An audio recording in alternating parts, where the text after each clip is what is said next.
Alright, so welcome back to Banishers. I'm gonna see what this place is all about.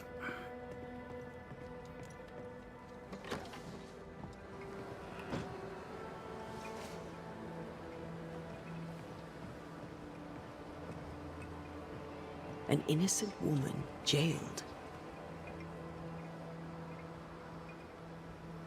It's barbaric. An officer must be just, or else it all unravels. Helen is right. The truth lies down there, somewhere. I suspect Deborah is at it again.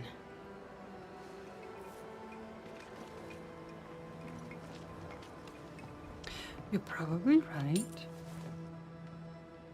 Ooh! I got key. I got key.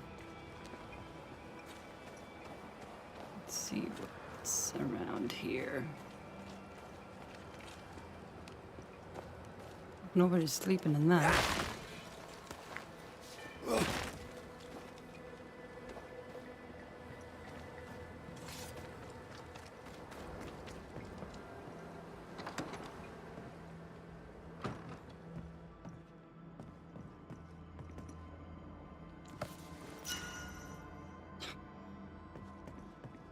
Keep taking them Bibles. Don't even need them anymore.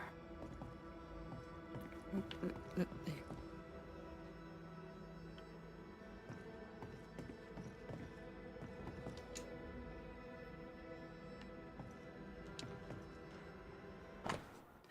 Letter from Cotton Peabody's sister. My dearest Cotton, I know it's been a long time and I know you asked me not to write to you anymore, but you broke my heart the day you asked me to stop contacting you. I shall try one last time. I'm sorry to learn about your health and I hope you will recover soon. Errol and I have a little girl. I know you've never accepted my love for him, but we are happily married. We named our child Mary, like our beloved grandmother. We live in a beautiful little house. We have a cow and 7 chickens, and Errol has found work as blacksmith. It is not an easy life, but we have food on our table and fire in our hearth. I feel happy and loved, and I would like you to feel the same. I will try to send you some money. Until we hear from you, your worried sister, Waverly.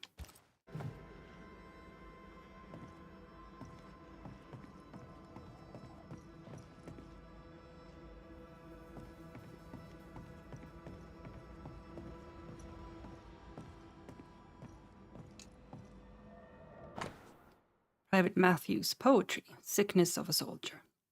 Left page. Shadows start to sing. The sky is falling. The days turn into nights. The specters are at my door. I hear them clawing at the gates. I can run, but I know I'll never escape. The shadows are my friends. I hear them calling out my name. Scratched. I'm a living shell with no soul, just a ghost haunting his own house. Right page. I walk towards death, breathing my last breath. Mother used to say, death is only a horizon. I used to be afraid, but now I'm ready for my sun to set.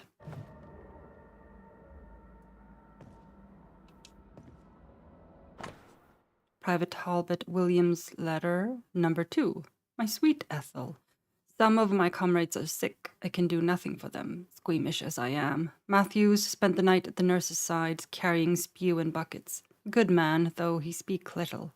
I am cold, I am hungry, I am tired, and there is fighting yet to do. Your Talbot.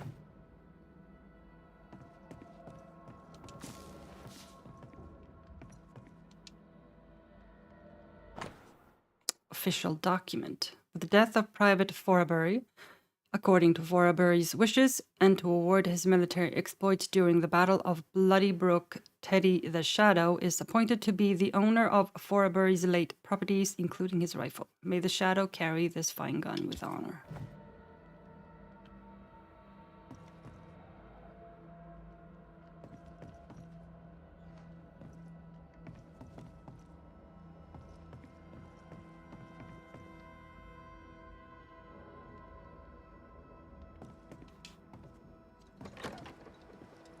How do I get over here, though?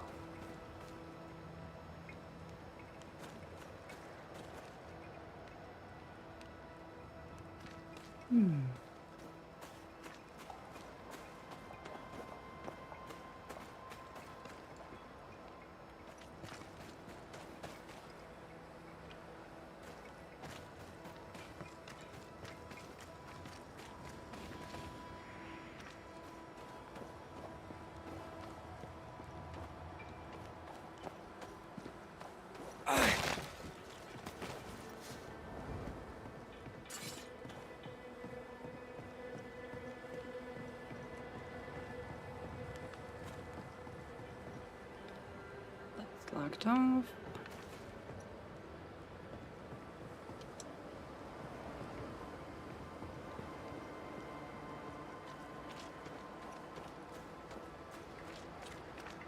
How often, Abigail, must we have this fight? How often must we argue? We shall argue until you hear me. I hear you all too well. I hear a hoggish harridan, a narrow nag, a selfish shrew. One of these days, I shall poison your soup. And the day before, I'll take you to the highest cliff and push you off it. Dang. Please excuse my husband. He really is as unpleasant as he sounds. And who are you, then? Red McCraith, ma'am. I'm a banisher. Are you, indeed? Pleased to meet you, Mr. Banisher. I'm Abigail Rumble. Thanks to you, me and my husband should soon be able to go back to our mountains. You and your husband prefer an isolated life outside the fort? I have a roof above my head, my belly is rarely empty, and I live by my beliefs. We suffered for many years. By comparison, this is bliss. Do you not find it dangerous out here? Just the two of you alone? I thank you for your concern, but we live how we live, and it makes us quite contented. Your husband won't mind us talking. No. Why would he? We are faithful and trustworthy. As, I'm sure, are you. She doubts your intentions. No need to worry about me, ma'am. I'm spoken for. Good. We understand one another. My husband and I are very close. Very close indeed. Then you have my admiration. Sustaining such closeness takes much tolerance and hard work. You don't know how good you've got it. Anything talk-worthy round these parts? Ferdinando Miller has been the talk of the town lately. He has had much good fortune, and many resent him for it. I like the lad. He's polite, helpful, listens to his customers. He deserves no backbiting. What's your thoughts on Pennington? A good leader? He gave John a job. That was good. We hadn't worked since we left the Bly place. He saw John's promise and gave him his chance. I'd say he's a good leader. Helen Priest seems to get the work done. The captain trusts her with his life. So do I. John adores her. When the fort was attacked, she proved us right. I like having a strong woman in charge.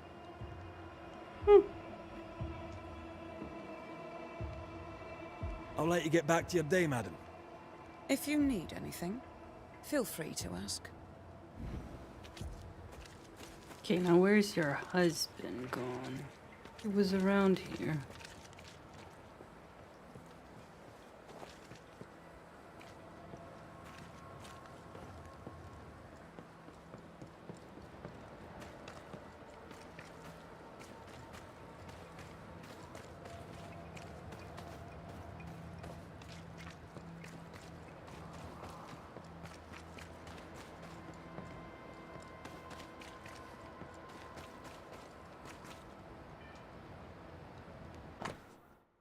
Note regarding archives. Yeah, where I've seen that.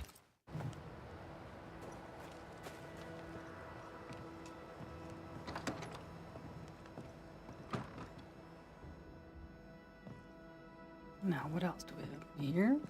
Nope.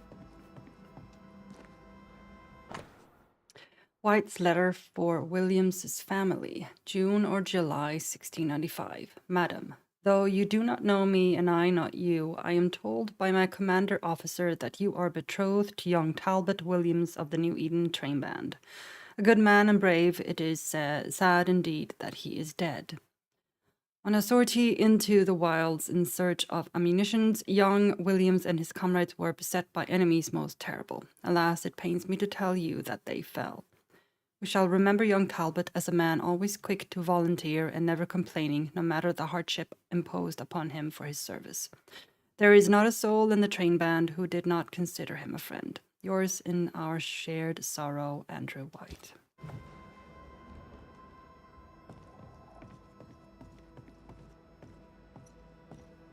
Okay, that goes down.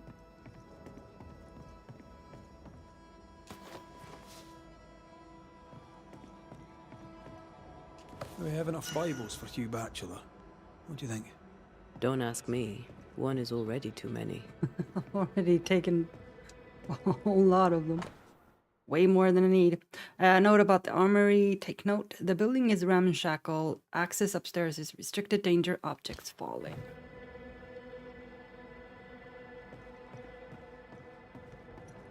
Oh, there was another one.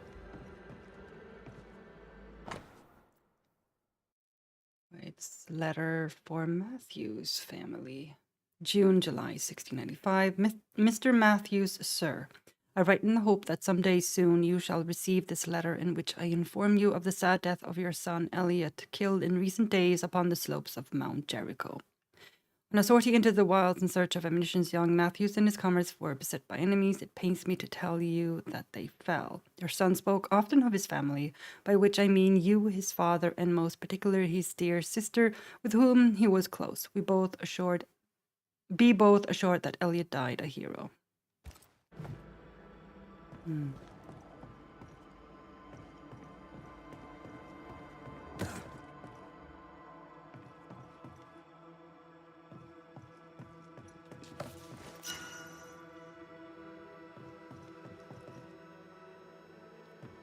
I don't need to keep taking the Bibles. I just want to.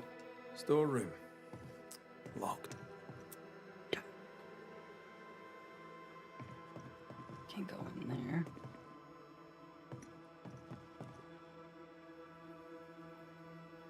Oh.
Uh-huh.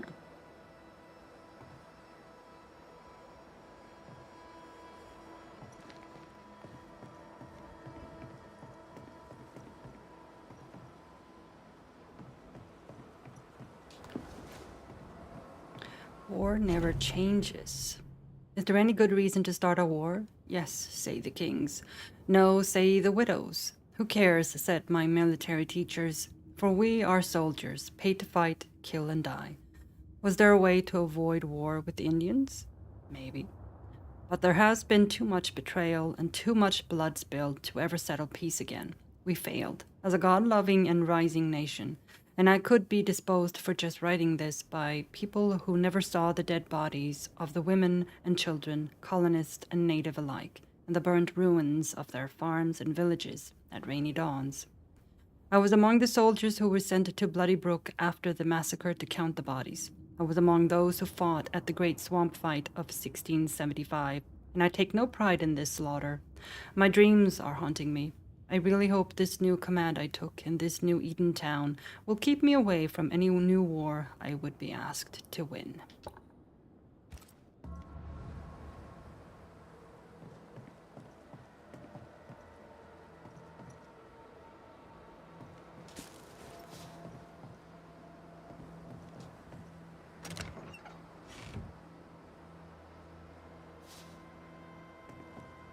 Oh, it's another cache, huh?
I mean, A as store? wolf pelts go, it's pretty. Ferdinando's? We'd have more than enough of them.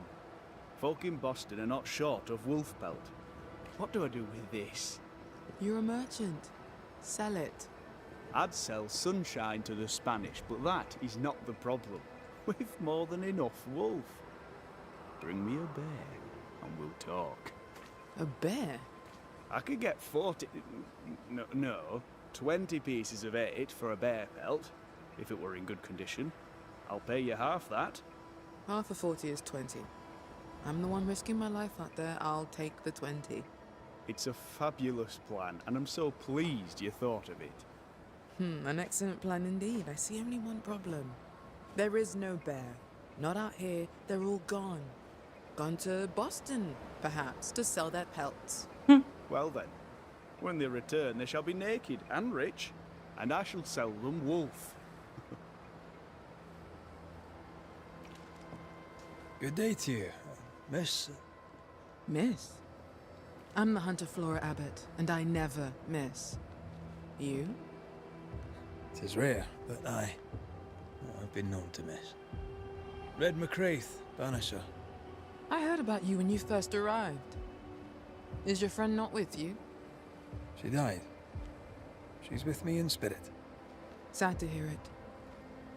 I have nothing cleverer than that to say.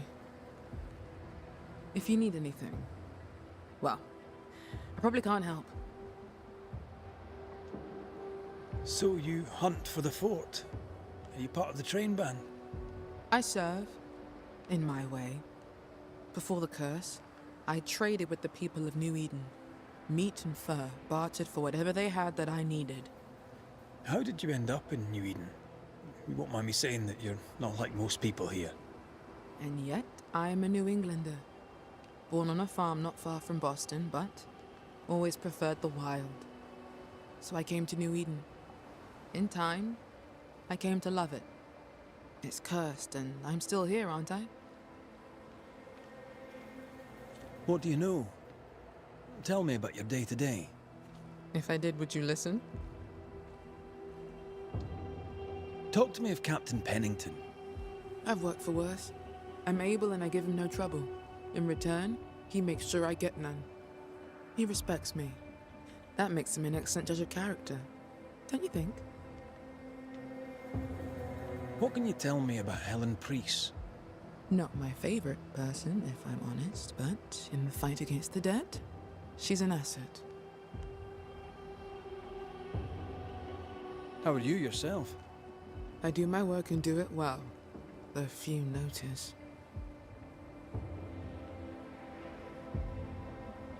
I'll take my leave of you, Flora. I'll not stop you.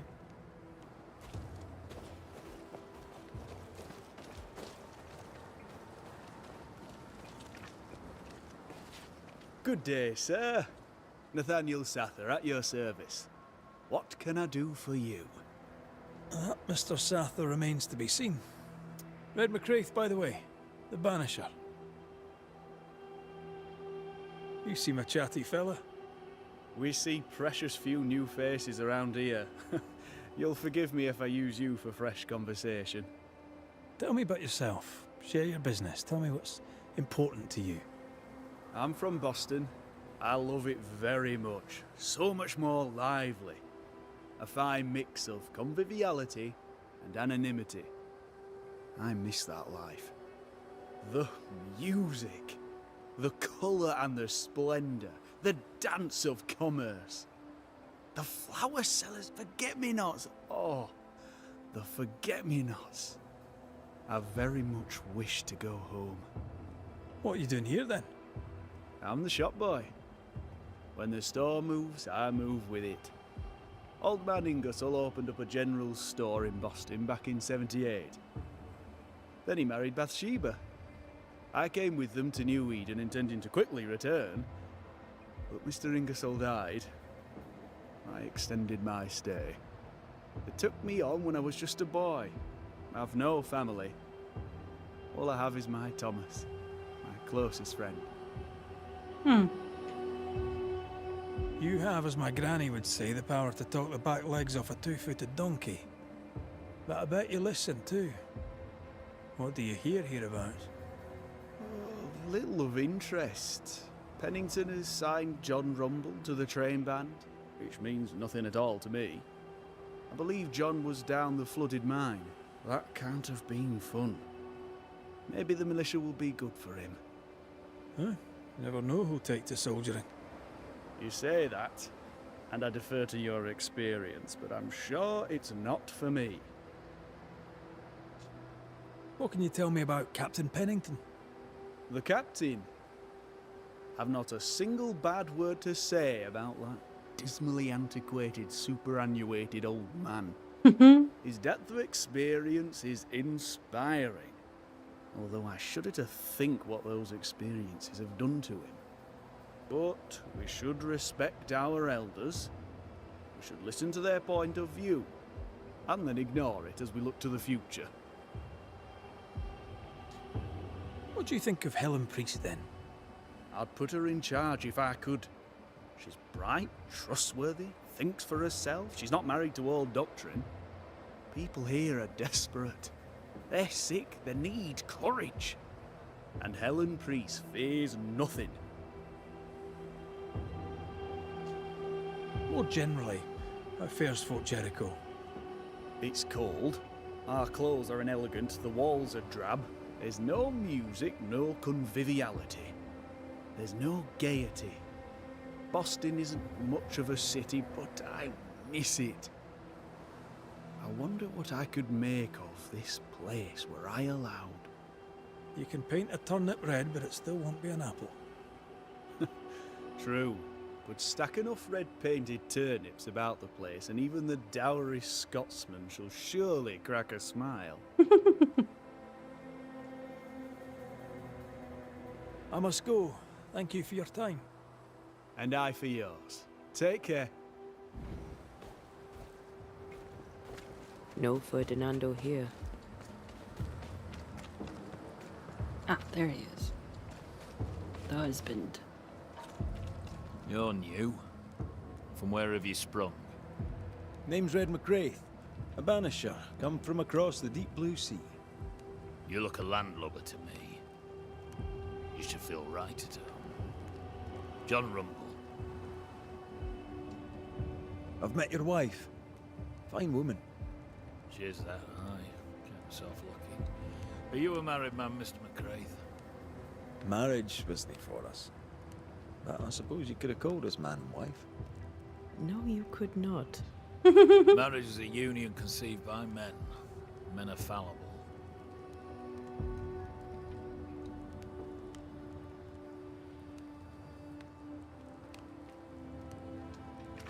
Aye. Our feelings exactly. We were happy. Why ruin it and live to regret it? Regret? Oh, I've no regrets. She's a fine woman, my wife. Finer than likes of me deserves. I'll not say a word against her. Not a word, sir.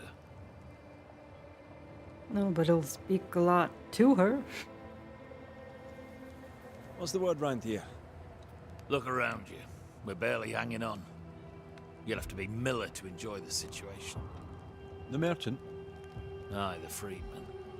He's the only one who'll leave Fort Jericho with more than he came with. Some people have all the luck.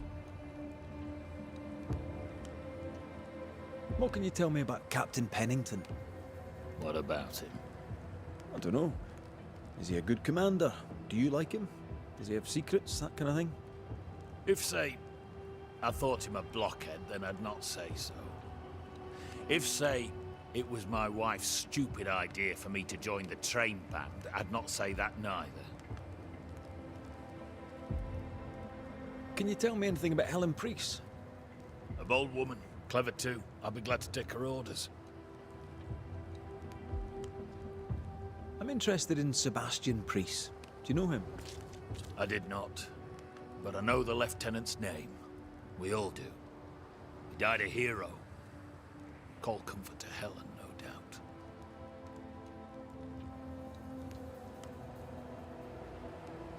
May you prosper in good health, John. He that does good is of God. Enough, John. I'll not listen to another moment of your ranting. 'Tis no rant, woman. Pennington's backbone is gone, and we're all suffering. The captain's a war hero. Have respect. Respect. Helen Priest sets out into the wilds in search of our salvation while the captain rots in his office. I know how to respect. What do you do, John? Dig latrines? How much respect does that get you, eh? Go to hell. Take your captain with you. Oh, yeah. Happy marriage. Mm-hmm.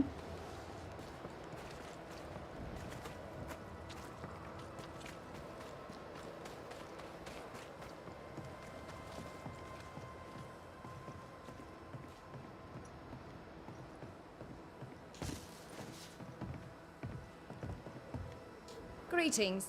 Welcome to Ingersoll's General Store. I'm Bathsheba Ingersoll, the owner. What can I get you? A comb, perhaps? A comb. Very funny. Red McCraith, and pleased to meet you. I met your friend Miss Duarte briefly in New Eden Town. I'm so sorry for your loss. She seemed a vibrant and resolute young woman. And she seemed eager to leave town as quickly as possible.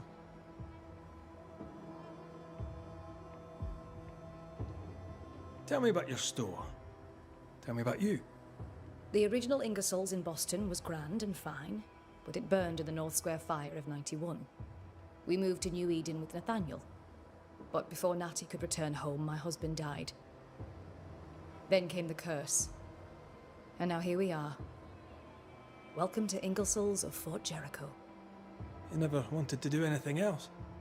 My husband was prosperous and affluent. I was young and clever. We made an excellent match. He taught me everything I know.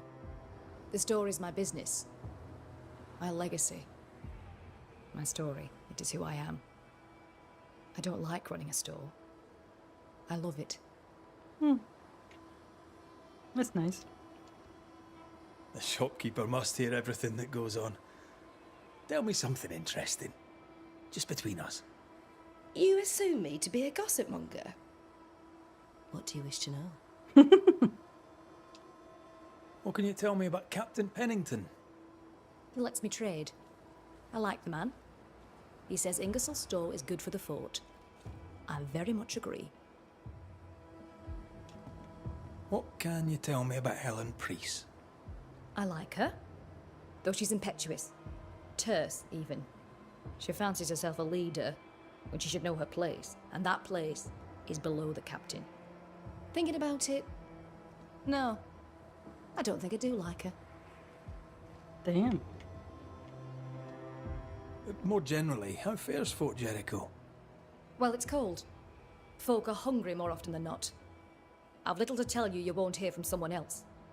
But Ingersoll's is open, so all is well with me.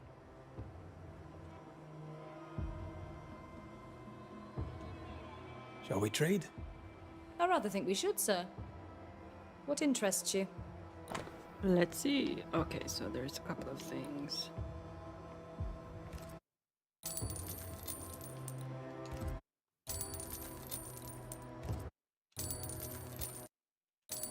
Since I have the money, might as well. And there's the oil we need.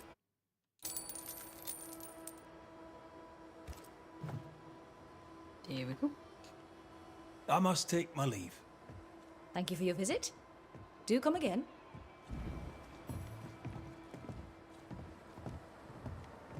There.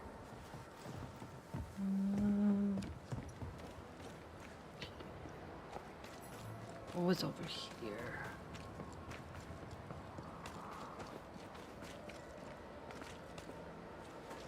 What the wife? Yeah, looks like it. The shop be here. Knock and find out. Closed. Are we in the right place? Try next door.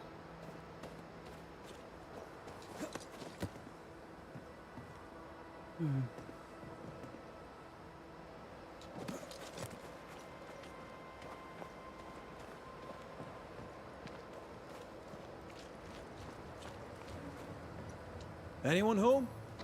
No one. Papers in Miller's name. We're in the right place. Keep looking. Vardy reads English extensively. Well, nobody's perfect. He's organized. Disorganized traders lose money. What is this? A sansa. It's a musical instrument. It's Bantu, from southern Africa.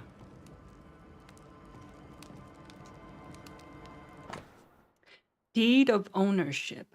Herewith remarked and confirmed that ownership of the store, heretofore known as the property of Mistress Rebecca Hartgrave, now passes entirely and without encumbrance to Ferdinando Miller, confirmed by the relevant legal authority, meaning me, to be registered as is required when circumstances permit, as Pennington. Yeah. There'd be a reason why he's not visiting the lady. Okay, that's locked. No, that's not where we wanted to go.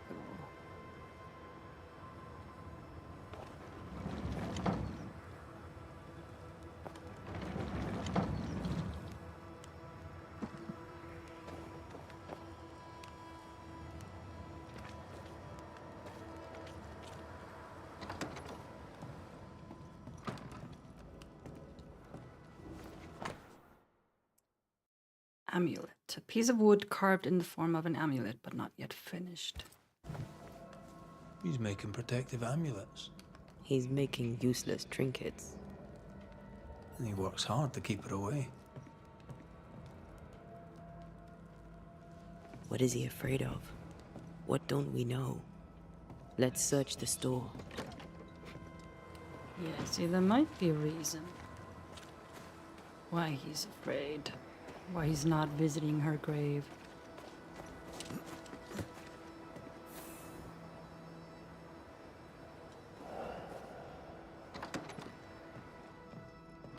Surprisingly high quality wares.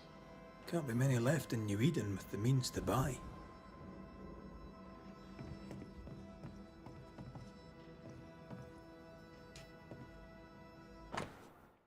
Ferdinando's Register. June 18th, Ingersoll's shop. Luggage and jewelry box, 5 and 50. June 19th, blacksmith. Luggage and furniture, 7 and 9. June 23rd, Ingersoll's shop. Rebecca's paintings and portrait, 3 and 10. June 24th, blacksmith. Rebecca's calligraphy kit, 1 and 4. He's doing surprisingly well for himself. Where did he get the inventory?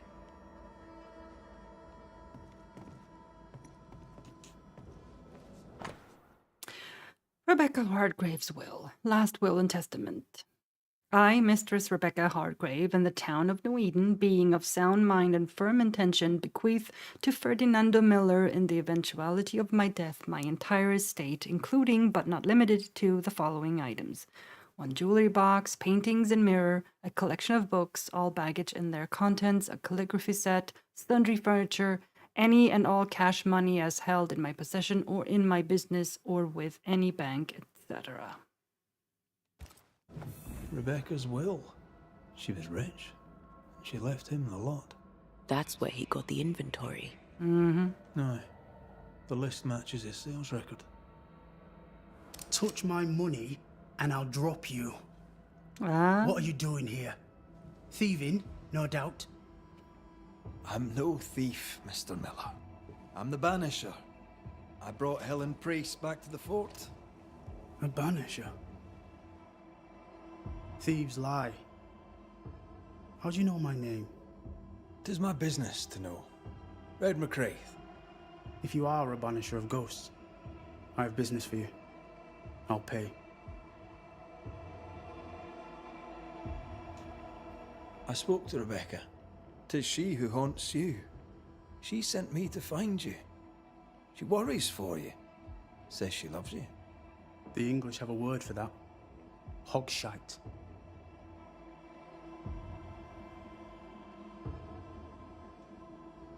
Was she lying? You inherited her estate. Whichever. It matters not. You're a banisher. It is your job to get rid of her. Can you not just do your work? Easy, Mr. Miller. Now, I'll need to examine Rebecca's belongings. I sold them. All of them. You did? To who? I don't know. People. I wrote it down. In the register. Read it, if you wish. 2 recent sales, to the blacksmith and to Ingersoll's store. Hmm. A storekeeper hears much. What do you hear, Mr. Miller? I'm a busy man. If you've a question to ask, then ask it. What can you tell me about Captain Pennington? He has no problem with me. I have no problem with him. He respected Rebecca's wishes. He gave me what was mine. My freedom. Her estate. He saw me as a man and signed the papers to say so. And when them who saw different complained, he laid down the law. What think you of Helen Priest? I don't think of Helen Priest. I stay out of her way. I hope she'll stay out of mine. How are things in the fort, by your estimation? Look around you. Things are desperate. Have you heard the sound of their bodies crashing against the wood? I am a man of courage. I have endured much. But this, it undoes me. I don't know what you people have done to this country, but there's little hope and no way out.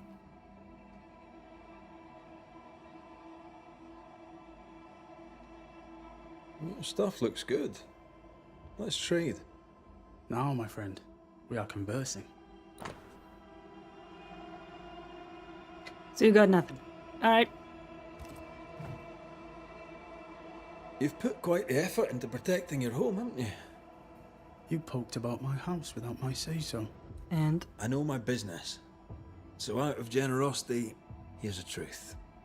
None of it works. Not the wreath, not the amulet. None of it works. Pretty, though. His brooch is working. It works. She hasn't come back. I can sleep now. I hear her calling, whispering my name. I wait to find her at my bedside. Our eyes meet. She stares. She won't leave me alone. She's an Akishi, a demon. No, she's not. Banish her. I'll pay you. I need a job.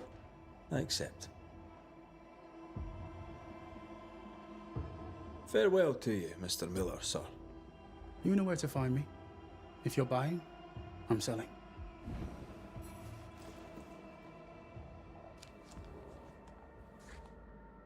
Oh, another thing here.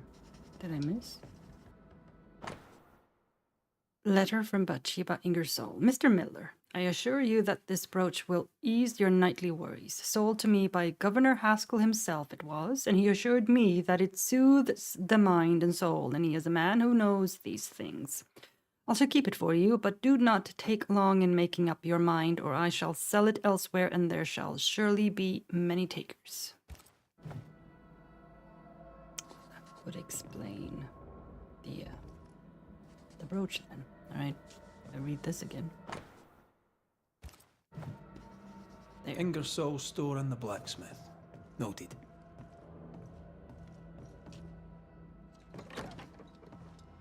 He'd sold it all. Everything she'd owned. And fast. Yeah, why the hurry? Why the hurry? If we track her things down, perhaps they'll tell us.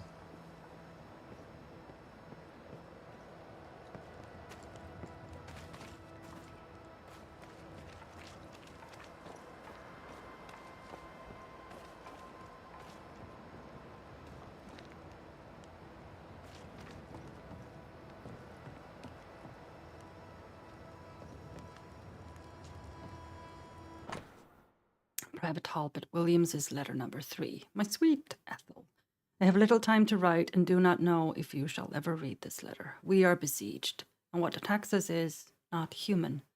The dead come, our men die, and our ammunition runs low. Pray for us.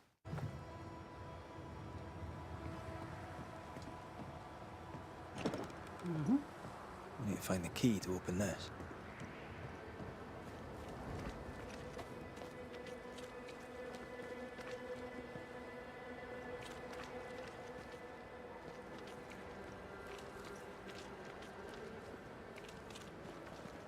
Now, Mr. Peabody, I shall drain the first boil.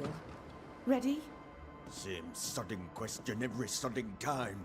No, I'm not damn well ready. Excellent. Then we'll begin. Be careful, goddarn it! Careful! Ah! I know. I know. Shh.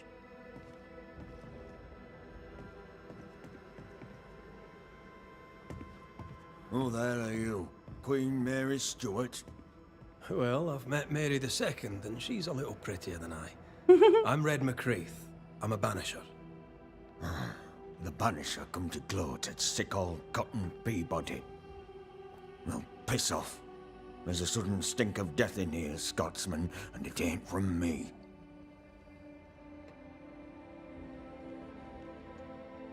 Where did you fight, soldier? None of your business, Scotsman. This, comrade, is why no one wants to talk to you.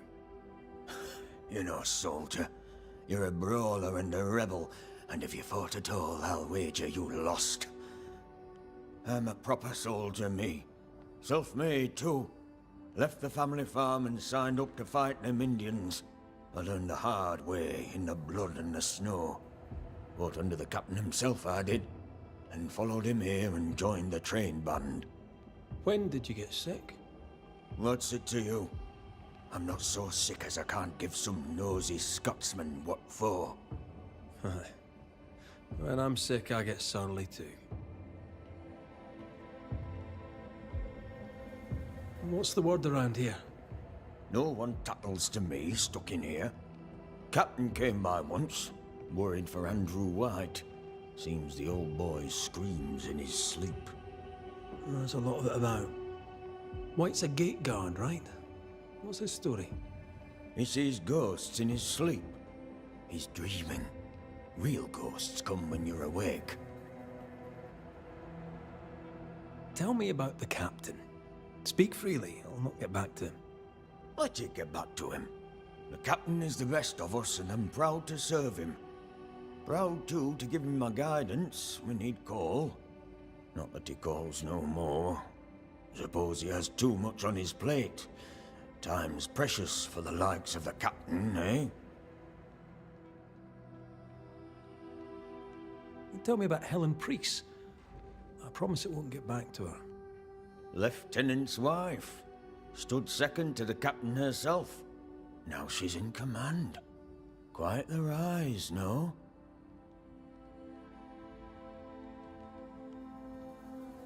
How's life about the fort? What do you want to hear? It's cold. We're hungry. Welcome to paradise.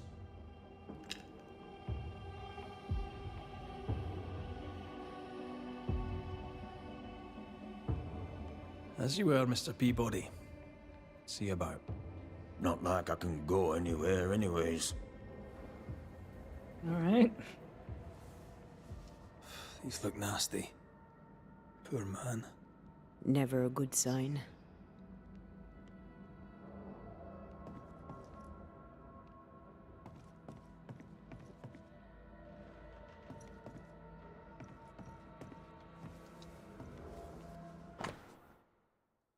Ann-Louise's medical record number 1. 8th May 1692. First amputation. Very young. Poor boy.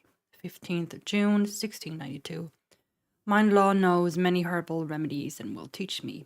20th June 1692. I healed a soldier of a 5-day fever. Eupatorium perfoliatum. 15th of August 1692. Arnica root for back pain. Some response.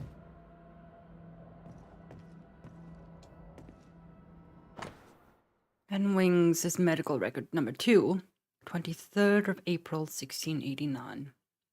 Echinacea did well on old Miller's toothache. 6th of June, Simicifuga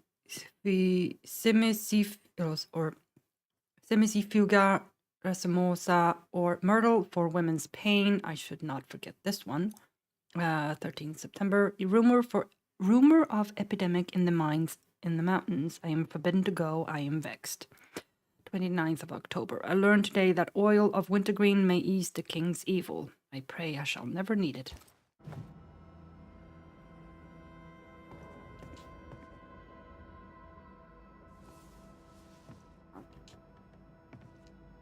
There you go.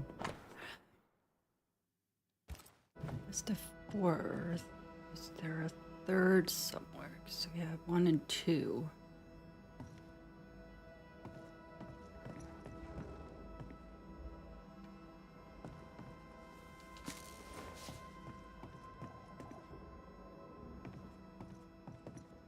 Guess not. Alright, so I'll read the 4th then. And Wings' medical record number 4. Raspberry bush roots heals dysentery, possibly, not bush roots. Heals dysentery, possibly also causes it. Oh, wow. With leaves dried 1 week or more, try tea with other plants.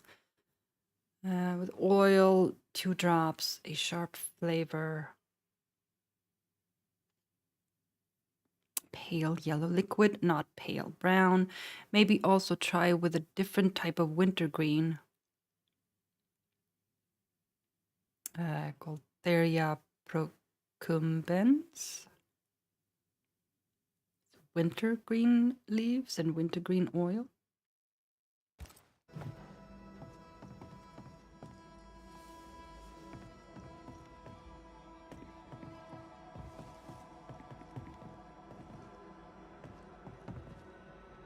My apologies. I did not wish to hush you. I just prefer to focus on one patient at a time. Welcome to the infirmary. I'm Nurse Wings. Anne, if it sets you at ease. I'm a Banisher. Name's McCraith, but you may call me Red. Red. A pleasure to see a friendly face, or any face at all. What can I do for you? So, how'd you end up here? What brought you to nursing? That, sir, is a personal question. I'm a personable man. That's not the same thing. I was sick as a child. Very sick. Afterwards, I swore I'd serve others when they were sick. And here I am. What about you?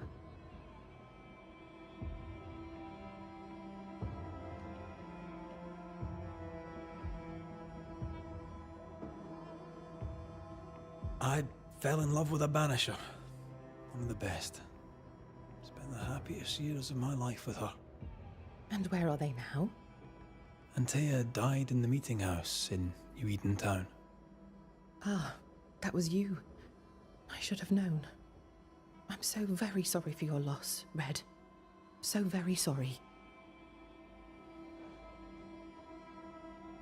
Times being as they are, how come you only have the one patient? Mr. Peabody's illness is unsightly. Fort Jericho has a history of contagion. Folk worry.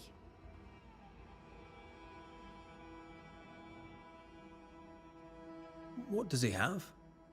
Not my place to say. You'll have to ask him yourself.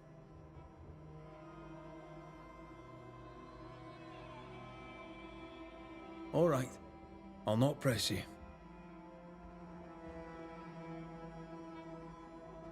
Did you not fear infection? If I did, I would not show it.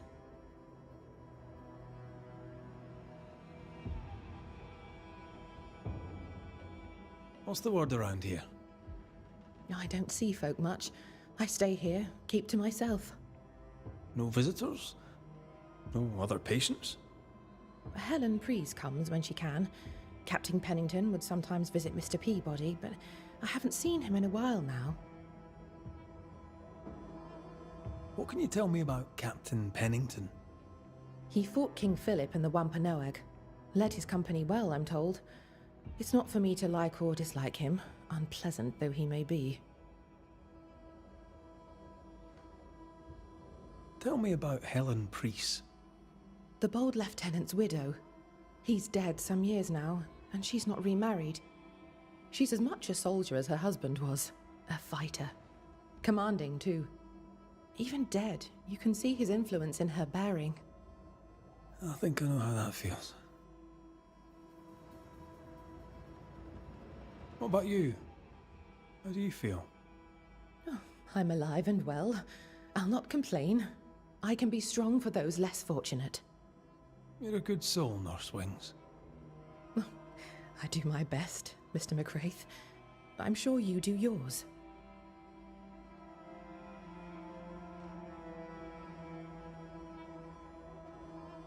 Farewell, Nurse Wings. Farewell, and good health, sir. All right.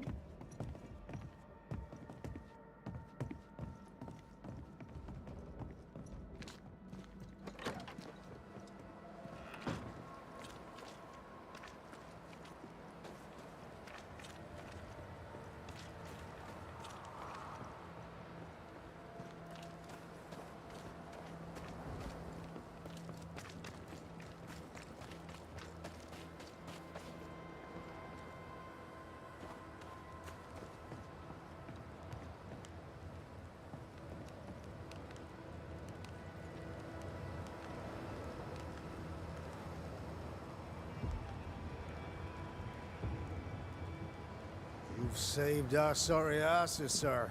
Of that, there's no doubt. You've earned us a rare bit of rest, and that comes most welcome. You all right, soldier? You look drop dead weary. The dead don't sleep, do they?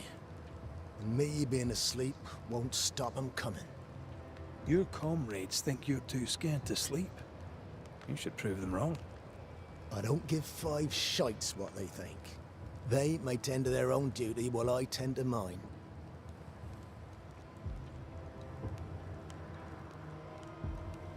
Let's cut to it. I think you're haunted. The good news is that I can help. The Banisher thinks I'm haunted, does he? Nah, I ain't important enough to be haunted. I ain't important, and I don't deserve no help. Wasted time helping me anyway. You heard the man. He wants no help. I see no reason to force it on him. For now, at least. How are folk doing? Fighting fit? They're farmers, most of them. Shopkeepers, house servants, hunters. We've one old soldier, but he's sick. Them who stand dead on their feet. Fighting fit, my arse. But we hold against the hordes of the dead. For now, leastways. The fight's not fair, is it?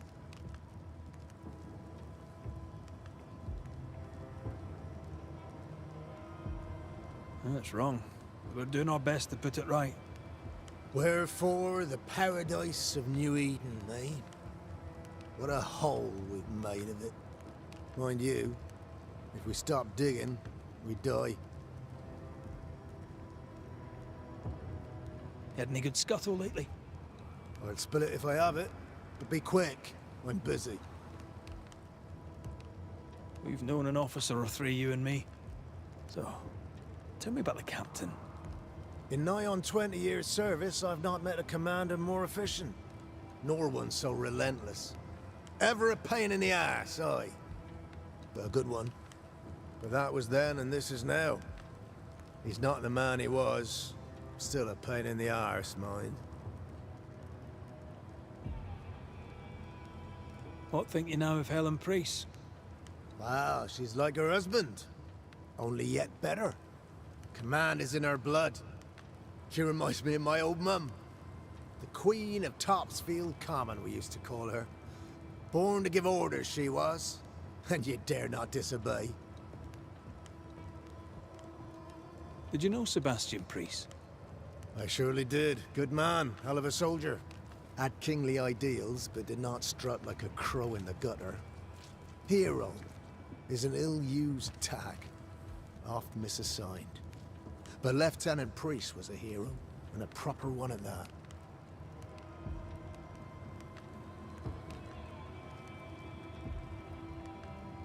As you were, soldier.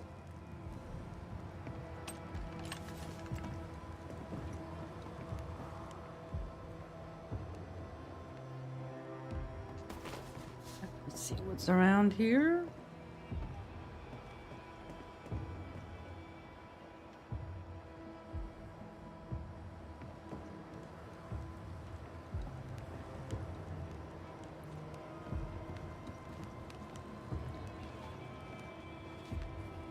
They're not. No, it's a different one. Good day to you. Good day, mate. You Pennington's reinforcements? Red McCraith, the Banisher. Sorry to disappoint. Ah, too bad. We could use a fellow like you. Theodore Shepherd, marksman, and there are none better. I teach some of the lads here. Perhaps we could show you a thing or two. I shoot well enough, thinking you. Where did you learn to shoot, Mr. Shepherd? In the war, mate. King Philip's War? Aye. Joined up soon as I came of age. Trotted off to war against the Indians. Shooting came natural. Once, I shot a man down from full 500 yards. How'd you like that? I'm a goddamn Lionheart, I am. Tell me about your world. Which bit?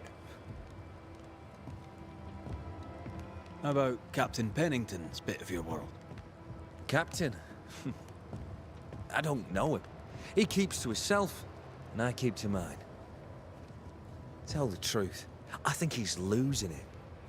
Can't blame him, to be honest.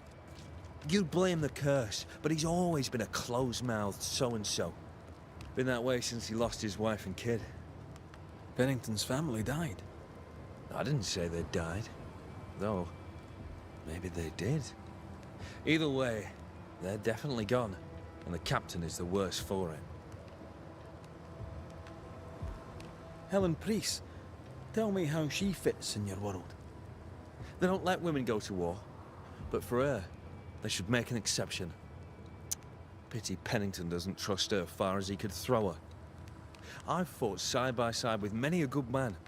None are better than Helen Priest. How about you tell me more about yourself? Mate, all you need to know is I'm the finest shot this side of the wide blue sea. Priest and Pennington are too busy fighting to see it.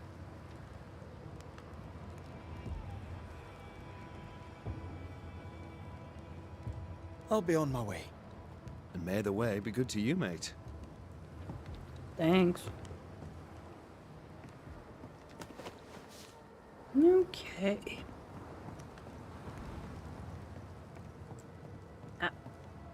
I'd like to help him. Old soldier and all. All right. Let's start with his billet.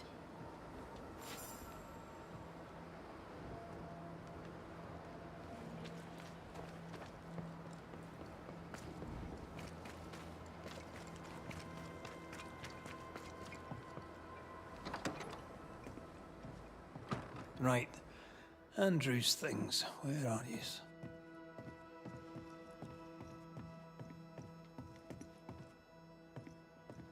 Already. Medal in honor of the bravery of Andrew White, King Philip's War, 1678. God bless the king. An award given to a brave soldier. I believe we found Andrew's things. Andrew White's wife letter.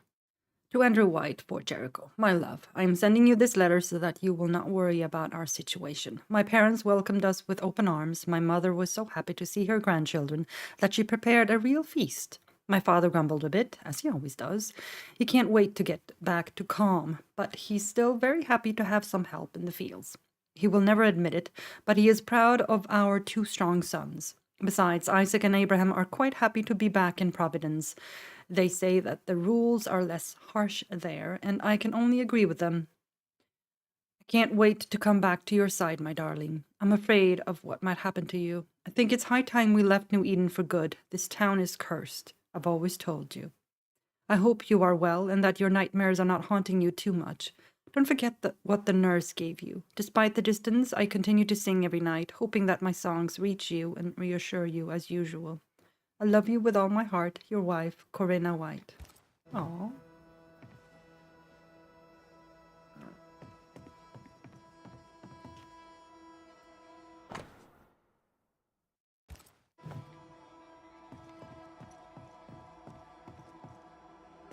Alright, we read those. And then there's this one. Andrew White's promotion letter, 16th of July, 1677, to Private Andrew White of the Massachusetts Militia under the orders of Lieutenant Pennington. White, bearing in mind your recent endeavor on the battlefield, on the advice of your lieutenant, you are promoted to a role commensurate with your skills. Henceforth, you shall be a recruiting sergeant responsible for ensuring the replenishment of our forces with well-trained men, initially to camp at Haverhill. Colonel Addard. Addendum, as we discussed, your health deteriorates and the incident has not helped. You are a good man, White. Pennington. This is our best lead yet. Maybe we missed something in the infirmary. Maybe. After that, we might look for his train band record.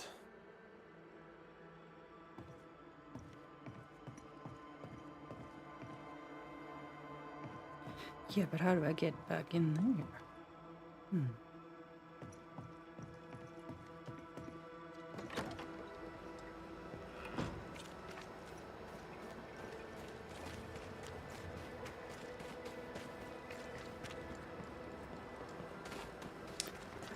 So, to the infirmary first.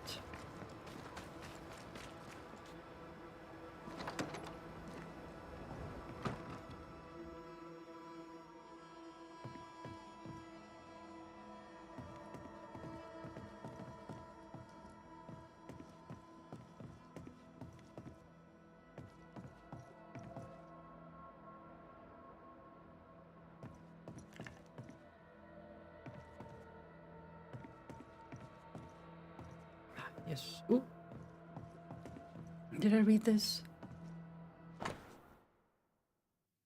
Andrew White's medical report, part 1. Notes about the patient Andrew White. 12th of March, 1689. Private Andrew White has been having recurrent nightmares for many years, since 1682, he says, even if he's had trouble sleeping since 1678 and the end of the war. His treatment and evolution of his condition will be annually recorded here. The year 1689. The treatment with herbal infusions has made it easier for the patient to sleep during the year. The nightmares became less frequent. One anxious delirium was reported after the anniversary date of Andrew's comeback from the war. Year 1690. The patient's case improves slowly. Depending on the month, his doses of herbs are doubled. No anxious deliriums. The year 1691. Private White is calmer and rested. However, 2 heavy anxiety episodes have occurred. The patient finds it difficult to talk about his dreams, but admits to seeing a blurred figure at times. The year 1692. The herbs no longer seem to be effective. I am looking for a new treatment. According to the patient, his nightmares are more frequent and frightening. No other heavy crisis to report. The year 1693. The new treatment is working. The nightmares are scarcer but more intense. Depending on the month, the doses must be doubled. No anxious deliriums.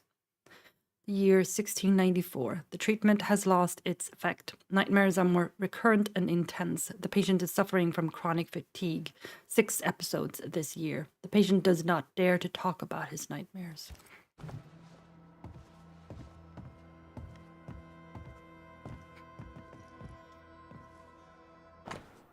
Andrew White's medical report, part 2. Notes about the patient Andrew White, September 1694. The patient's nightmares have increased in intensity. He is very anxious and skips meals. Oh, that's bad. December 1694.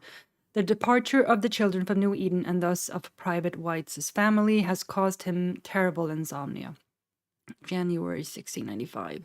The patient gradually regains sleep. The mixture of certain herbs seems to help a little with sleep. February 1695.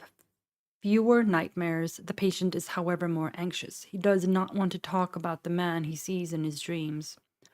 March 1695. Private White spends some nights in the infirmary. He starts to be affected by dementia. However, this does not last more than half an hour. May 1695. The patient has calmed down but still lacks sleep. However, he speaks of shadows and figures appearing sometimes at night when he's not sleeping.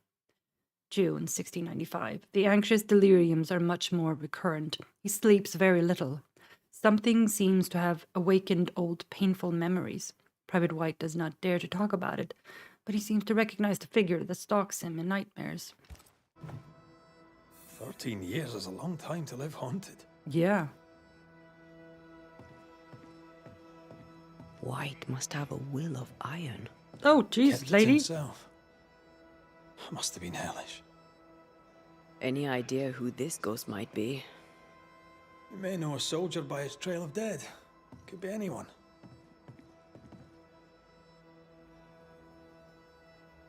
You should fix that. Mr. McGrath, Red, 'tis good to see you. How goes the day, Nurse Wings? As any other in the infirmary, long but good. Farewell, Nurse Wings. Farewell, and good health, sir. All right, that fixed the dress. Can I ask him about Aren't his you condition? a sight for sore eyes? And if me eyes weren't sore before, they are now. You don't get many visitors, do you? Aye, and I like it that way. Okay, never mind. Can't ask him about his condition. As you were, Mr. Peabody. See you about. Not like I can go anywhere anyways. Right, let's go to the armory then.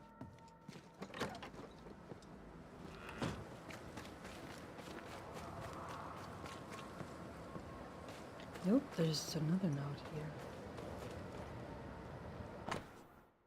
Pennington's proclamation. Notice, Mrs. Rebecca Hargrave being now deceased, and further to the terms of her will, her property, a man named Ferdinando Miller, is herewith after, in the eyes of God, the King, and the colony of New Eden, a free man. Oh, was he her slave?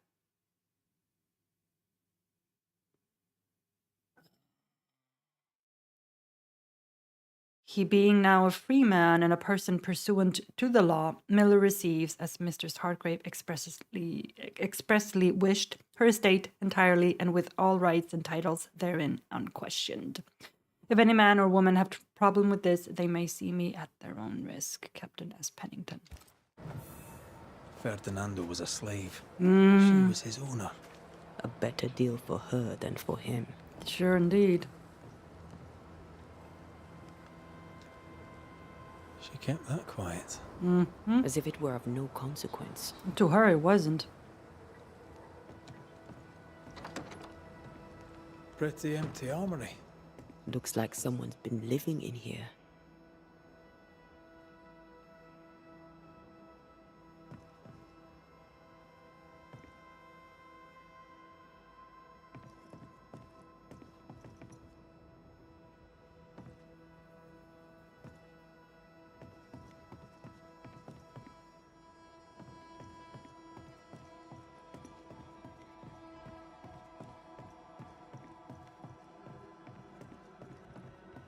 Storeroom.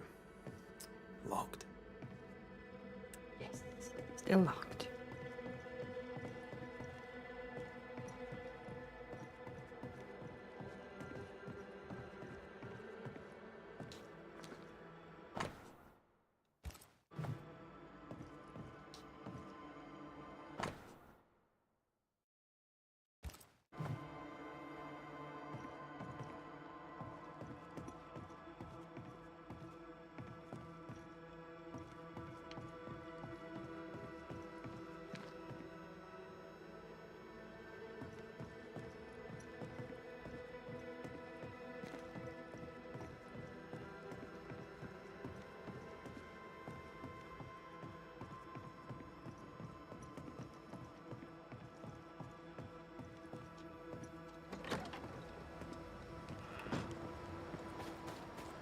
Let's go around.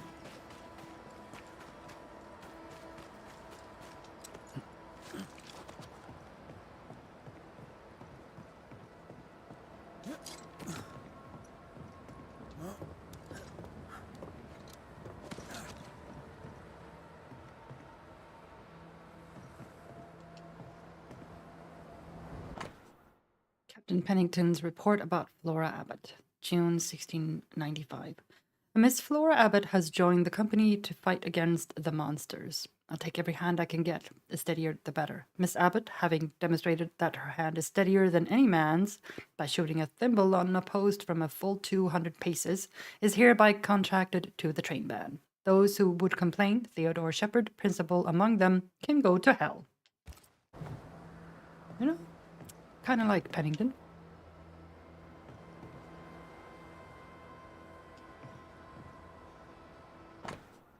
Captain Pennington's report about Theodore Shepherd, New Eden, 23rd day of May, 1691. Theodore Shepherd is contracted to the train band. A veteran of King Philip's War, he is the finest shot I have ever seen. Less admirable is his arrogance, but I suspect the two come hand in glove.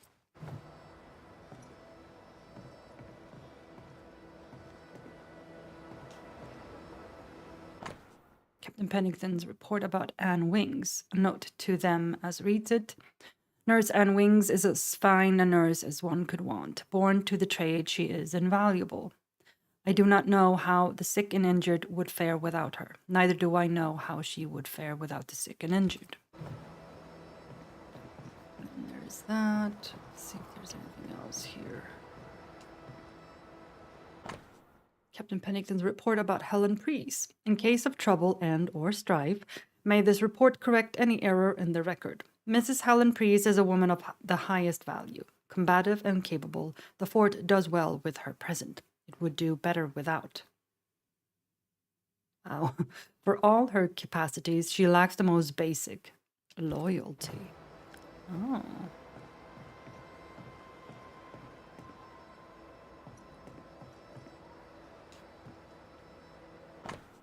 Captain Pennington's report about Cotton Peabody.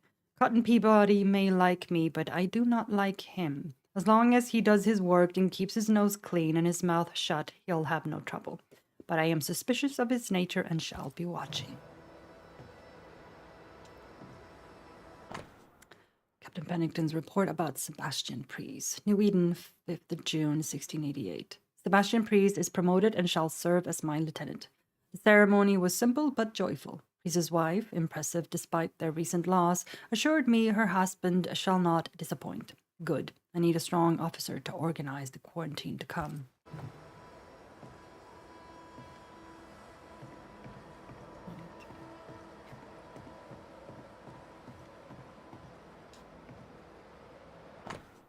Captain Pennington's report about Andrew White.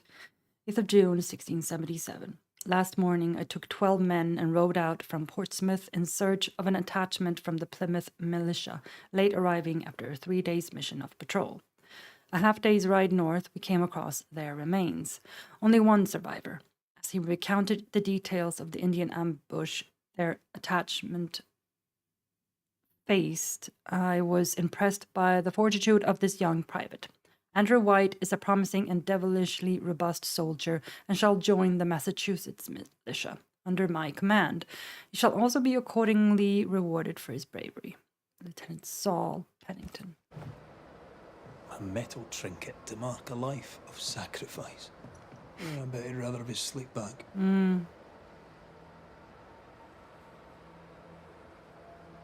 At least he made it home. Aye. And he didn't. I'll talk to Andrew. Might perk him up a bit.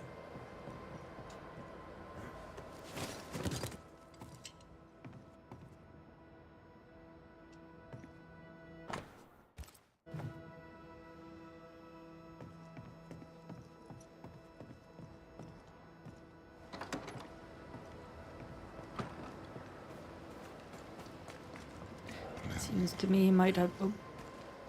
Should have had your breakfast, friend. Anyway, greetings.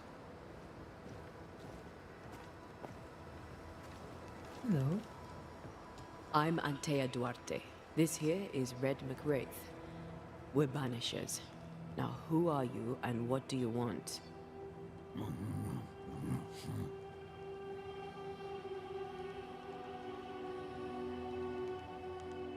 Are you the ghost haunting Andrew White? Is that a yes or a no?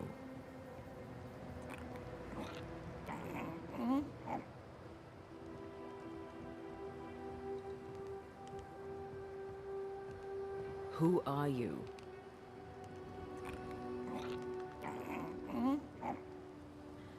This isn't gonna be easy, is it? Mute ghosts take forever.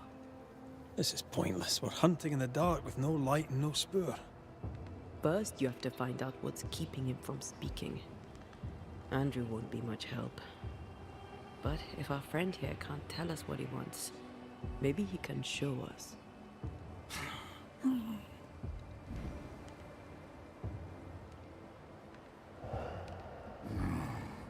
Do you want us to follow you? I think he wants us to follow him.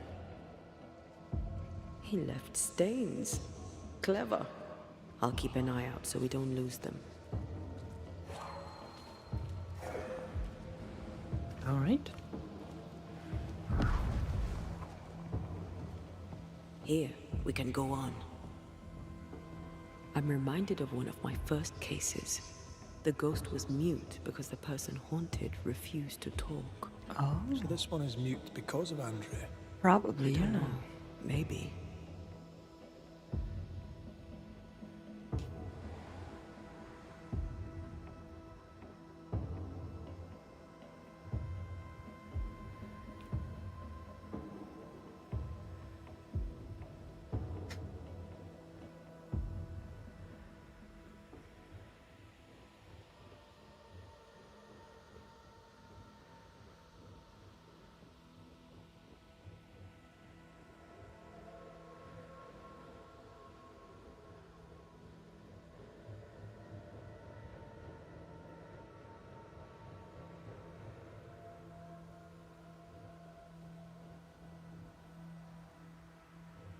Okay, I take it we're going in here. He's leading us somewhere. Yeah.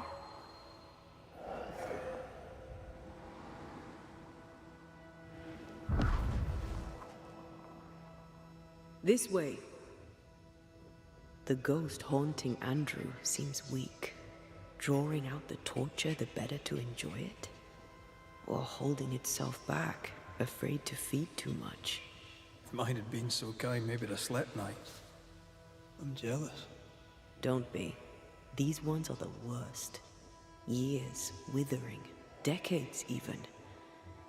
It's an awful way to go. Pete's sake.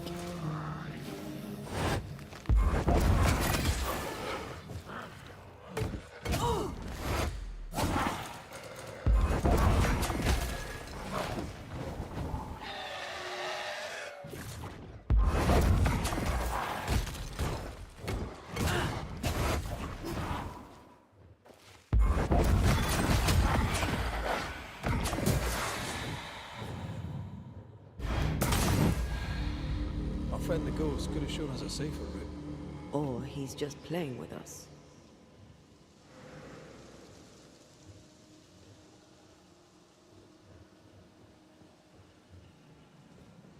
Our new friend is waiting for us.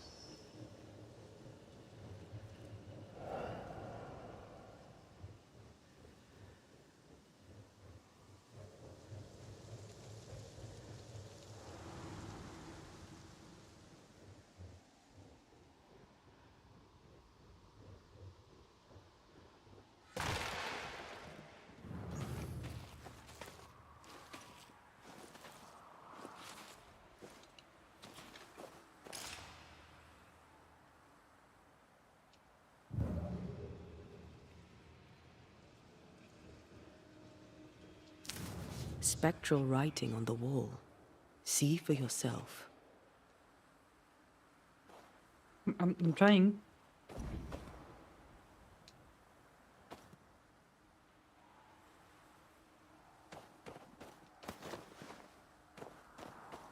Keep the blind manner stolen effects.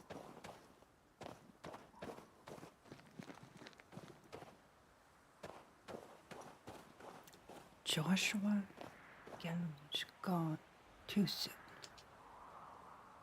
Joshua Gouge gone too soon. What's it going to say? Joshua Gouge outstayed his welcome.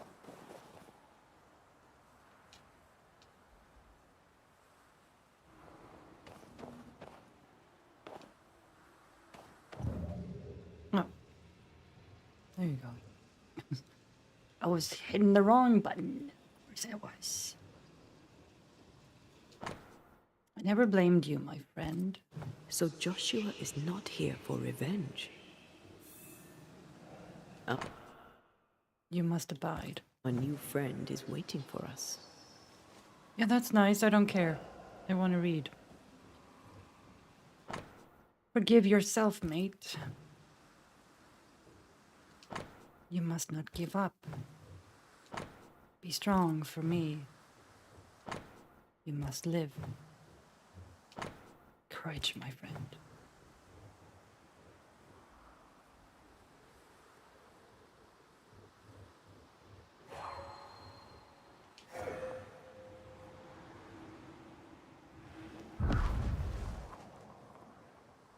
Over here.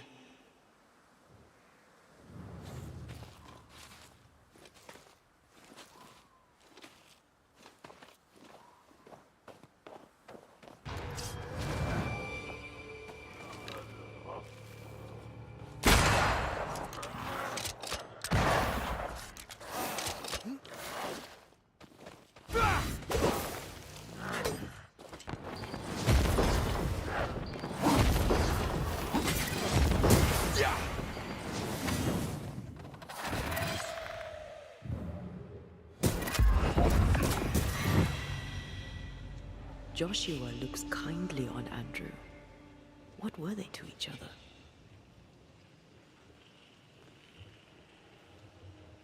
Brothers in arms, man. You never feel as close to a mate as when you fight by his side. You fight for the man beside you, not for money, not for a king. For your mate. You have friends from the war. First I've heard of them. They lost contact. Maybe when this is over, I'll look them up.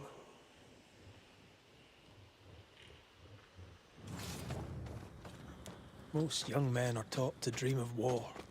And when they get there, they dream of home. And they're not busy fighting and dying, that is.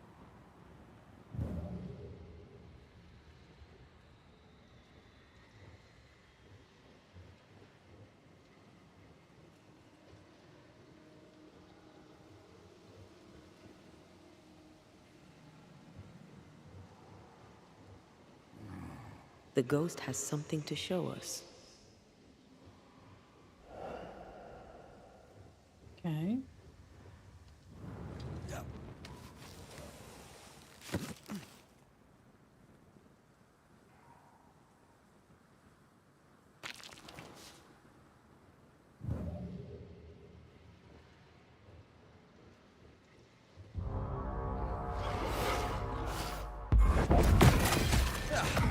Brought more friends.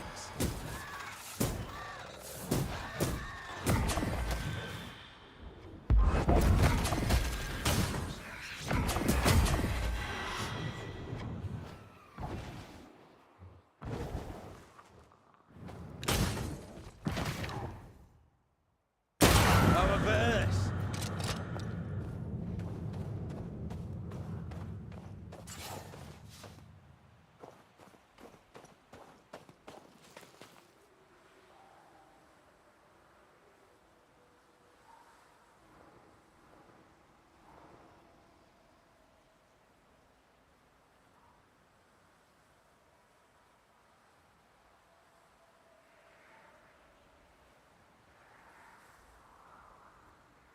All right, let's see.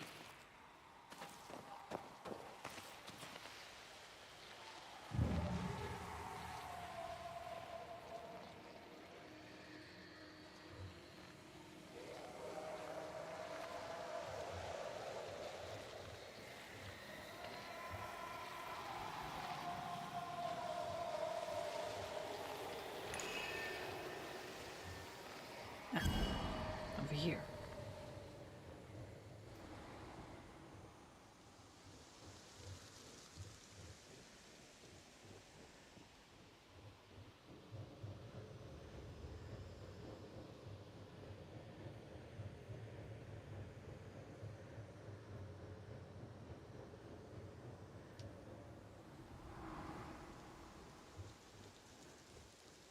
Traces of a ghost's memory resonate here. Shite! To arms! To arms! They waylay us! The right flank! Hold them off! Josh! Behind you! God damn bastard in code! Help me! Joshua! No!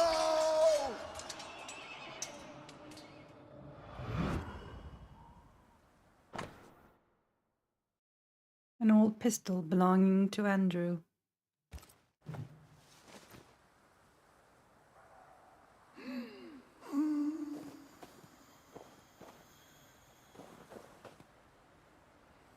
Nice to meet you again, Joshua. You want us to help Andrew White give up his guilt and get on with his life. Am I right?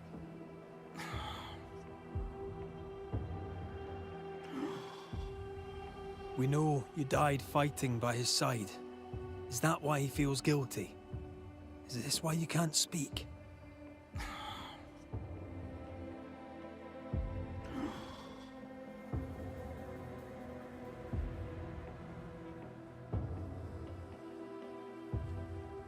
Well, I've been there. I'll do everything I can to help. If help we can. Only these two could talk to each other.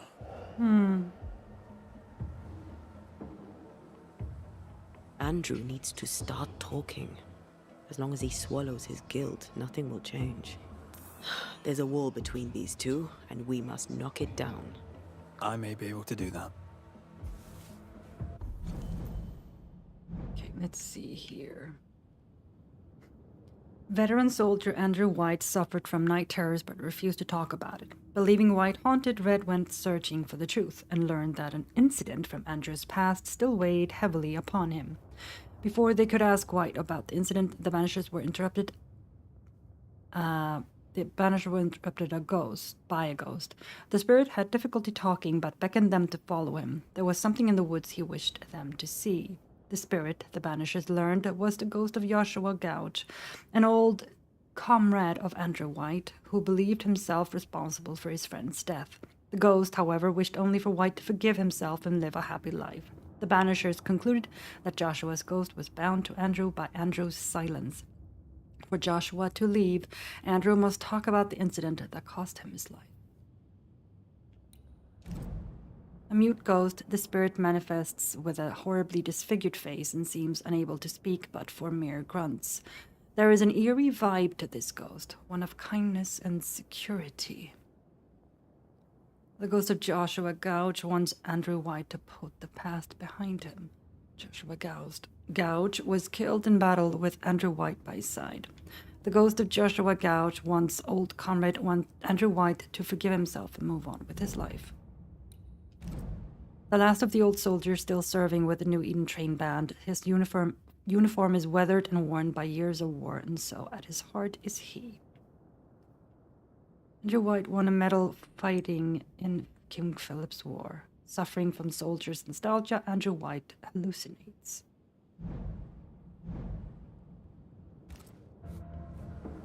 Okay. Andrew failed to save his friend and blames himself for it. He shouldn't. Easier said than done. Yeah, that is Shame easier said he's than a done. queer bird. That shite doesn't wash off.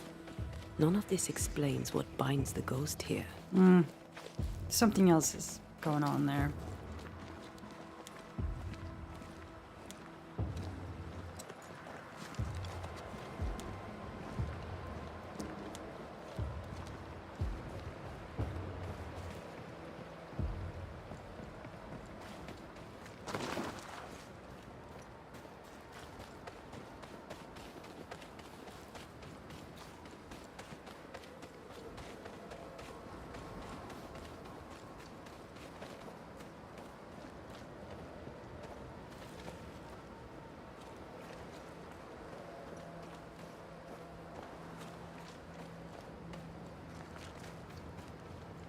Did I go in here?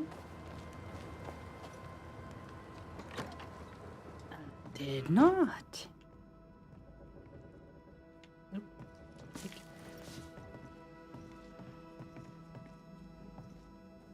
This little cubby hole.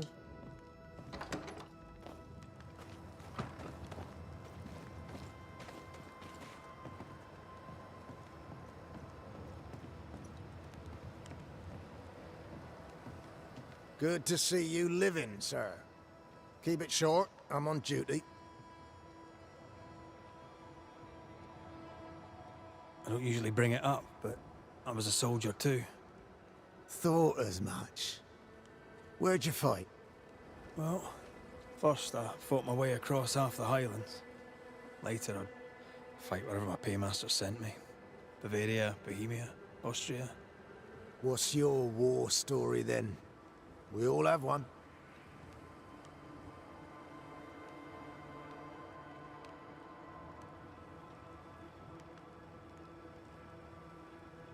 In a tavern in Paris, with 3 of my comrades, a Turkman stood us drinks and offered us work, fighting for the Ottomans against the Viennese, and the Poles, the Prussians, and whoever else. And the pay was good, a villa each in Cyprus and slaves all of our own. I said I'd not have slaves and I'd not turn my coat. "I will," said my friend Lucas, "but I'll free the slaves." Marsh shook his hand and wished him well. 9 months later, my band ambushed a Turkish emissary on escort to Venice. I found Lucas by the side of the road. I buried him where he fell. Well, probably wasn't you that shot him, was it? Hard to know, I suppose. But you know what never leaves? The smell. That sickening, coppery vapor rising as a man's life pools beneath him. For all those brave young boys we send off in search of glory, that stink is their rude awakening. Easier to die with than live with, perhaps. Perhaps. Perhaps not. But come. Blood soaks away. Let's not dwell upon the past, and men long gone. You're not like this, but we must speak of Joshua. Leave it be. In the past, where it belongs. Your past is very much present. Your friend Joshua has a message for you. He wants to take revenge. I know it.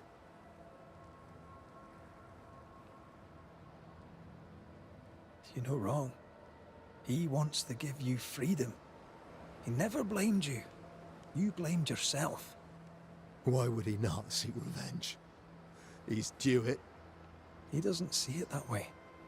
I shot him. I was trying to save him and I shot him. Hold on. How did this happen? We were skirmishing in the forest. 2 Indian fellas bore down on Joshua. Dropped one, but the other had him cold. I was 20 yards away. I raised my musket, pulled the trigger. Bullet went straight through his skull. Figured it was more to that than just him blaming himself for his death.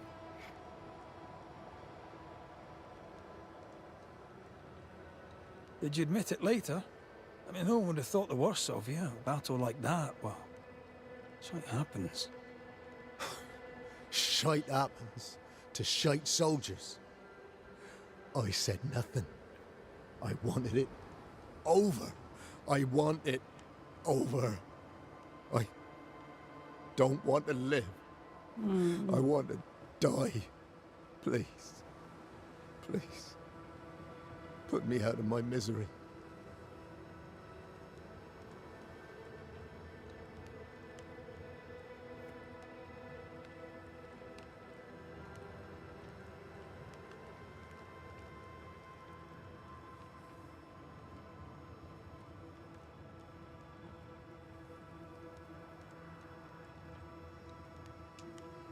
I am duty-bound to protect the living from the dead.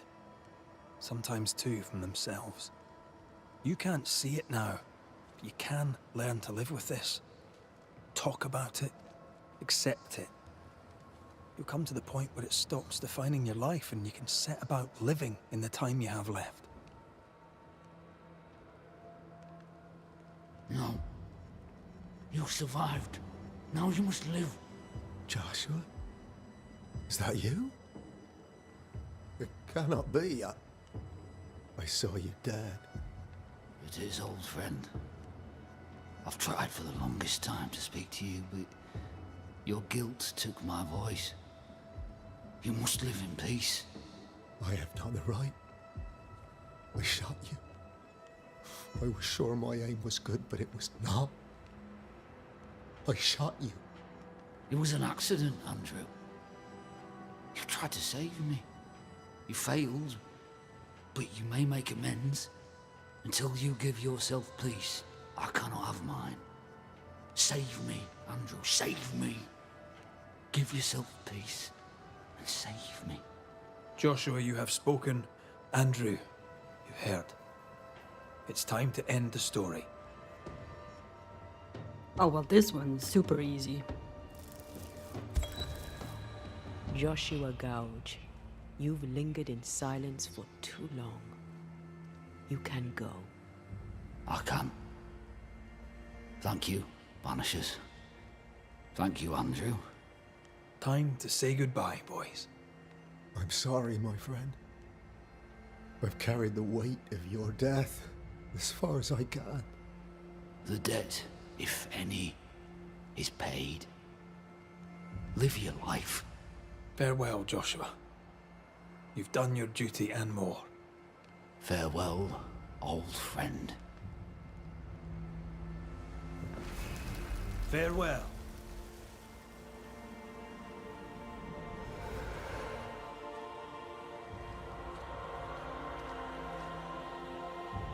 Grey weather, as usual.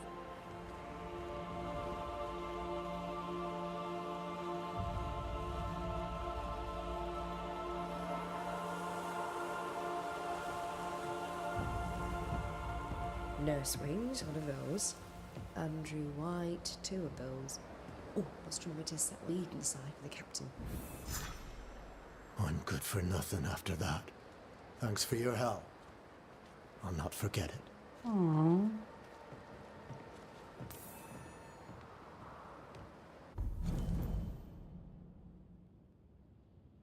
Trying to save his friend Joshua Gouge from an attacker, Andrew White accidentally shot him dead. His accidental battlefield shooting of his friend Joshua Gouge haunts veteran soldier Andrew White to this day. The Banishers gave Joshua Gouge his ascent.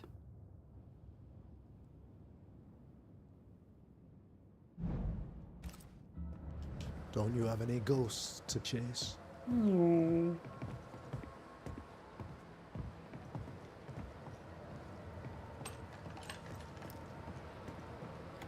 Right now. I believe there are 2 things I can do in the other areas. I'll go back to. Let's see here.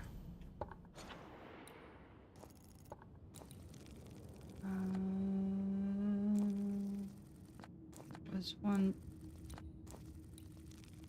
down here, yeah. The midnight oil. Bring the ingredients to Lucy Barrow.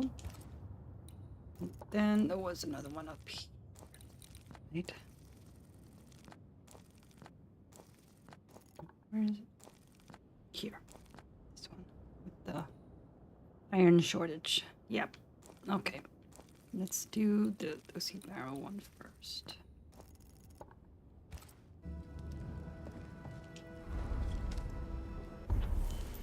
So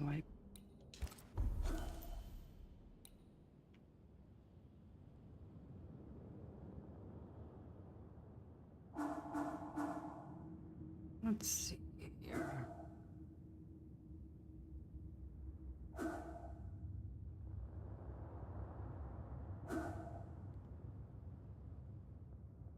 No.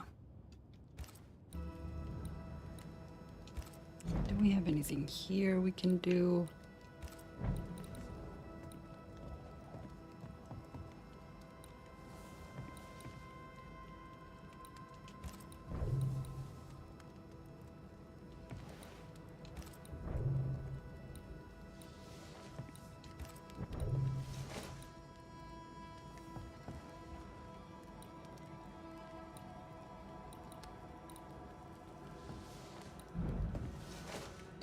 Let's do that. Down here too.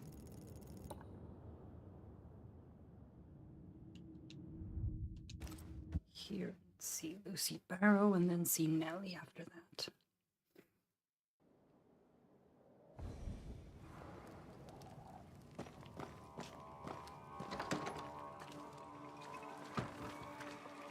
We could bring Mistress Barrow her oil and salt.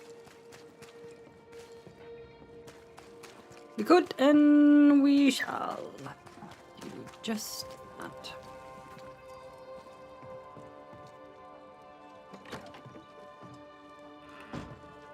Hello, Lucy. Let me see if I can guess it from the look on your face. Do I now have what's needed for oatcakes?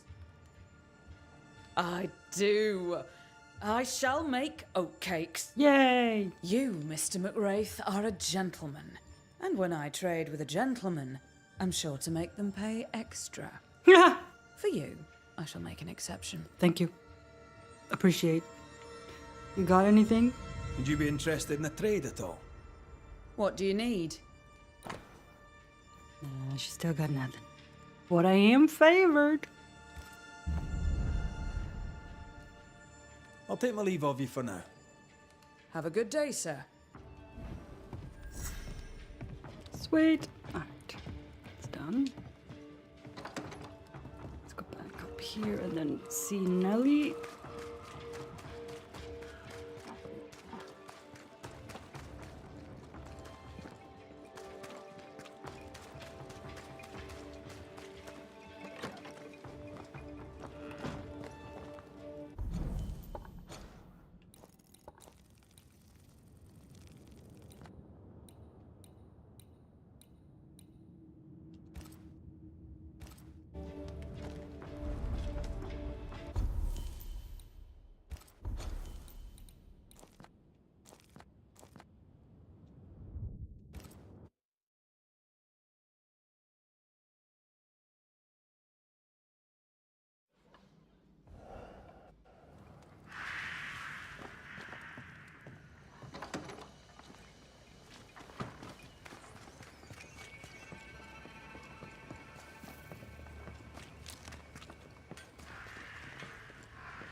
In here. She's back there.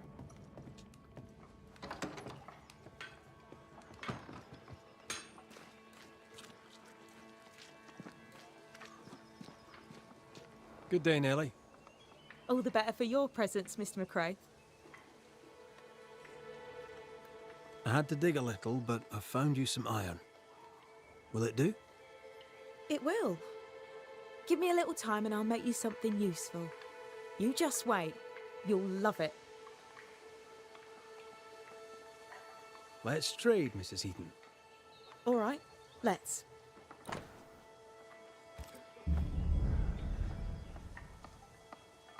Thank you for your time, Mrs. Heaton. Thank you for your interest, Mr. McRae. Okay. Wait for Nellie to forge your reward. Okay. How long do I gotta wait? Can I rest? Let's go rest.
Apparently that did not work. Okay.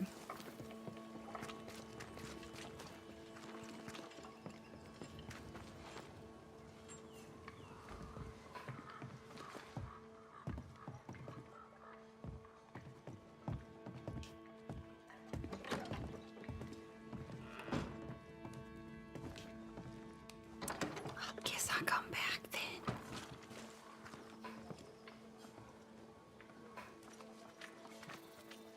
All right, fine.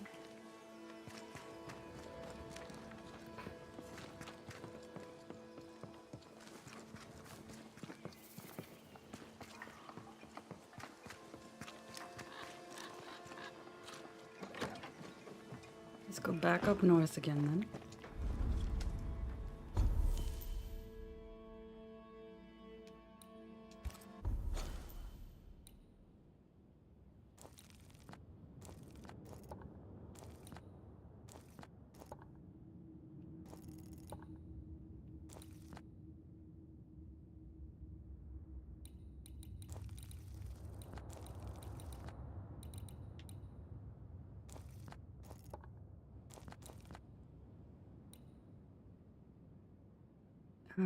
I'll search the forge.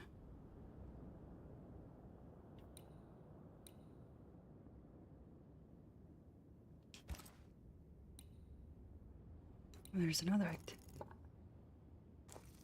Never mind. Do not follow that.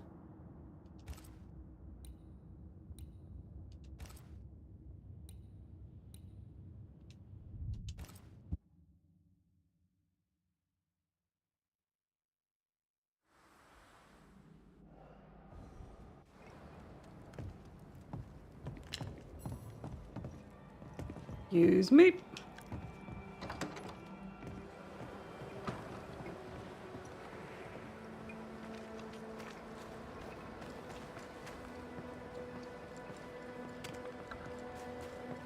McRae, over here. Oh. Never mind. Are you all right? Can't sleep. Bad dreams.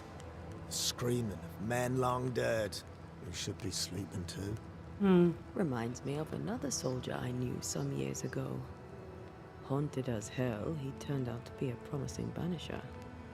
We have a ritual that will put those men to sleep for good. Just name the place. Somewhere important to you. At the cemetery, there's an unmarked grave. I've always wondered who lies therein. That's the place, I expect. Perfect. If I find you there, I'll put your dreams to sleep. Okay. Cemetery, watch there's to an you. unmarked grave. Okay. So which made-up ritual do you want to do this time? Let's keep it simple. Find candles. Hey. Now I gotta find candles?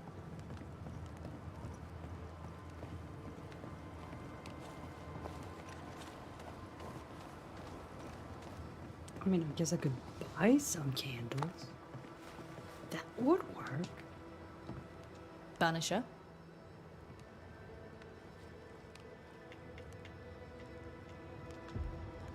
Shall we trade? Do you have I rather think we candles? should, sir. What interests you? Candles. Candles! Haha! Uh,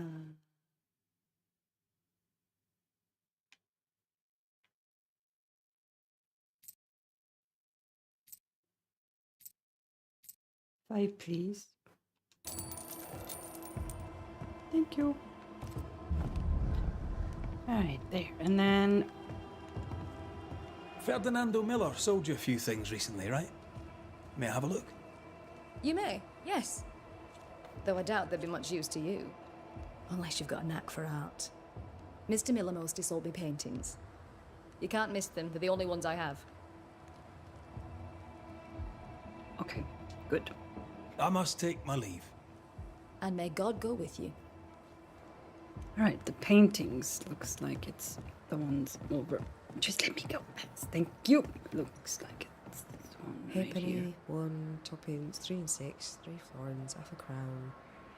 Shush. Pretty. The work, I mean. Not our ghost eye, though. Let's try the forge. Join Andrew at the cemetery. First, let's try this forge.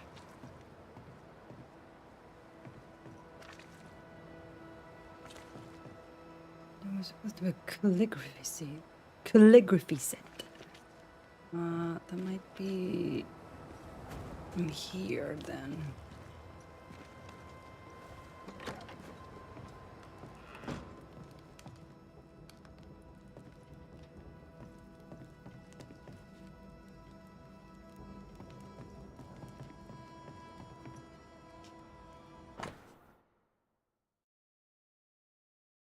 Theodore's note. Joseph, I received the things you owed me. They're good. I thought you a liar. It seems you are not.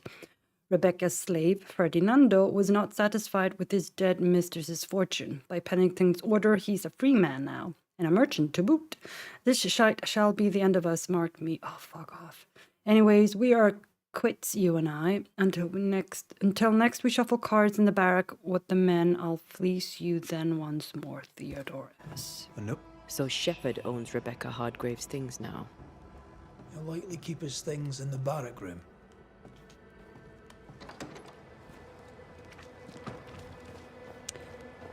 Let's go over here to the cemetery then. You know what would really help Andrew? Advice from another old soldier. Stop reading my mind. It's unsettling.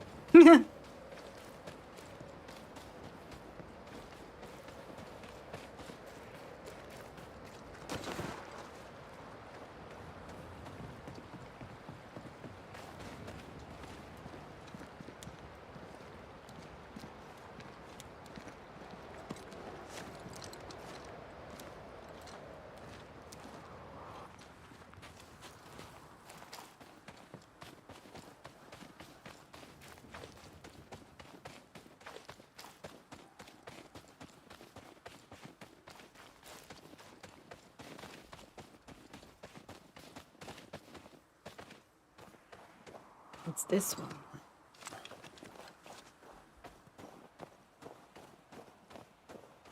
What do we do? I'll prepare the ritual.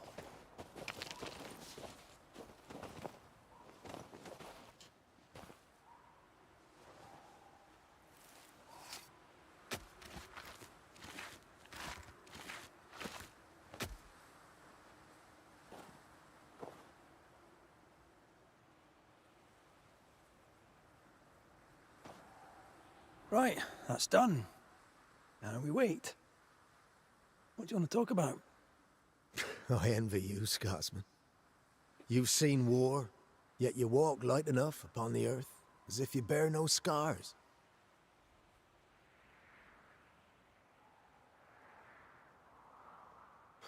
I've scars enough. And well healed they are too. Well, most of them. It's the open wounds you've to watch for. Talking helps. Feel free. Telling the tale shifts the pain from the inside and brings it into the light. Oh, I'm not a man of many words, as you may have noticed. Due to a deficient education and a meagre vocabulary, I find discourse troublesome. But I said I'd try, and try I will. Good. I'm glad to hear it. It won't be easy, but you don't have to face it alone. You have a family, a wife, children. Maybe it's time for you to find them. Maybe you're right. Maybe leaving is what I need. A new leaf and a new slate and all that. Mm-hmm. Good for you. Right. The ritual's done. You should sleep better now. Consider yourself relieved, as the saying goes. Right. I'll be going. Take some time to collect yourself. And Andrew, sleep well. Mind how you go, McCreath. I've lost enough brothers in arms. I'd hate to lose another. Oh, it's nice. Okay. There was this. That one. There we go. Oh, Peace sleeps well from now on. Now this place looks like the drawings on the map. What drawing? Bitch. Special items. Okay, what are we talking? Ah, note found in the Fort Jericho's armory indicating the existence of a cache. To make sure he left me a small legacy. It isn't much, but it shall tie us over to the next year. Soon we shall be wed. When you are in need, find him. Fortune favor those who awake at daybreak.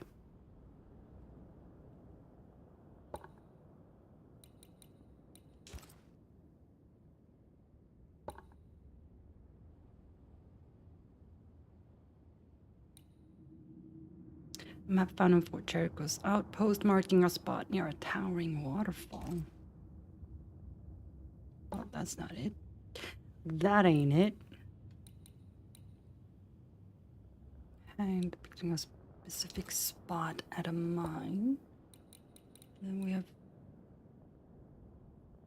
this one. Trinkets, odds, and ends may be hard to meet, yet through the dark and somber trees you may find what you seek. Follow the winds, then lose your way. Let not the sand keep you at bay.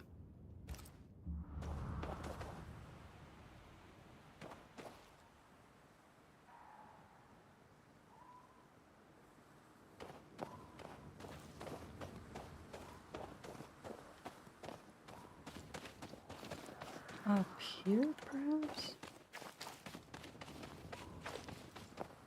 The treasure must be hidden nearby. Right there.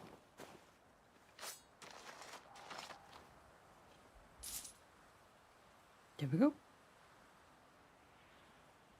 Right, so which one was that? Stop it. Stop it. Okay, which one was that? No, not that one. This one. Okay, so it was this one right here. Okay. Good to know.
A struck, the quill resonates. An echo, perhaps.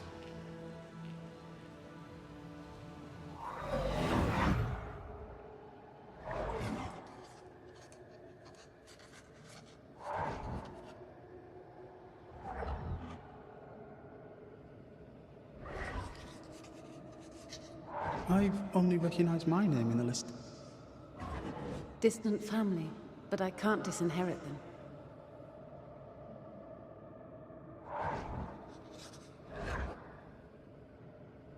I would never ask you that. To have met you is already more than I ever expected. If I was to lose you, God forbids, I'd cherish all that reminds me of you. There. If you were to lose me, all that I own would now be yours.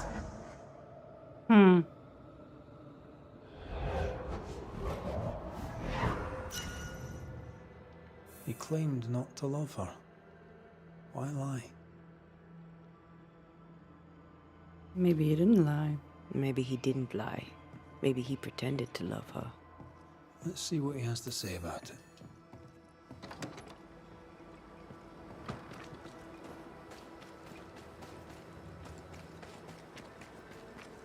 I mean, he was her slave after all, so it would be in his favor to try to pretend he loved her.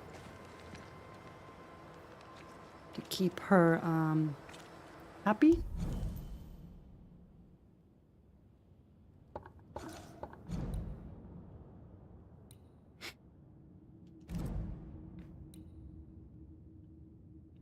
At the store, Ferdinando Miller's welcome was less than warm, nor was he pleased to hear his lover's name. He hired Red to banish her ghost. The investigation began. Far from the ideal love match described by Rebecca Hardgrave, the Banishers learned that Ferdinando had in fact been her slave. Eager to claim his freedom and a prosperous future with it, he pretended to love her too. Yeah. Just wanted to be free. I can understand that. Strong-willed and sharp, well-dressed and eloquent, he has the confidence of a man who has money and the suspicion of someone who once did not. Ferdinando Miller is trying to rid himself of a ghost. Ferdinando Miller inherited Rebecca Hardgrave's wealth. Knowing she loved him, Ferdinando Miller pretended to love Rebecca Hardgrave too. Ferdinando Miller pretended to love Rebecca Hardgrave so he would inherit her wealth.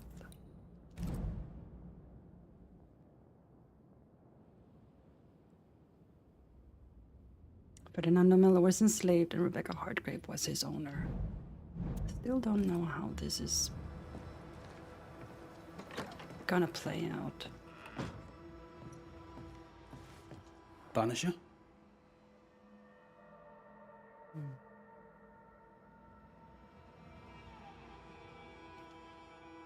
Folk talk about you. About your past. I know what they say. They say I am a murderer. They are wrong. As she lay dying, Rebecca Hardgrave gave me my freedom. Before that, I was her slave. How very romantic. If it weren't for the captain, the good people of New Eden would have let me die too. Rebecca was in love with you. The feeling was not mutual. True? I was her pet. A dog nuzzling its master, hoping she might loosen its leash. She loved me, she said. I allowed her to think I loved her back. I sat up and begged and let her pet me. I was a very good boy. Yeah. You gulled her, then took advantage. To a slave, a crumb of freedom tastes like a loaf. You'd have done no different. And I'd do the same again. Yeah, and can't blame him for it. Chitter-chatter. Perhaps you should get back to work. What am I paying you for?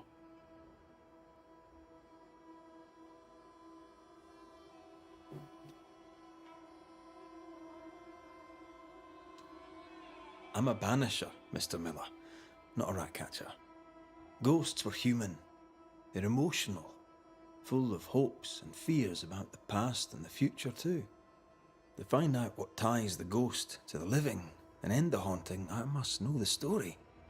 You want me to finish the job? Then the story must be told. The ghost must manifest. I do not like this idea. This idea can shit itself 6 times by sundown. Come on, break the brooch, and let's get it over with.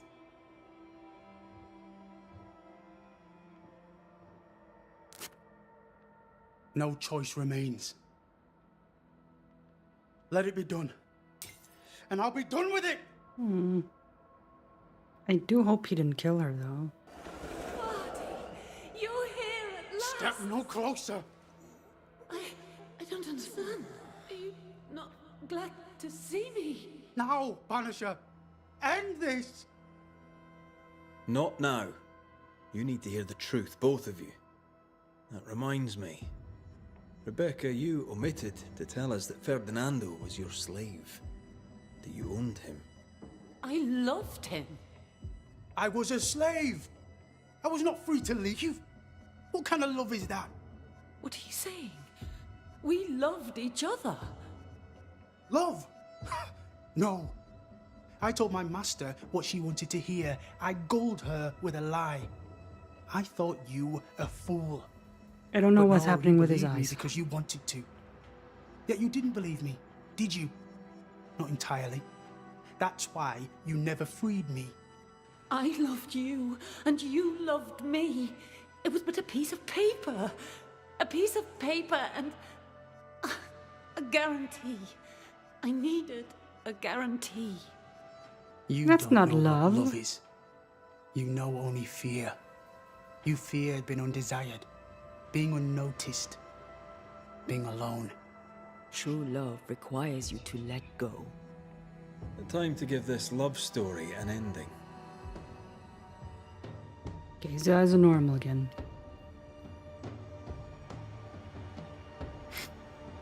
Alright, Rebecca.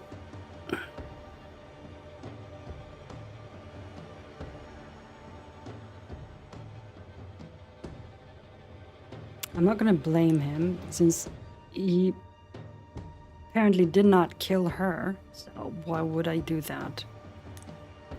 He like I said, he lied to her to keep her happy so that he wouldn't get punished and stuff. I get it. So the question is, ascend or banish? I don't know. If she deserves to be banished? I mean, no, I'm just gonna send her. Just go on, Rebecca live. Hardgrave, Go on. Just go on. Your love for Fardy Miller is sincere but unwanted. Yeah. You're hurting him. Let him go.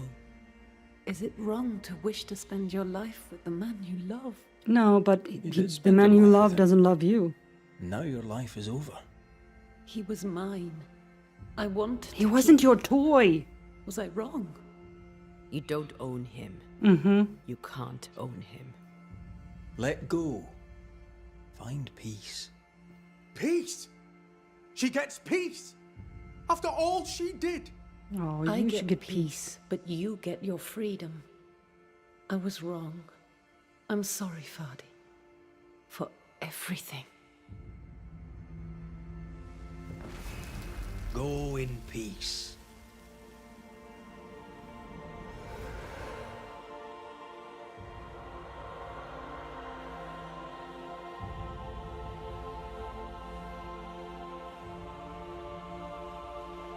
I didn't have enough information to decide whether she should be banished or not.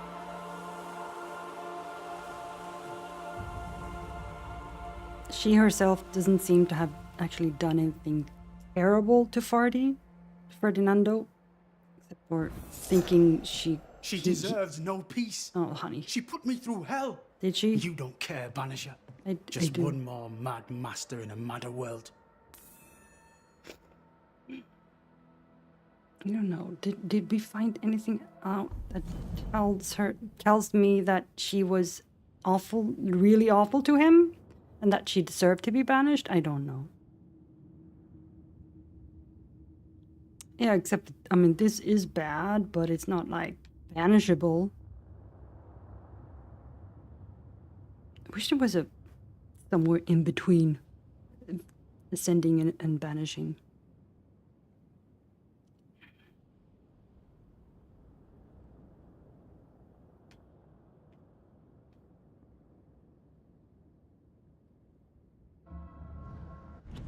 no, is there... where am I right now?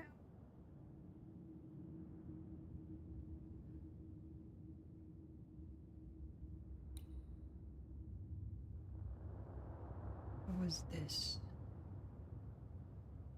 Confront Fernando.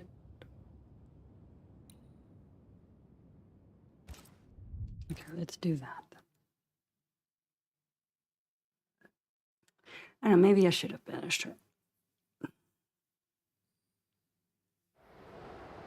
Just doesn't quite feel like I had enough information.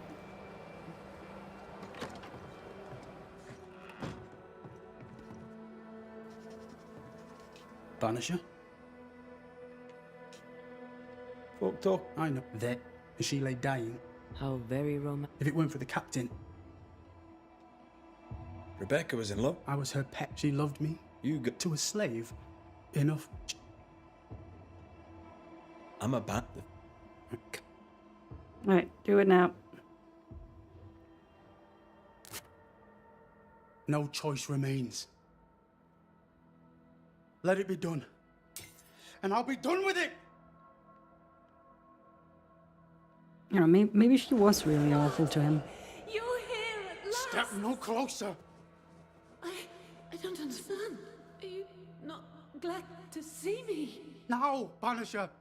End this. Not now. That reminds me. I was as... Look, I thought you'd... Time to give the... No. Rebecca Hardgrave, you are blinded by your emotions. You cannot see the harm you do. How can love be harmful? You imposed your love on someone who could not refuse it. That's true. It was just another chain with which to bind him. Also true. I only wanted him to be happy. But he wasn't. You didn't. You wanted him to be yours. Life to the living, death to the dead.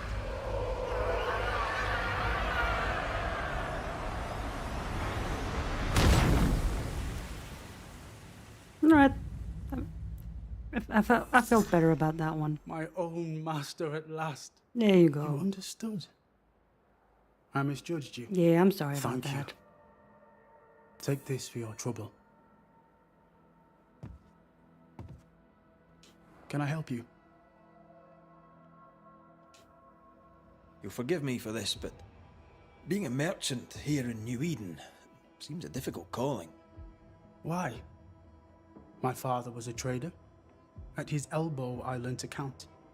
And I learned to converse. There is no trade without conversation. And all conversation is a trade. And here's the thing. In conversation, my father said the wrong thing. He angered a soba. Suddenly, my father was dead, and I was the merchandise. Damn. Who better to be a trader abroad than a man who has been traded abroad?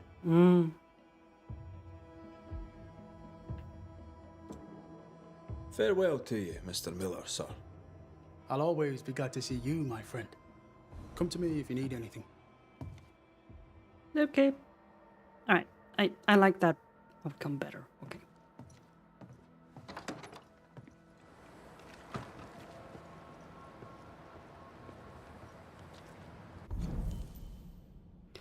But still, I still wish there was a middle thing between ascending and banishing.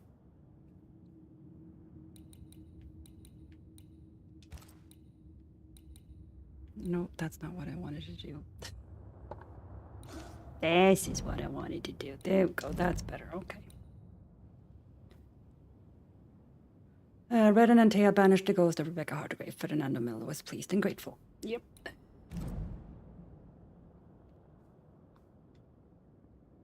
On her deathbed, Rebecca Hardgrave granted Ferdinando Miller his freedom. Afraid of losing Ferdinando, the man she loved, Rebecca Hardgrave kept him enslaved. Yeah, that's pretty bad.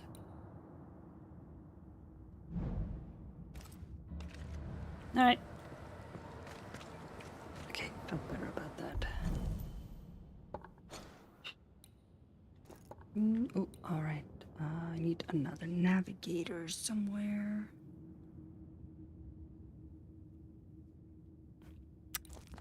Here's...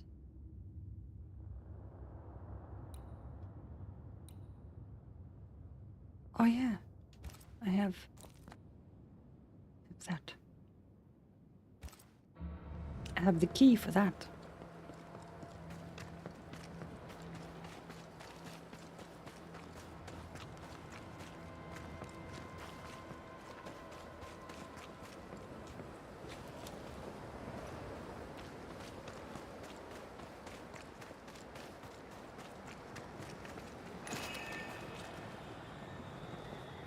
Right. That's what that is. I need the navigator for that.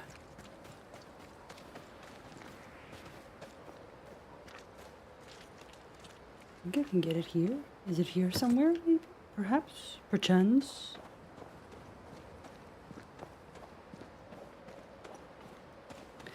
They're usually nearby.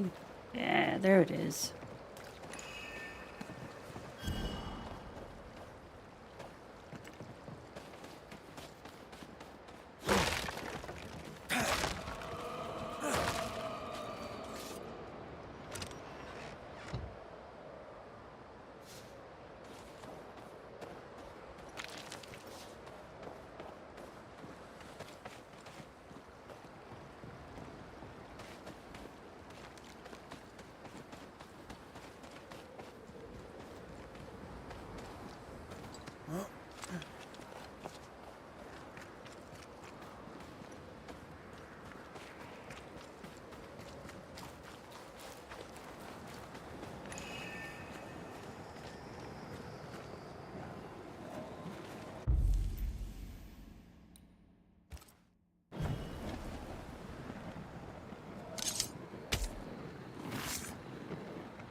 Unclean spirit, leave now.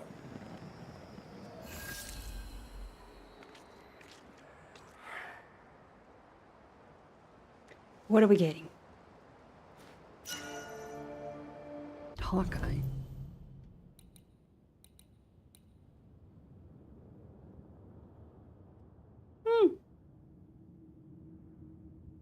Cool.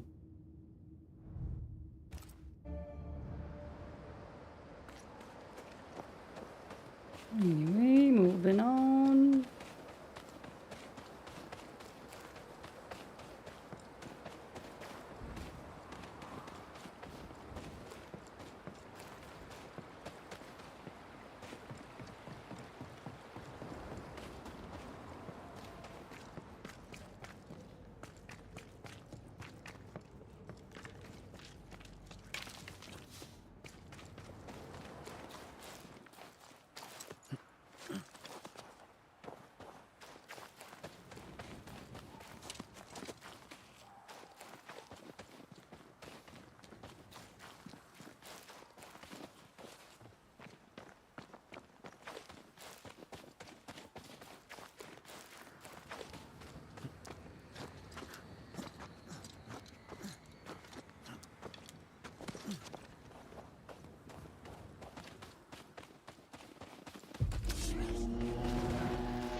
Have a bit of this.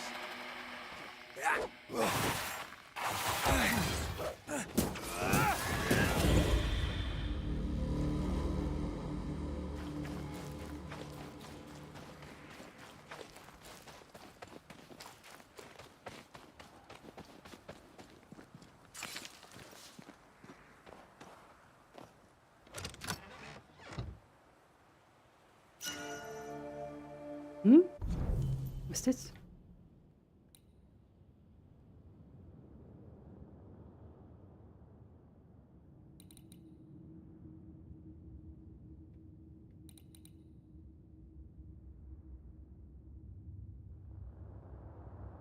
Okay.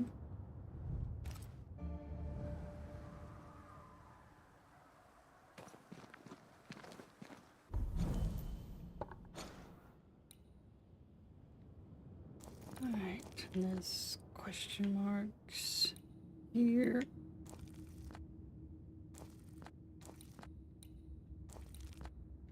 There's point of interest over there.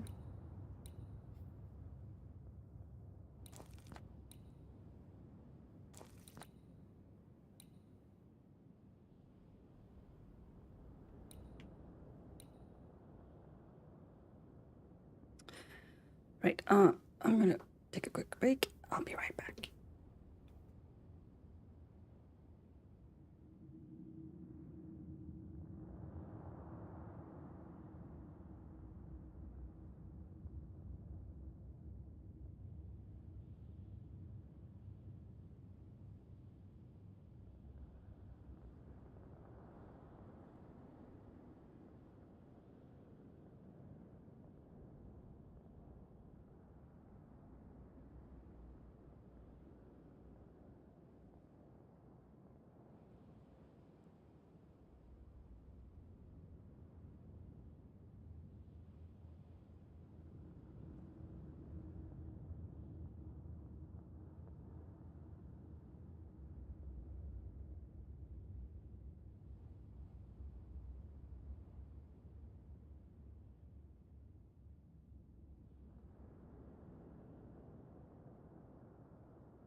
All right, let's see. What else to do now?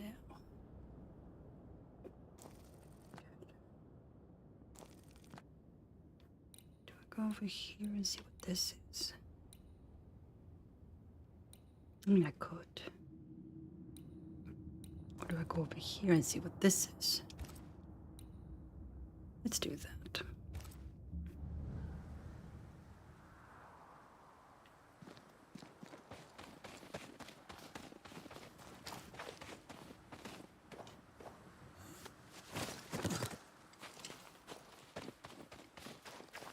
Also, let's take care of this. A wee Highland kiss for you. Take care of this whole mist thing. So that would be this one. Yes. Gavamarcas and Alice.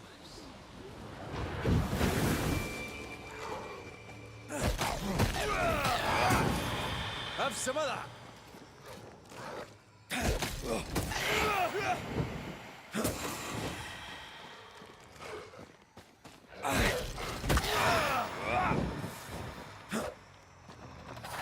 Snap out of it.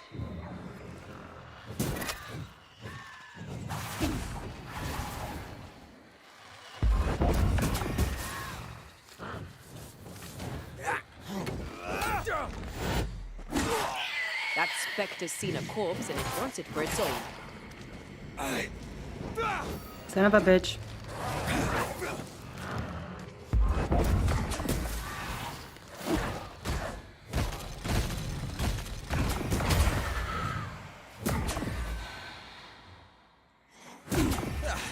They brought more friends.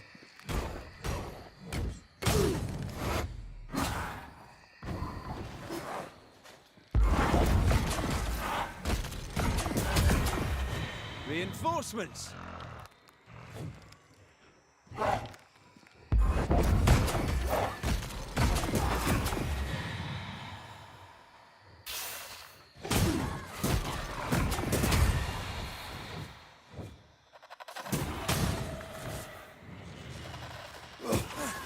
Have a bit of this.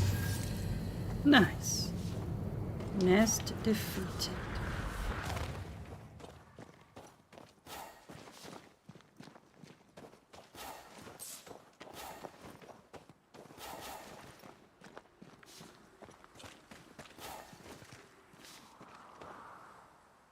Okay.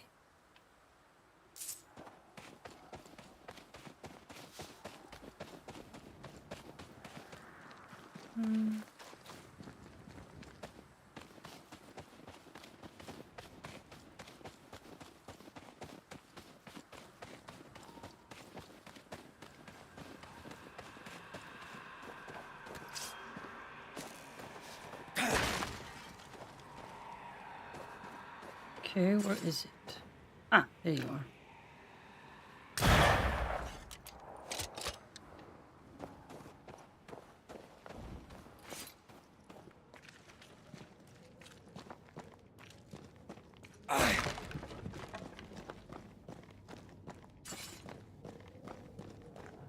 More corrupted ivy waiting to be plucked out.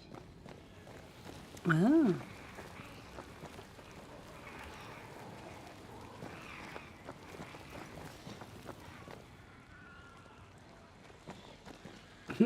Okay.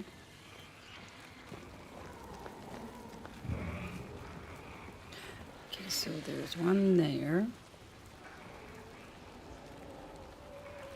One there.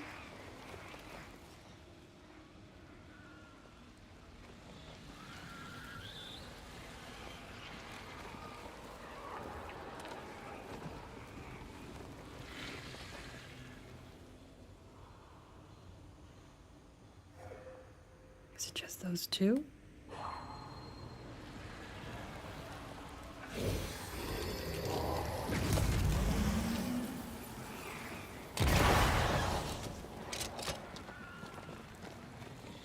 I don't much fancy my own garden. Trust me, you don't want a garden. Oh. That's what this is. Ready to cross that breach? Nah, not yet.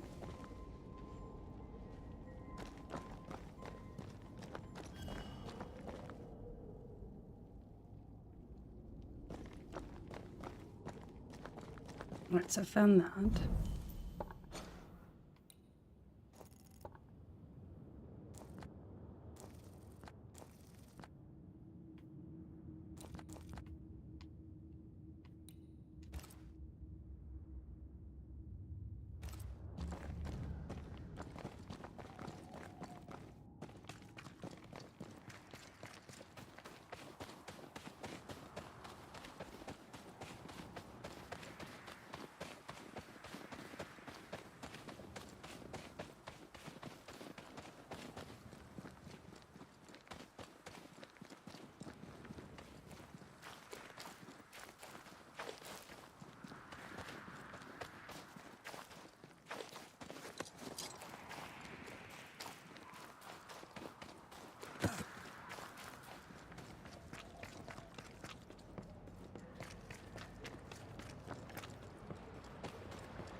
it. Away with you!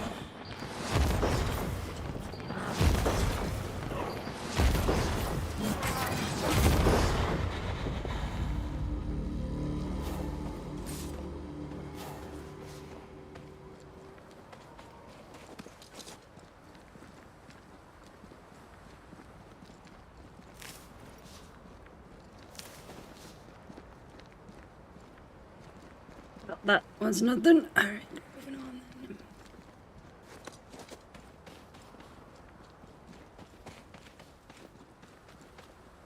Let's go up. 'Cause I can't move across there.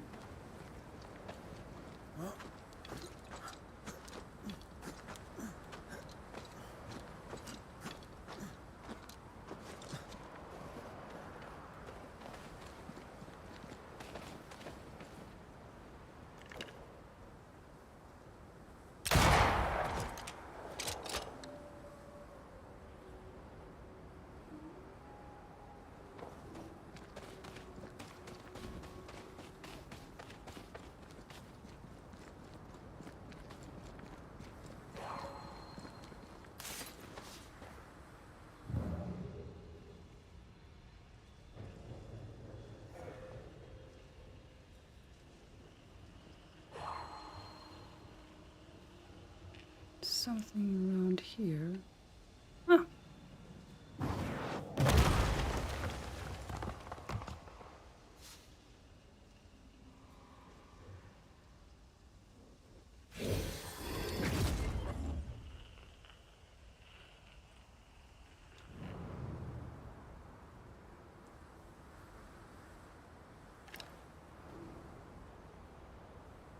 Hmm.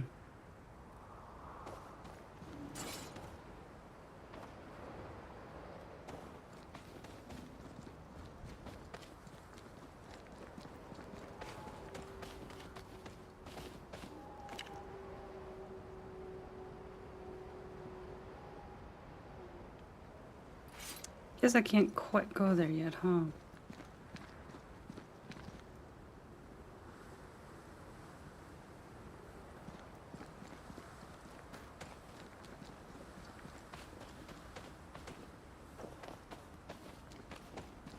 Hmm. All right. If you won't let me go there, then I won't go there.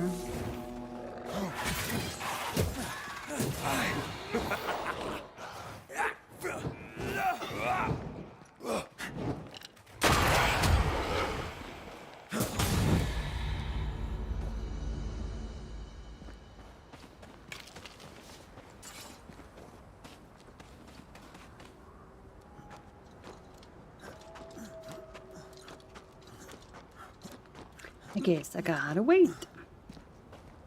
Find another way.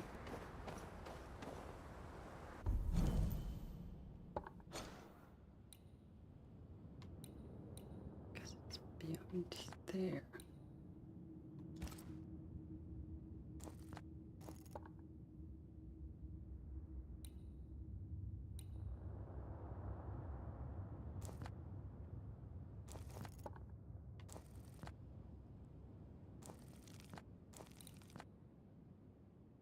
Alright, let's go back up here then.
Nope.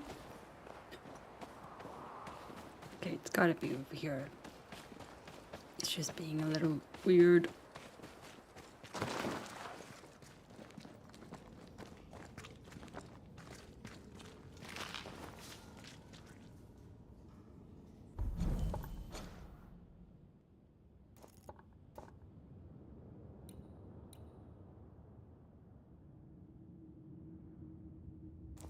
Oh, is it, could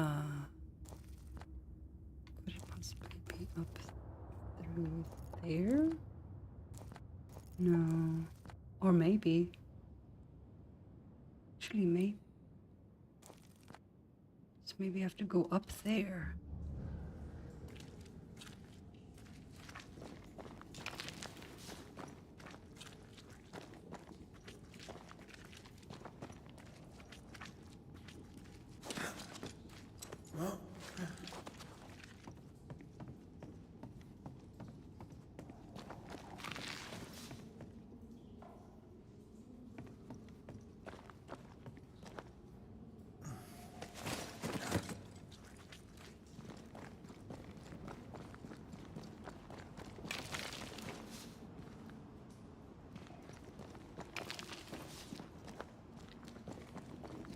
Oh, right. Let's do that then.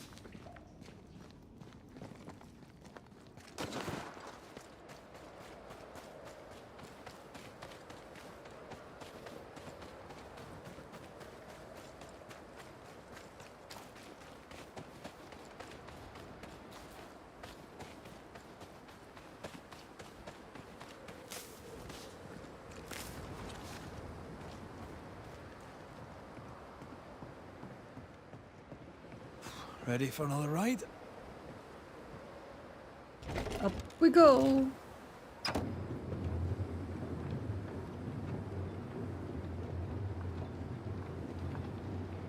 Circumstances aside, this is quite romantic. Swarming hordes of spectres aren't to your liking. They are if I'm with you.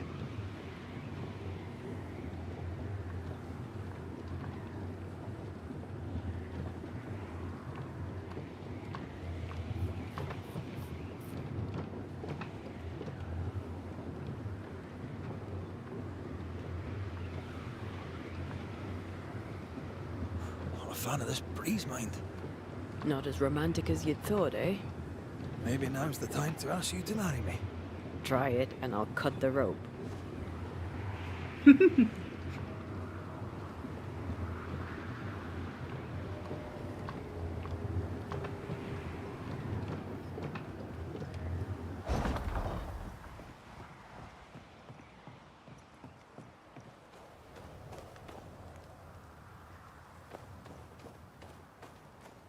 All right, here we go.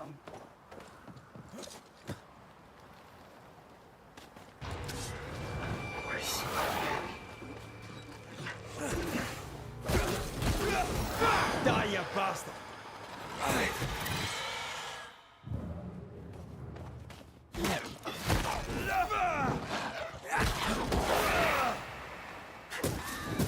You're done.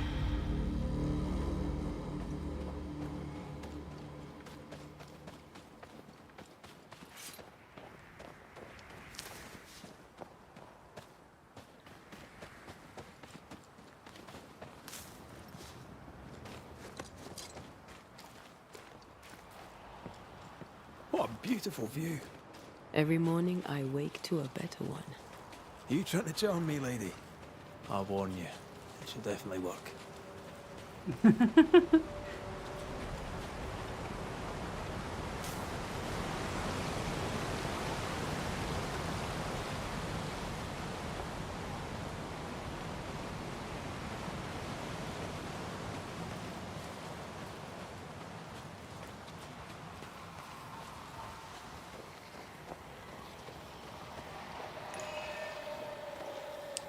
Let's do this one too while we're here.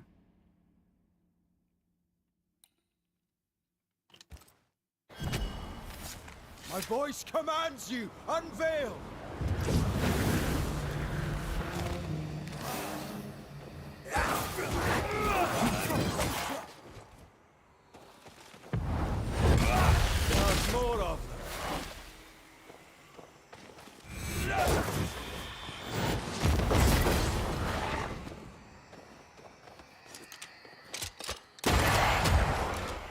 One less to worry about.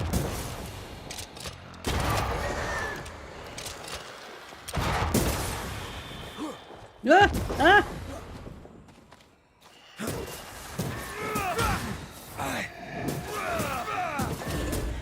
Piss off! Watch out! Spectre possession. There we go.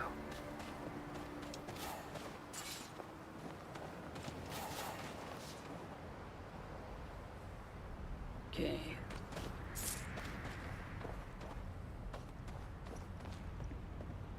I think it's that one down there.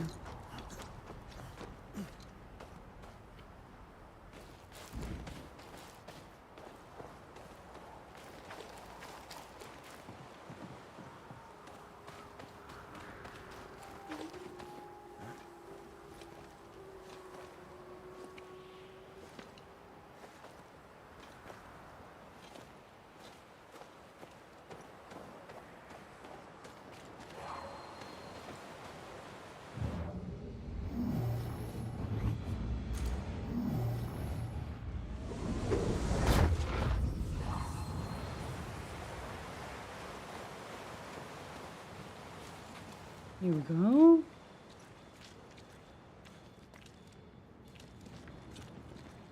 Banishers. I see you found your way. Sebastian, what are you doing here? One second.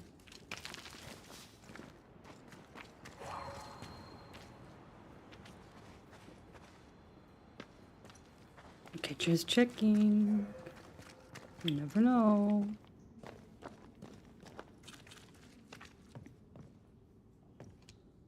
Difficult though it be to walk these dark tunnels, I'll guide you as best I can.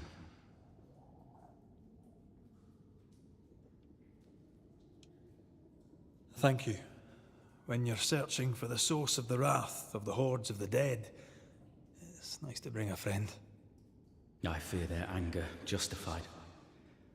This place knows much tragedy. Pennington did a great and terrible thing. Your death must feel like an outrage. I am a soldier. I took the shilling. Death is part of the bargain. One dies so many may live. I served the sick and the dying. When my turn came, I was ready. But now, in the fort, there is no noble sacrifice. One dies, so all may also die.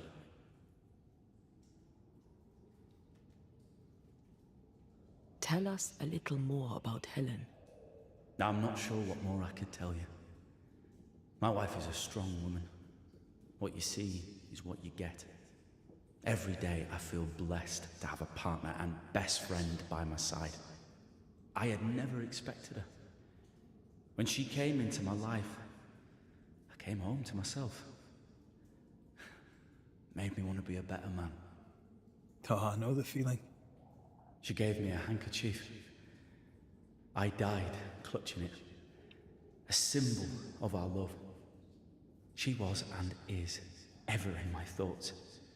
She is my world, now until the end. What shall we find down there? The rage of the Forsaken. They trusted him. He betrayed them. He abandoned them. I doubt they can be placated. We'll be seeing you. Very good. Okay. Whenever you're ready.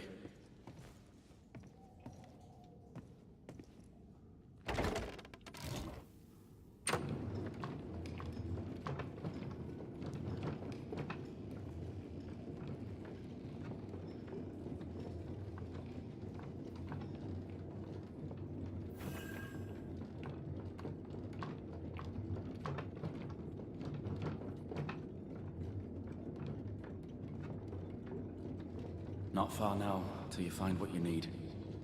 I hope. Pity. I was enjoying this wee promenade.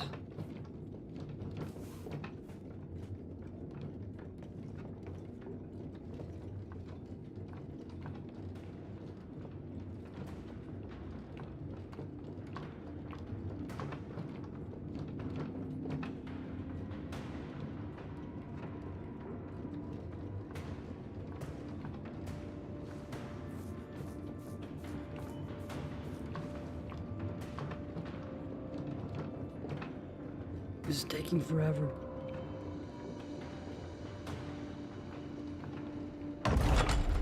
Oh, fantastic. I think you can get down from here.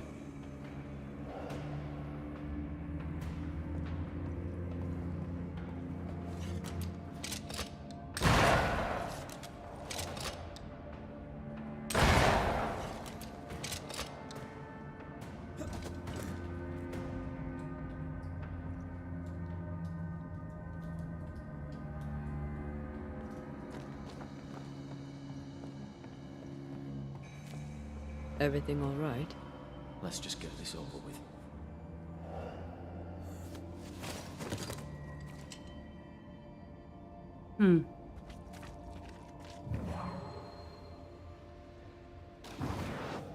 Shall we? We certainly shall.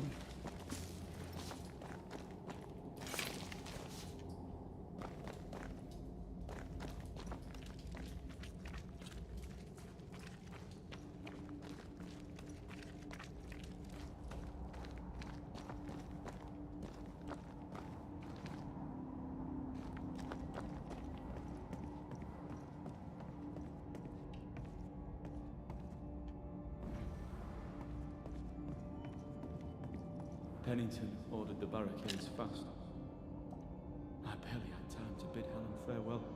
That must have been hard.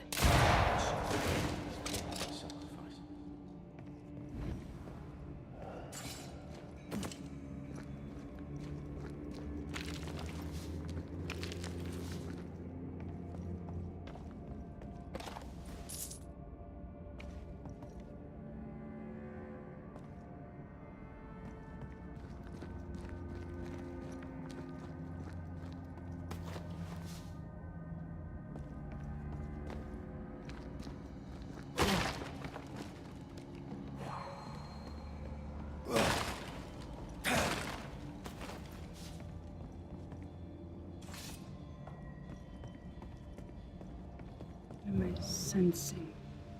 Ah.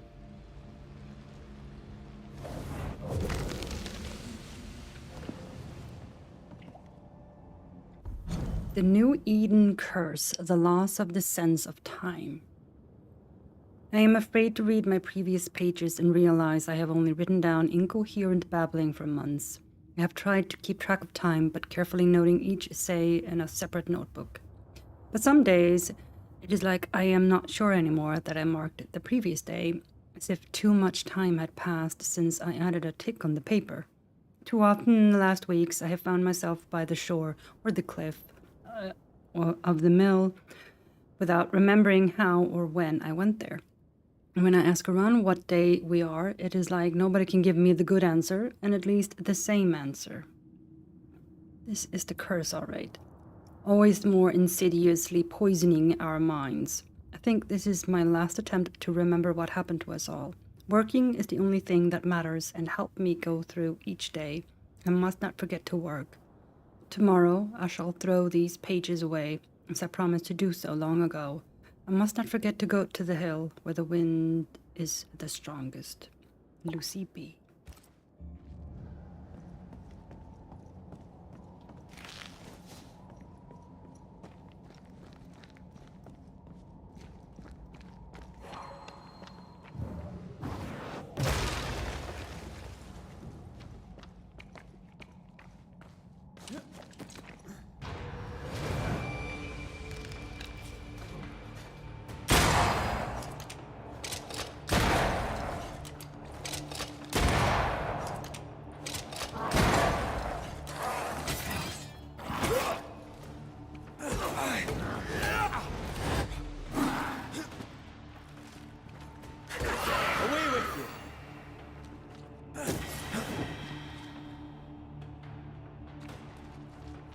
Okay.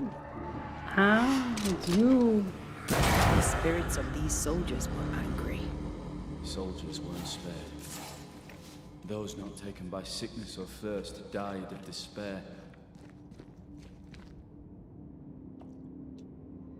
Which one took you? Despair. Most definitely.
Right, so that's what this was. Okay.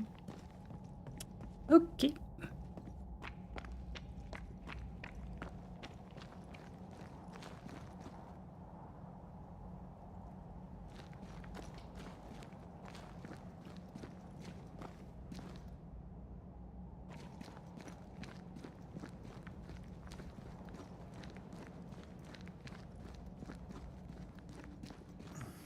These tunnels go surprisingly deep.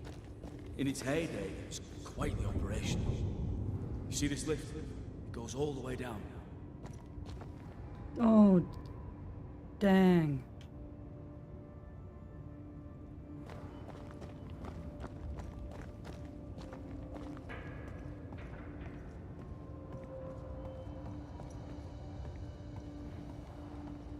Cart upon cart rose to the surface, piled high with ore.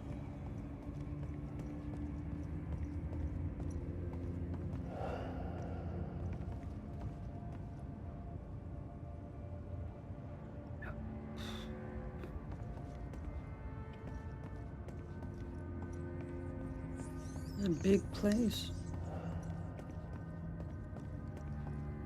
What's over here? More tunnels blocked off. More death in the dark. Hmm.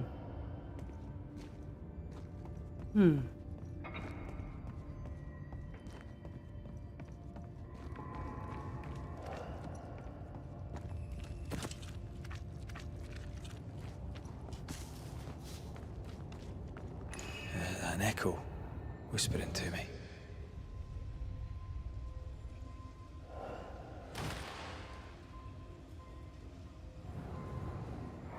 I told Gray the tunnels were hellish hot. But Wilson says he can't do much about it. Keep feeding the furnace, says he, if you want your meager pay. That sounds nasty. You all right?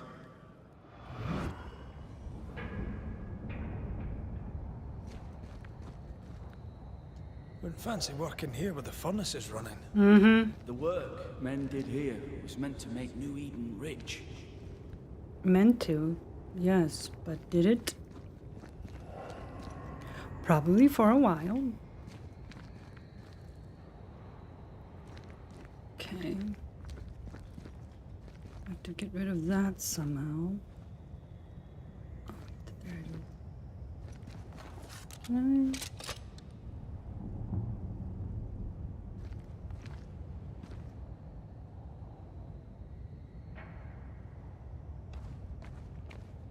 No.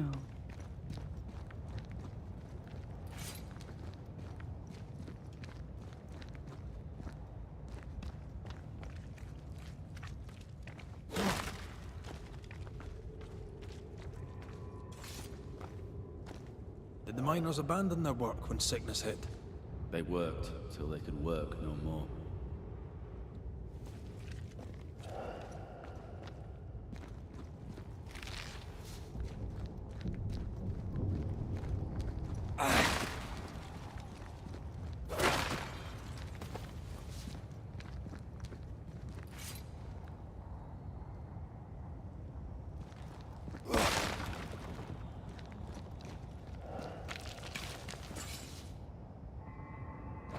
Okay.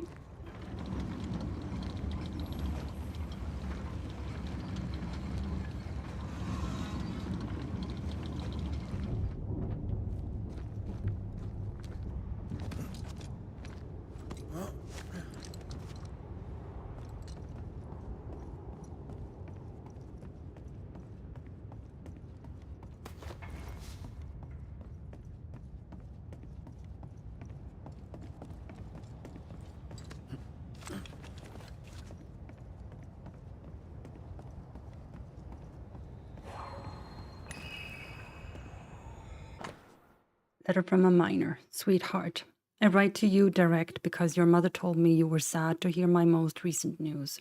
All is well. We are locked in for our safety that the disease may no longer spread. We have nurses to tend us, and the men of the train band bring us food and water and other supplies. Soon this will all be over and I shall come home. We shall go fishing on the river and play with Dudley. I shall teach you to shoot. That shall be our little secret. Help your mother in the house and at the market. Look after your brother. Say your prayers and stay strong. I shall see you soon. Your father who loves you very much.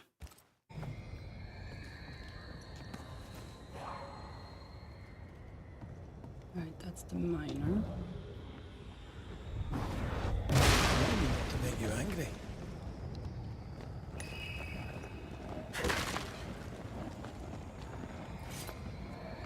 Careful. A dark will is upon that thing. Mm-hmm.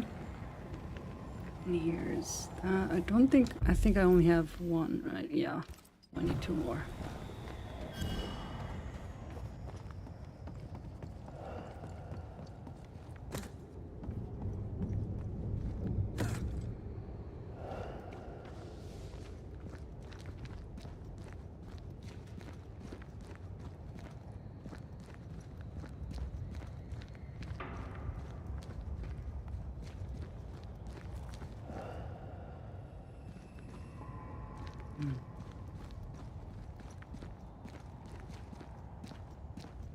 How am I supposed to?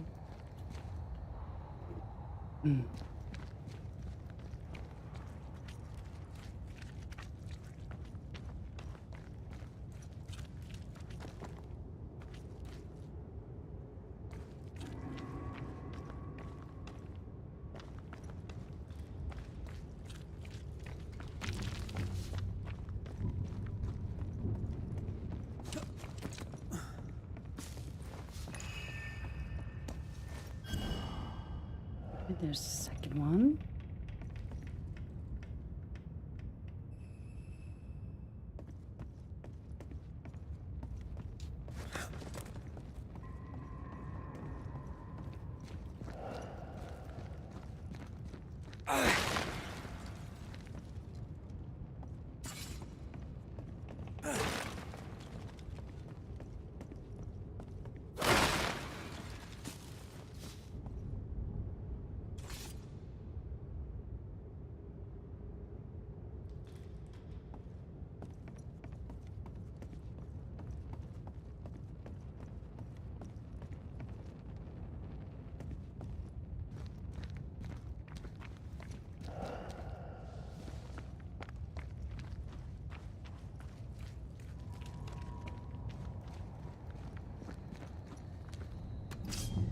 No.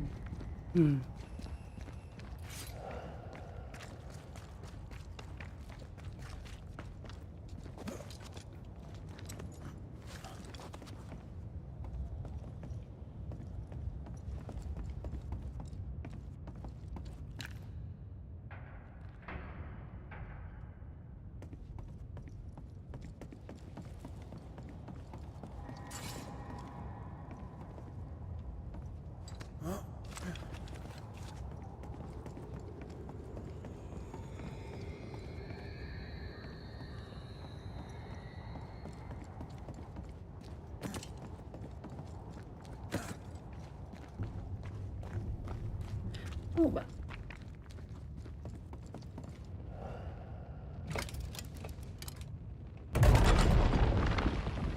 Stuck, damn it. There's a strong spectral presence down there. A lot of us died down here. Whoa. What the hell was that?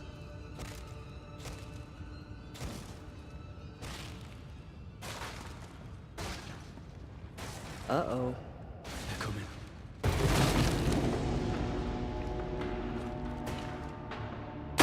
Stay on your feet, Red.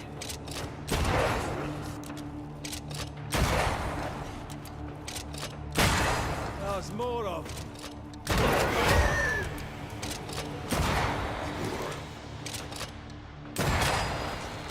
Shift your balance. Oh.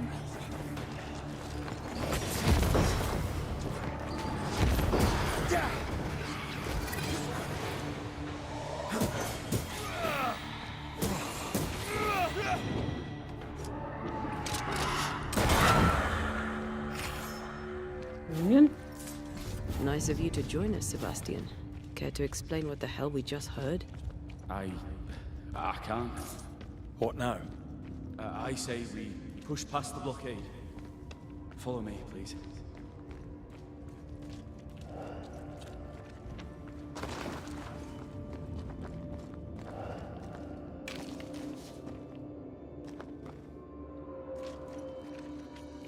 What's this? A makeshift checkpoint. The halfway mark.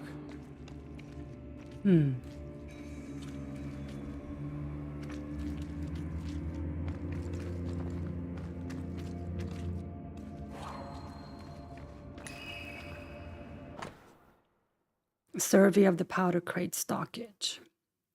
Powder tally by crate.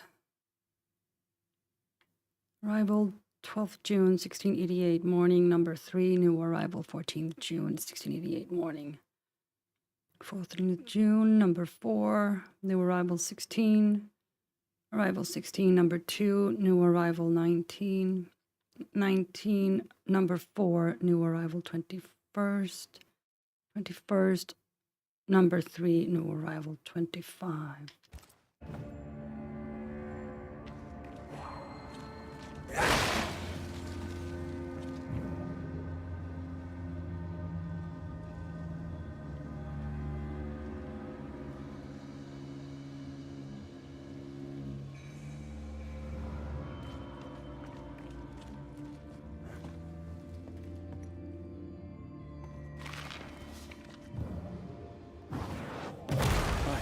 Still impressive. Ah. Enough powder to kill us all. Enough powder to kill you, you mean? Aye. Enough powder to kill me too.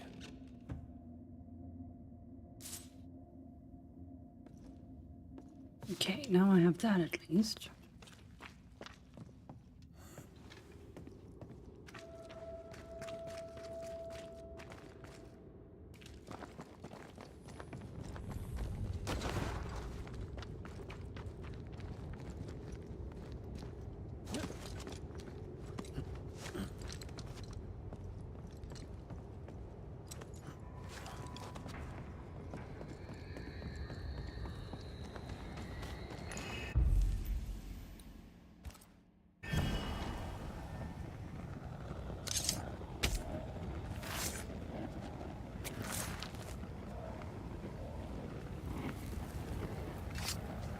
Strong you were, weak you now go.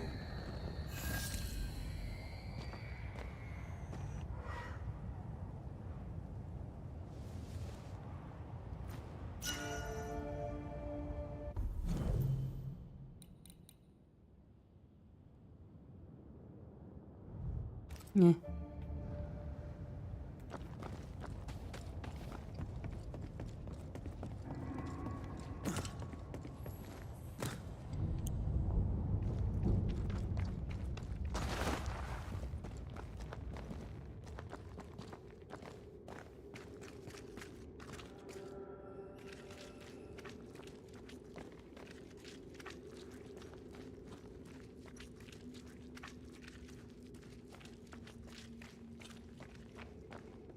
Were they expecting to face a regiment? In a way. We knew the dying would try to fight.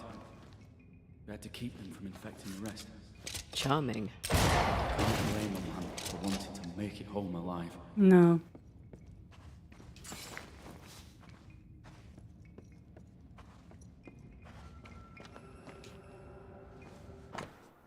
Quarantine rules. Nothing must leave the mines.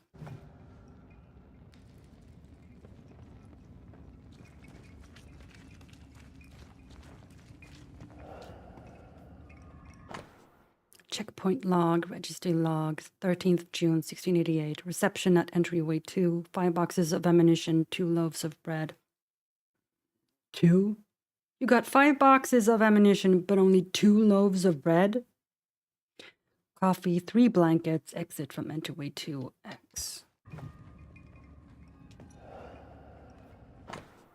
Orders from Captain Pennington. Lieutenant Priest, you disappoint me, soldier. Folk outside await your words of comfort from within the mines. I could not read them your most recent report.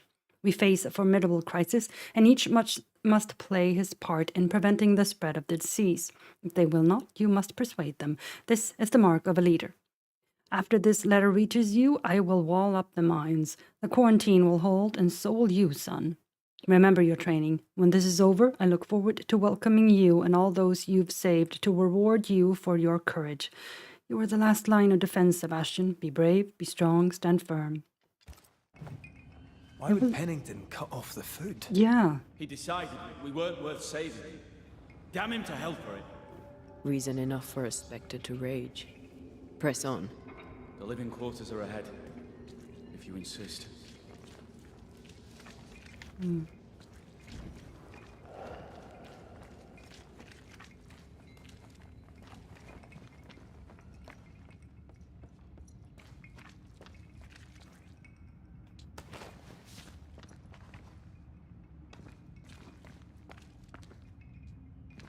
We play games as we wait to die. Nothing else to do.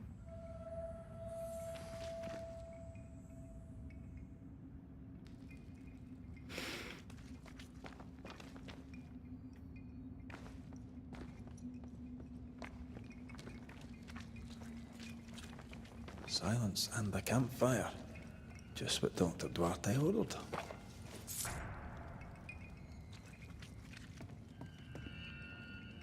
None must approach the entryway on pain of severe reprimand. Harsh rules, Sebastian. Yours? I regret the necessity. You said you were a bystander, yet you wrote reports to Pennington? I hoped if he knew what was happening, he'd do something.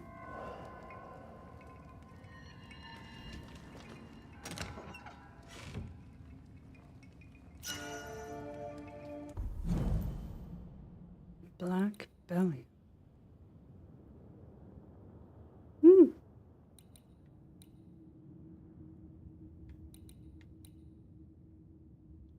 Okay.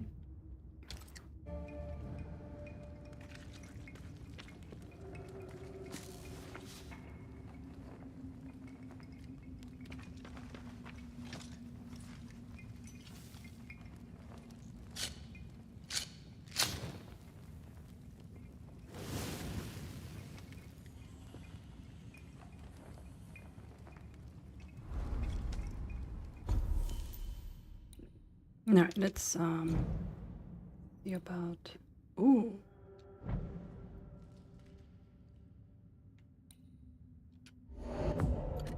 Yes. Very nice. Let me also have.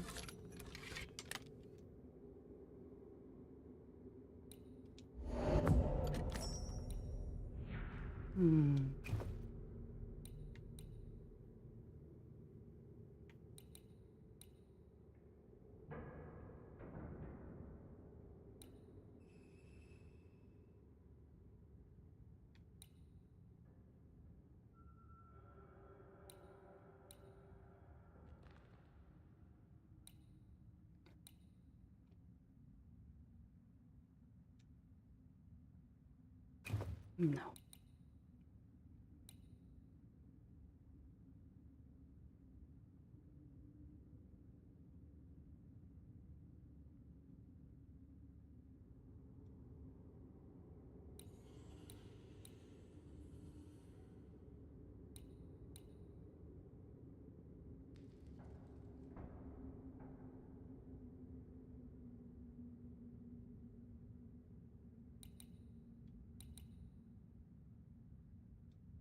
Do I need more?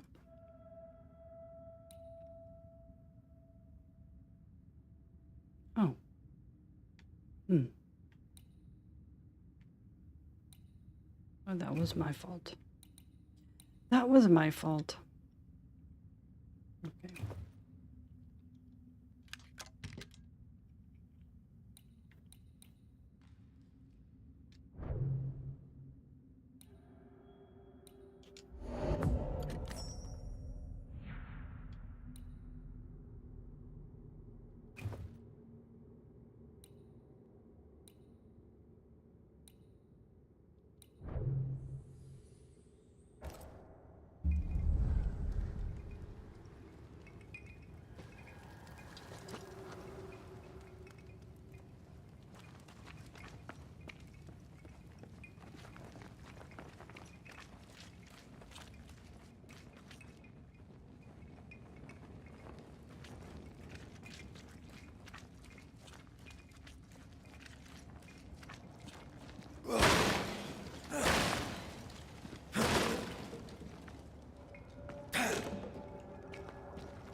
Hang on 1 second.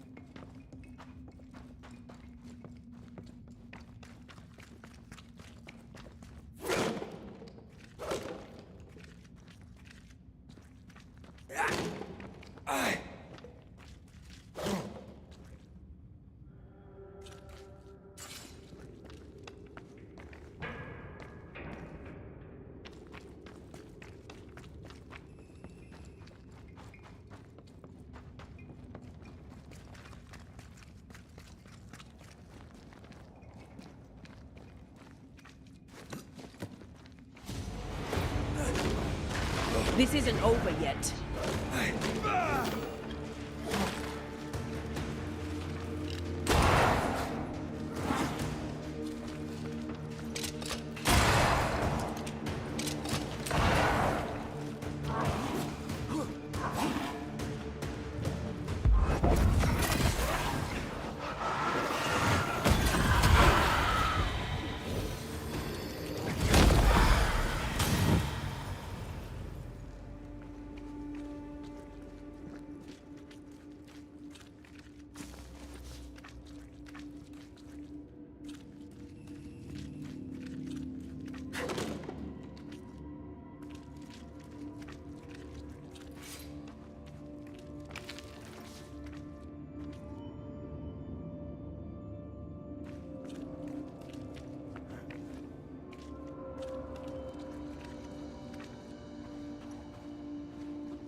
This miner was shot.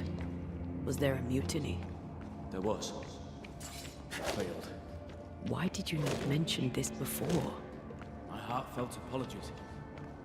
I suppose the memory was just too painful.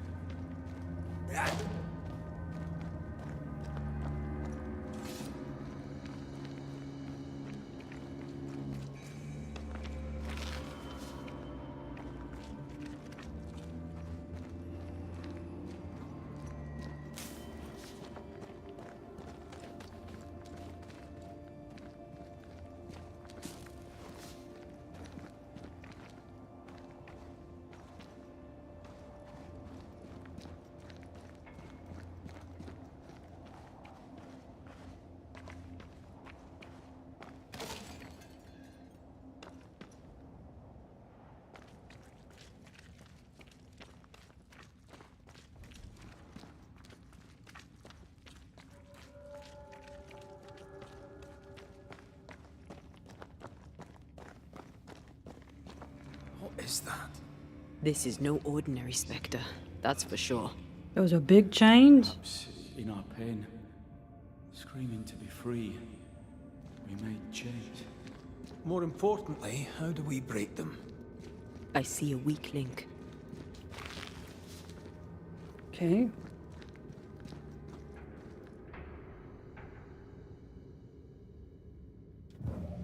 Oh. Red, I see a weakness. Let me show you. Yeah, it's right there.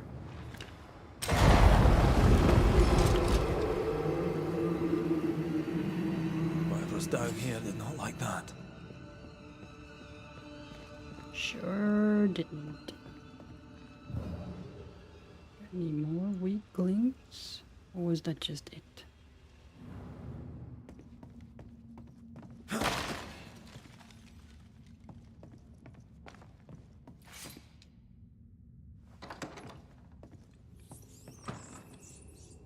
Those who attack militia or nurses will be isolated and starved?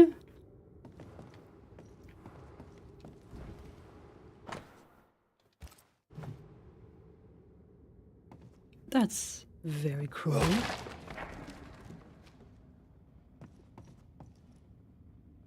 Hmm.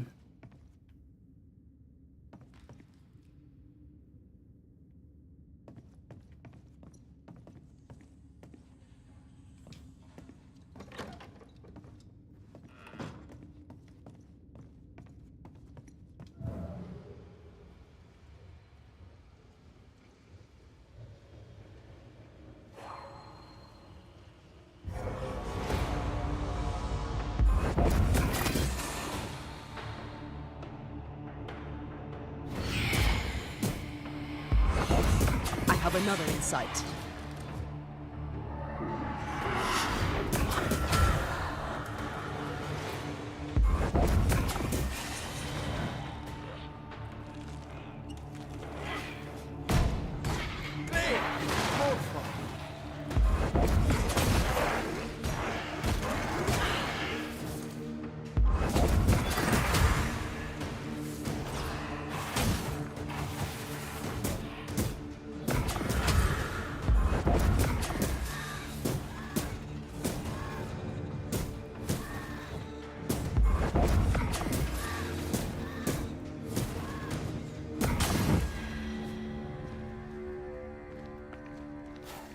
Red, look at this.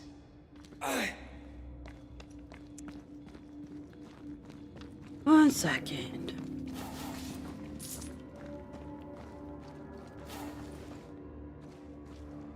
What's that mark mean? I've seen it in books. Necromancy. Mhm. Corpse raising, spirit control, that kind of thing. Ever heard of a ghost able to raise the dead and control them? I thought they were myths. Perhaps I was wrong. But we do our work. Come on, let's break these chains.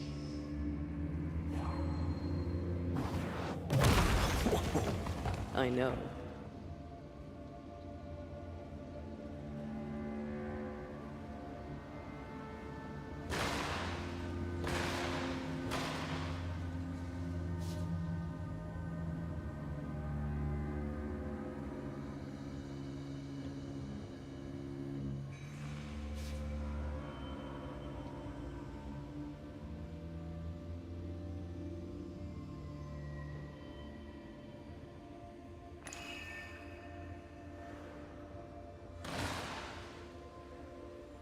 The dying must die alone.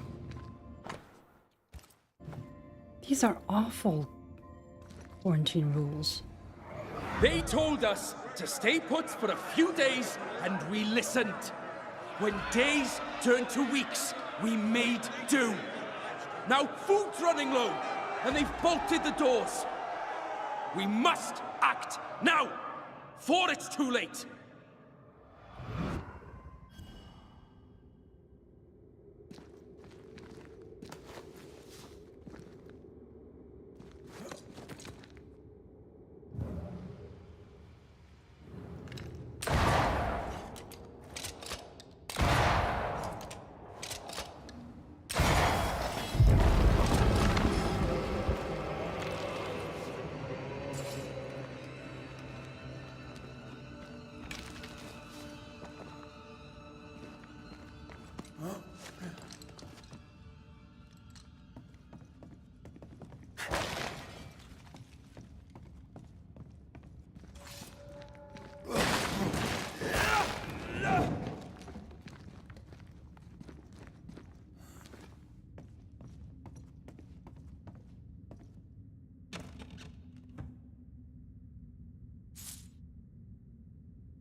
Any militia owners who takes sick must join the quarantine.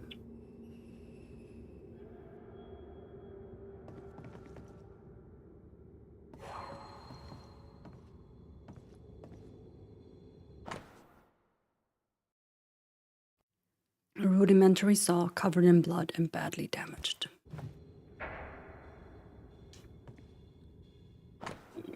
Amputation story. Ripped page. June 22nd. Last night, I had to amputate a miner's arm. He was shot during the attack on the checkpoint. His life was not in danger, but he was losing too much blood, and Sarah and I could not stop the bleeding. Neither of us was trained in amputation, but I was the older one, so I did the deed. Sound of the saw on the poor man's bone as he screamed like a devil shall ever echo through my soul, though I live till I am 90. There was much blood. Sarah turned and vomited on the floor, but I couldn't stop. I was already halfway through the bone and kept sawing till I was through. I thought that would save him, but he took sick. He died. His name was Gerard, or Gerald. Jared, perhaps. No matter now. I have not seen Sarah since. My belly aches. With strain, I hope, and nothing worse. Clearly, it was something worse.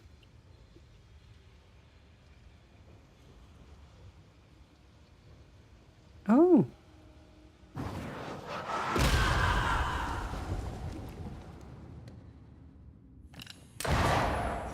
Let's see.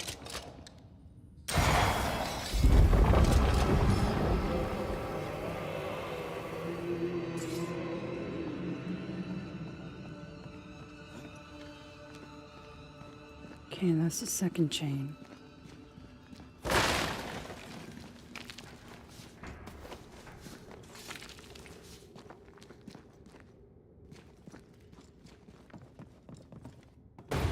Oh, of course. Try this on for size.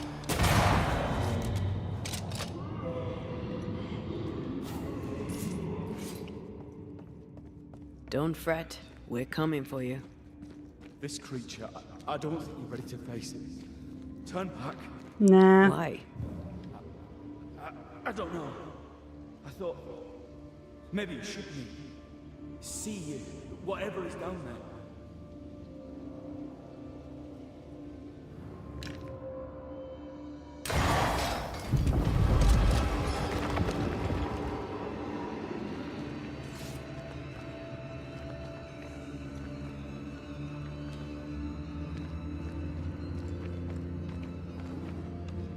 Why were these galleries walled up?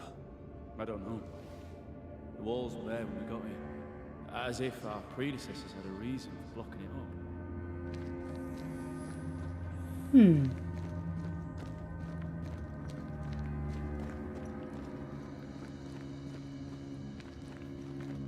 up. Oh.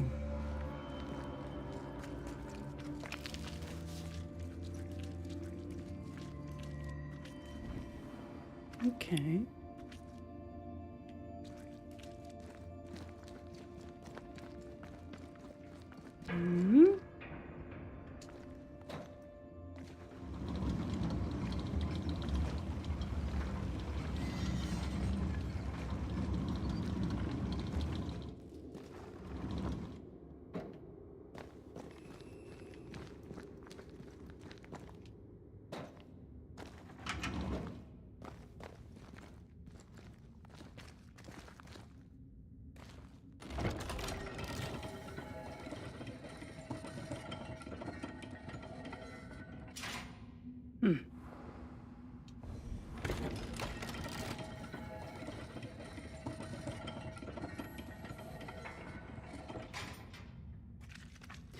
Well, that wasn't helpful.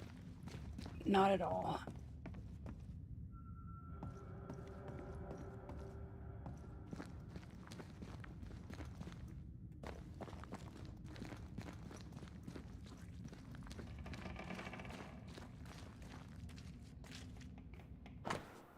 Corpses disposal notice. Order for the disposal of the dead. Quickly wrap the body in cloth until no skin is visible. Cover the mouth and nose for fear of vapors. Bury the body at the back of the cave and seal the grave with stones to prevent miasma and contain the stench.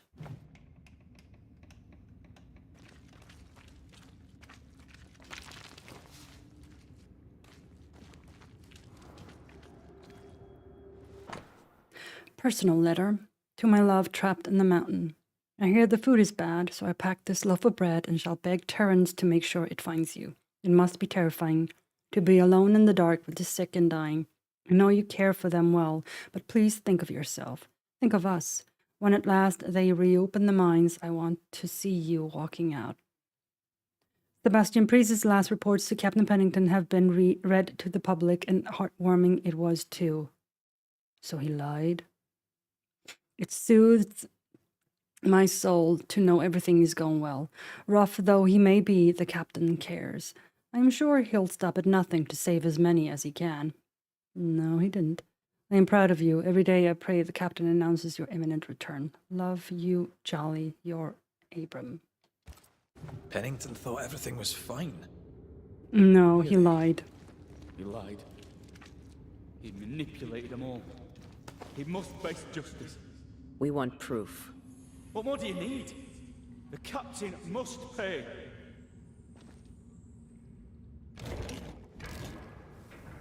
Spectral stains block the mechanism. Hmm.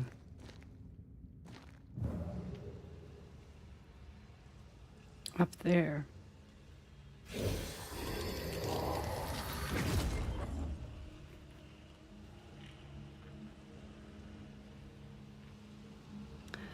Right, let's see. Can I find...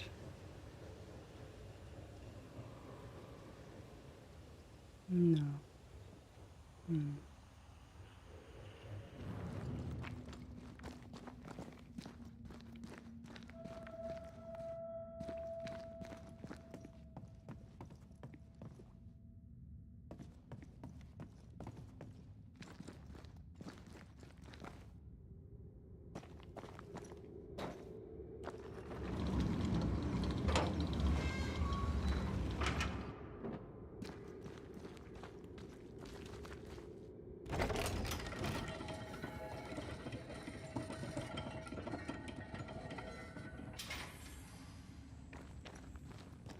Where is the mechanism that turns this? That's what I want to know.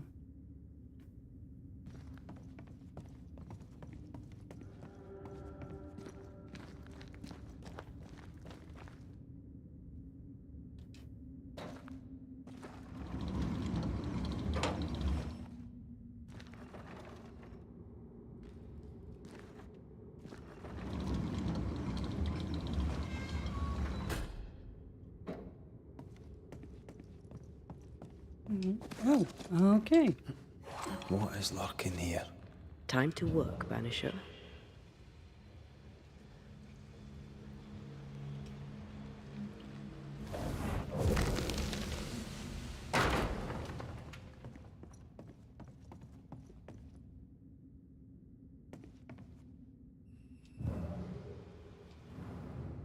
Hmm.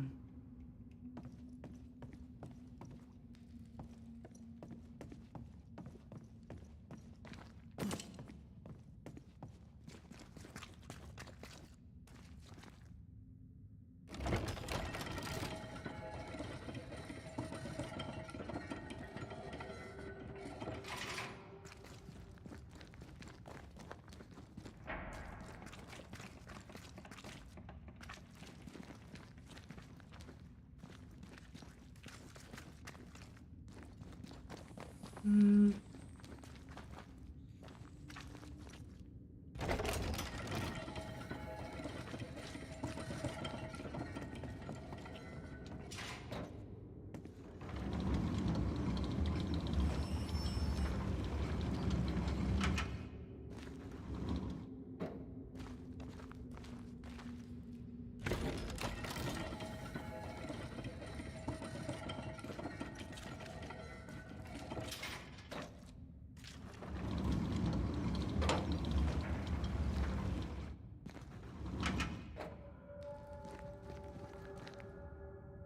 Oh, I think it was here before.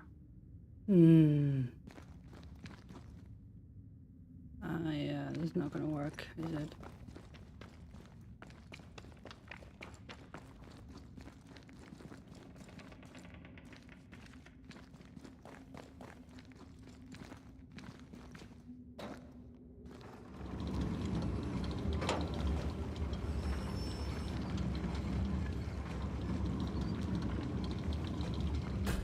Yeah.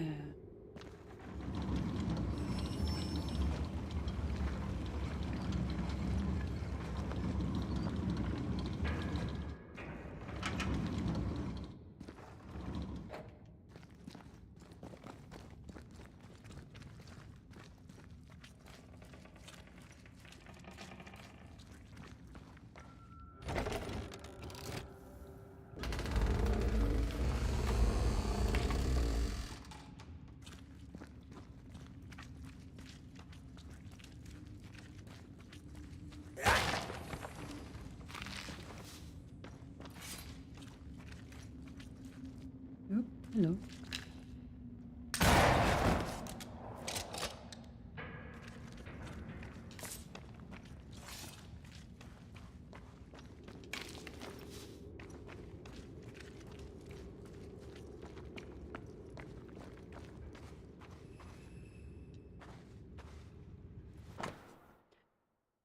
Any who try to leave will be shot dead.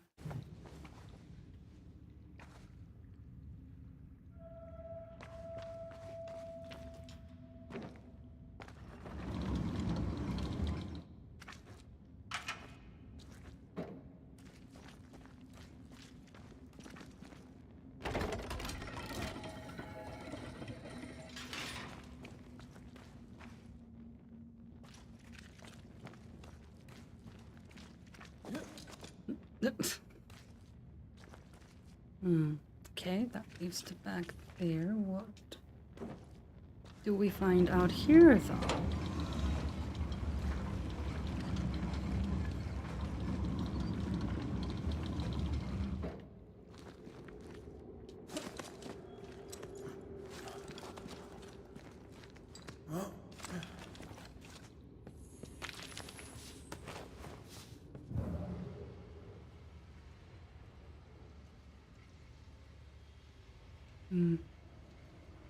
No weak links there.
There we go.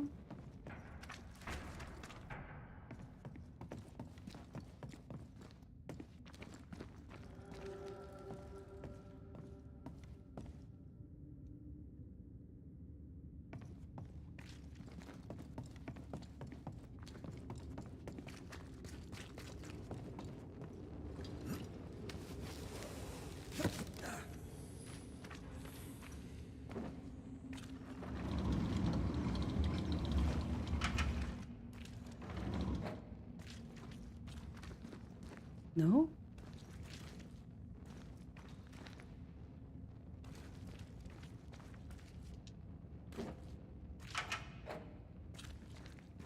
Ah.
All right, let's see.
Still no weak link here.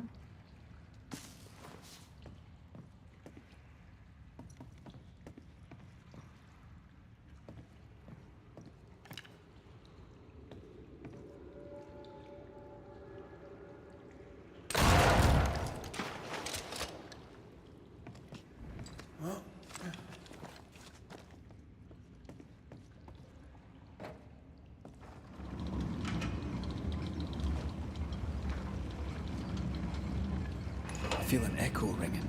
Mm-hmm. Like a hum. Good hum, I suppose.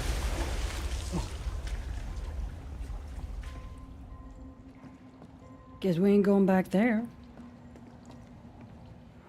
Lay down your weapon, Prospector, and stand away. I'll not say it twice. Hear me! I'm not your foe! Obey the order. Put the pickaxe down. Your uniform won't protect your son. Your officer will bury us all! He'll bury us all! He'll bury us all. He meaning Pennington, right? Mm-hmm. Who else? Well, I mean, it could be someone else.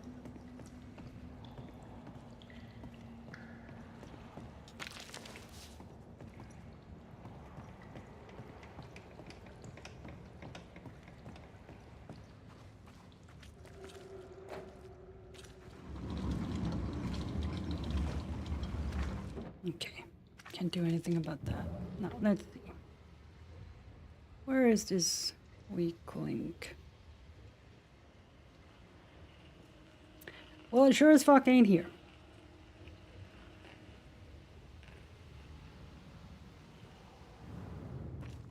Okay, up we go.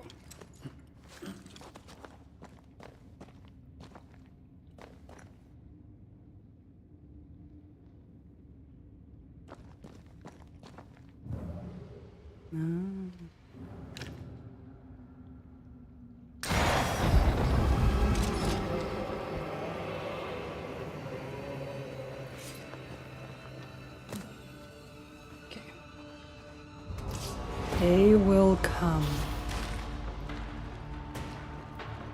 Did we miss a few?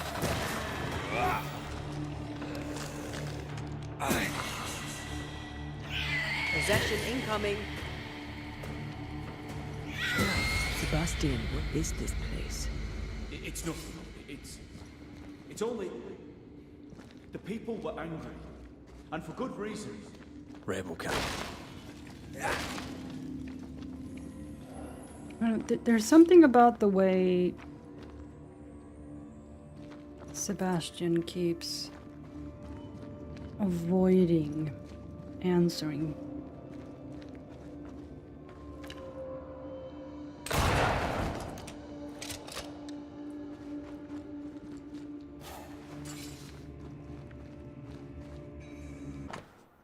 Note from assistant nurse.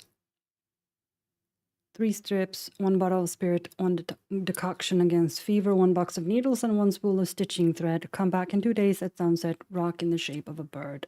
N.A.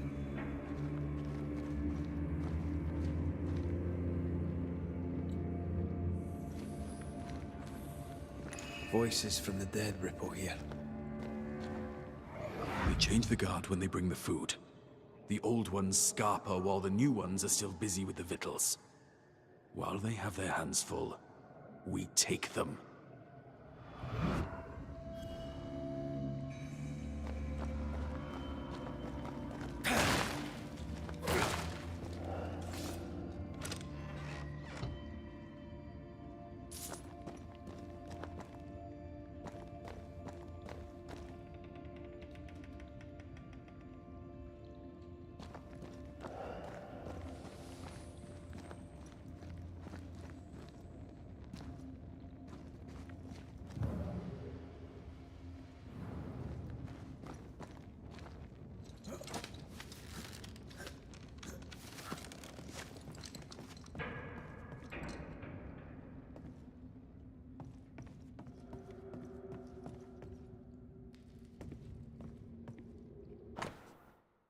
Patchwork of hand-sketched maps pinpointing the militia presence in the mine.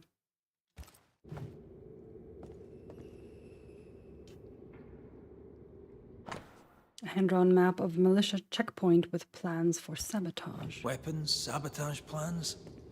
Just how bad was the revolt? Not as bad as Pennington burying us all alive. That's no answer. Mm-hmm. Keep doing that. Keep not answering. Ration distribution: 2 whole loaves, 5 boxes biscuits, 4 sausages, 5 candles, 1 box of flints, 1 powder crate. Save the candles, use only when necessary. Need medical equipment. 1 biscuit per day per person, 1 slice of bread per meal per person. Try to keep sausages as long as possible. They keep well and could help us when the rest of the rations run out. What's this? A black market shopping list? Can't be. We had few rations. Many starved.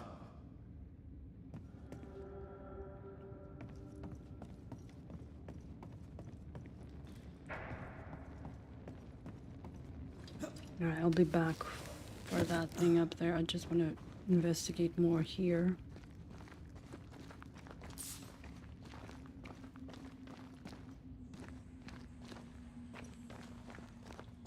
Okay, so oop.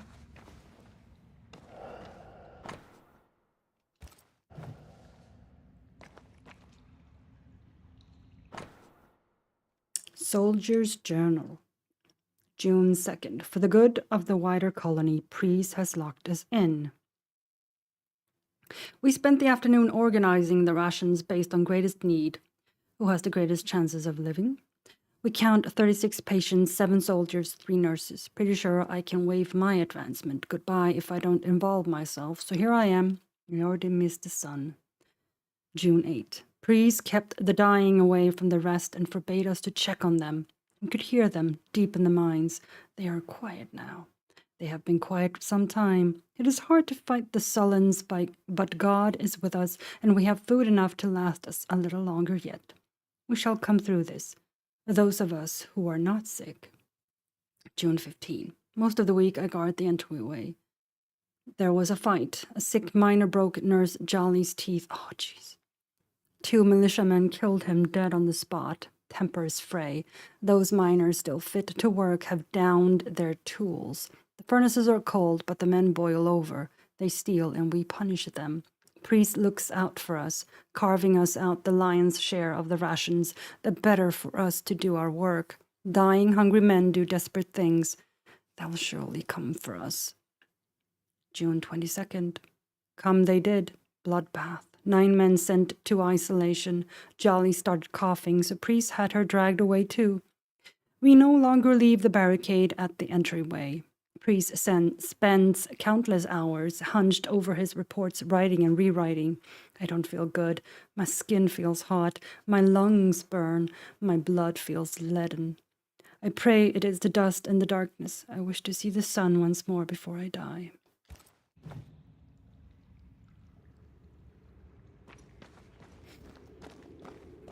Something does not sit right with me here. Something is off about Sebastian Priest.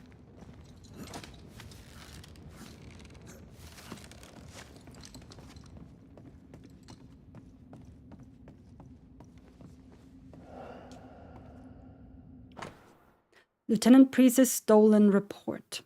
Captain Pennington, sir, the point of catastrophe will soon be reached. Following your advice, I implemented the strictest measures against the sickness. They have failed, sir.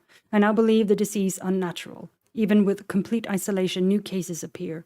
My last men will not hold on much longer. We lack food, water, candles, oil. Soon we will be on our knees, trawling the darkness for crumbs. I have hidden some biscuits and water.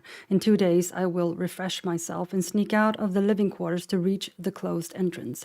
I will knock on the barricade. 2 hits, then 3, then 2. Be there, please, Priest. All right, Sebastian, fess up. What's going on? What matters is that Pennington must pay. There is nothing else. Are you sure about that? Sure it's all Pennington's fault?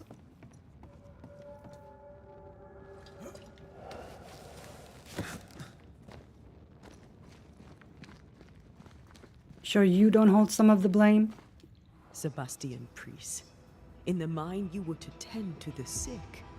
Instead, you afflicted them. Mm-hmm. What? No. This is a heinous lie. I gave my life for it. You turned into a tyrant until revolt emerged among the exhausted survivors. He's got a hole in his chest. They must have gone mad down in the dark. Their rage found a target in me, the captain's man. I died innocent. I died a hero. Did you? You lied. You lied to yourself, to your men, to us. You lied to your wife. Why did you really come back? I didn't. I never did that. It's not me. It's all a lie. I love Helen with all my heart.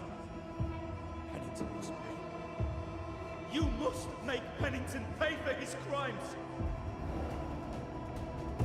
You'll not get away with this, Sebastian. Come back here, you coward! I don't think he's coming back. Path is clear. We go deeper.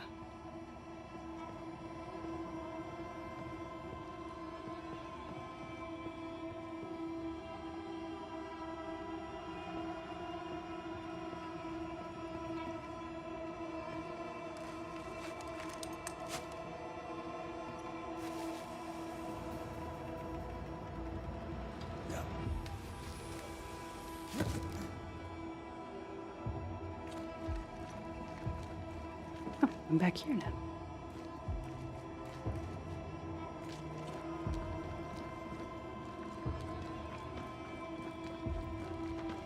Ah, good. I can't believe Sebastian lied to us all. To Helen. Is this why the creature is angry? I would be. Perhaps. Sebastian wants Pennington to be punished at all costs, and I'm not sure why. Hmm.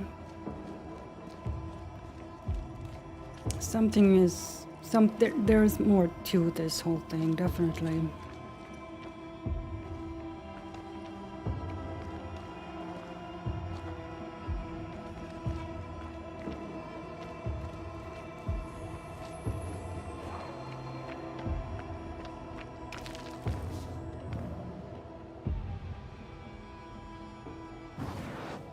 Off we go then.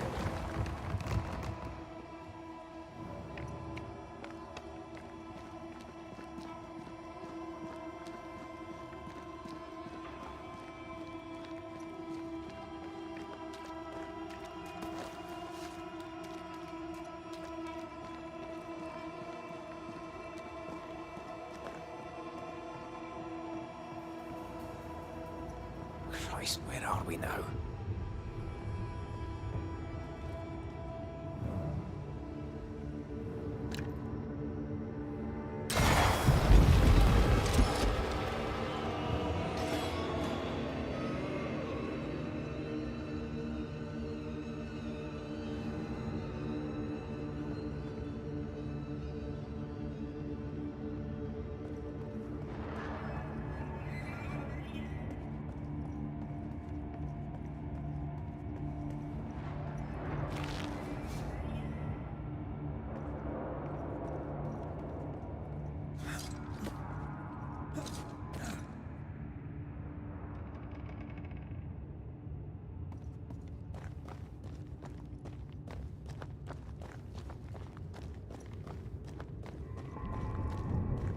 Miners, left to die in sickness and starvation.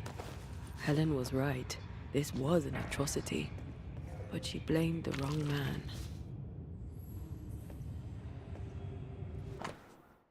Prisoner's letter. I write these words to any who will read them because someone has to tell the truth of what happened here in Fort Jericho, New England, in the year 1688.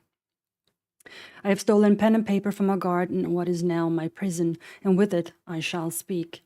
My name is Hazel Upchurch. I was born in Scarborough, England, in the winter of 1667. Oh, she wasn't very old at all. They're like 19. My parents were shopkeepers, I had 3 brothers, and my life was very ordinary until, at just 19 years of age, I left for the colonies. I placed my hope in the New World. I arrived in New Eden in the spring of 1687 and found work as a seamstress, a milkmaid, and a lady's maid. Yeah. Well, not that she was 21. 19 when she left, and then 20, yeah. I don't know how to count. Having some experience with the care of the sick, when in the following winter the train band struck out for Fort Jericho to deal with an epidemic, I volunteered my services. Lieutenant Priest readily accepted. The sickness first affected the men mining in the mountain beneath the fort. Lieutenant Priest had them walled up, under orders from the Captain Pennington, supposedly to prevent the spread of the disease. And then he walled himself in with them, to care for them as he would have it. He does not care for them. He cares only for the medal that awaits him. I've seen the real Sebastian Priest, and he is cruel. This brave hero walled men up alive. Few dare speak of his humanity. If I ever leave here, I shall do it. I shall speak, though I be the first and only. I'm cold and hungry. I believe I shall die here, forgotten. But this is my voice, written down that one day the truth be known. Sebastian Priest may burn in hell for what he did.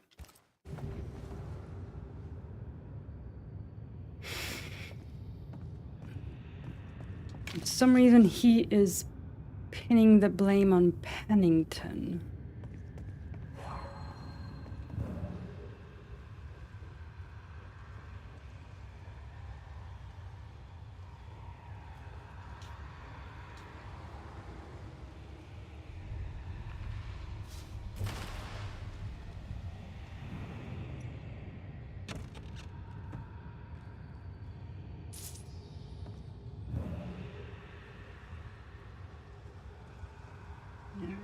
Let's see.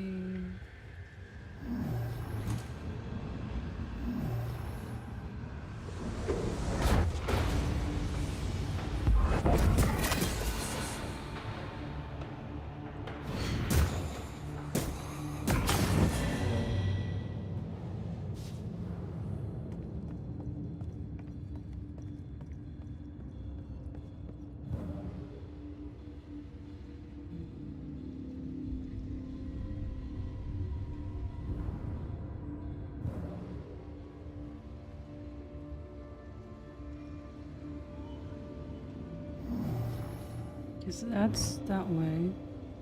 What is that? Must be up here?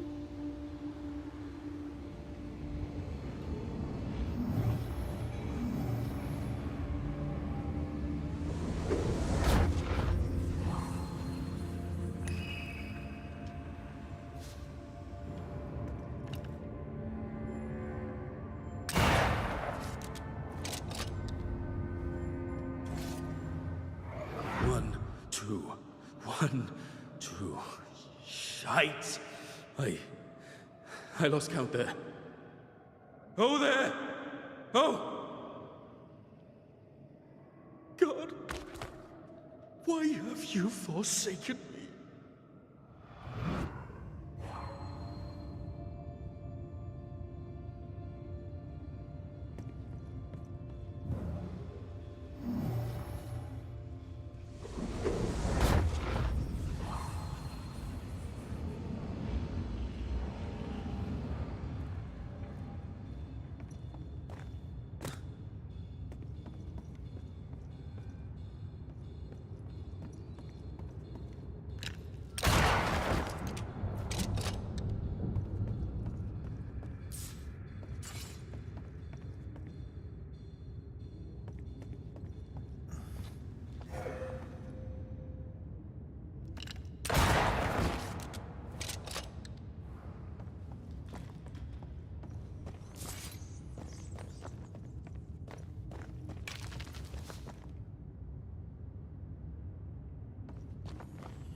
A lot of men were locked in here.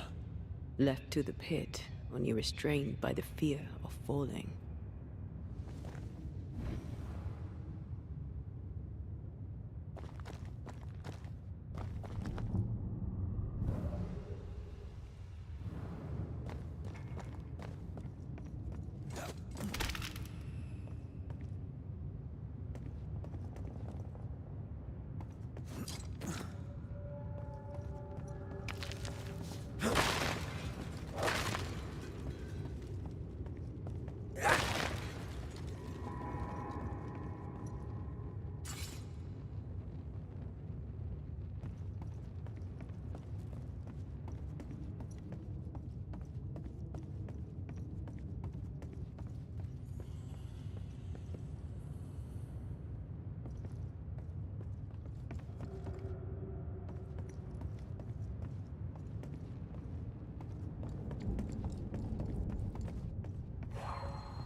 I know.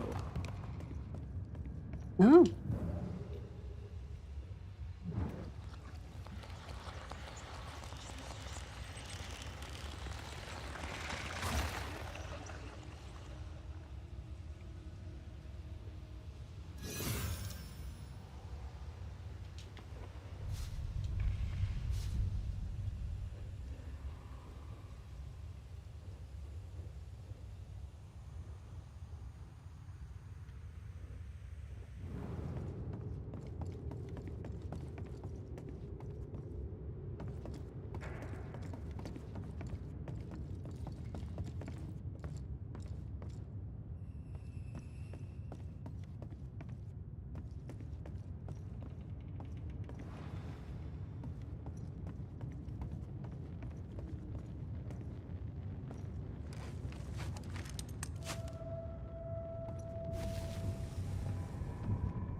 The sight of them makes me wonder if their resistance was even worth it in the end. You're standing amidst their bodies with nothing but silence for your answer. What do you think?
That body.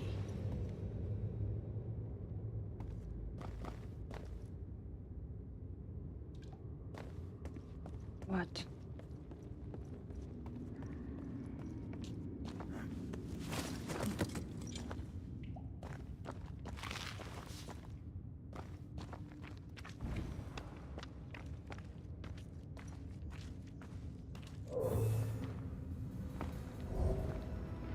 These must be Sebastian's remains.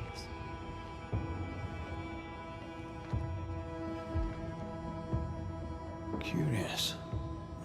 The priest said he was the last to die. Said he shot himself when hope ran out. But someone stove this fella's head in with a pike.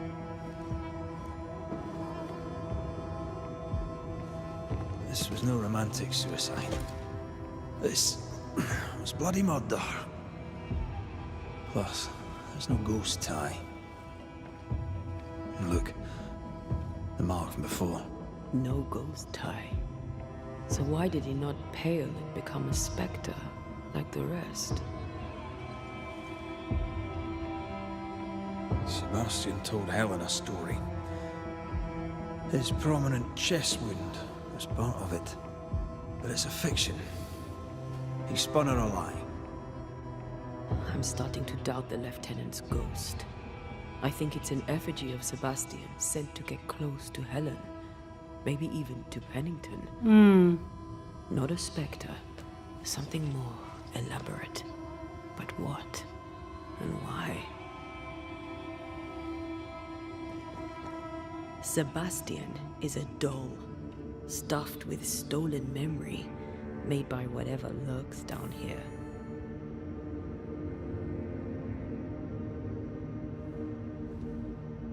It's leeching Helen's essence.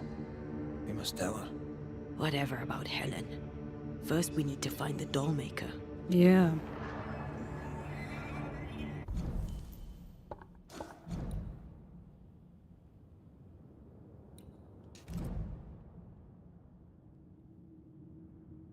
With the aid of Ghost, Sebastian Priest, deep in the minds, the Banishers found, scrawled on walls and corpses, a necromancer's mark.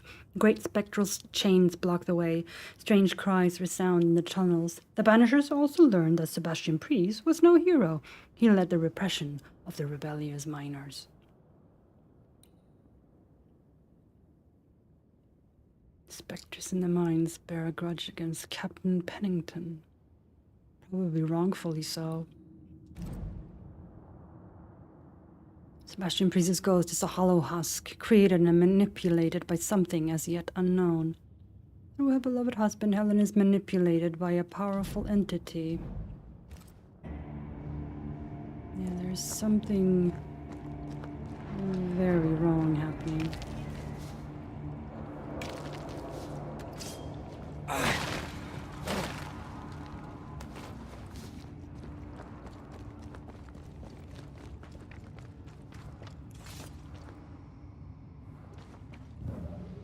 Now, let's see.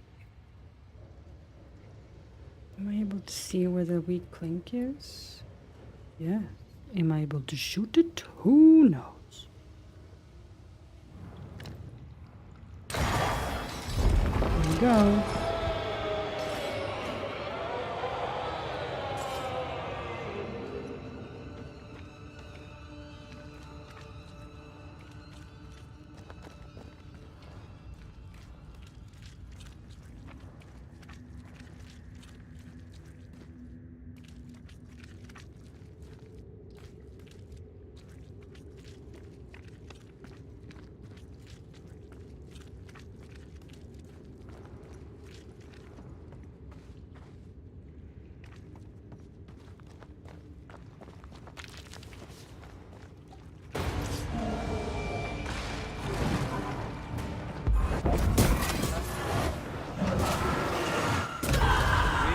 Reinforcements!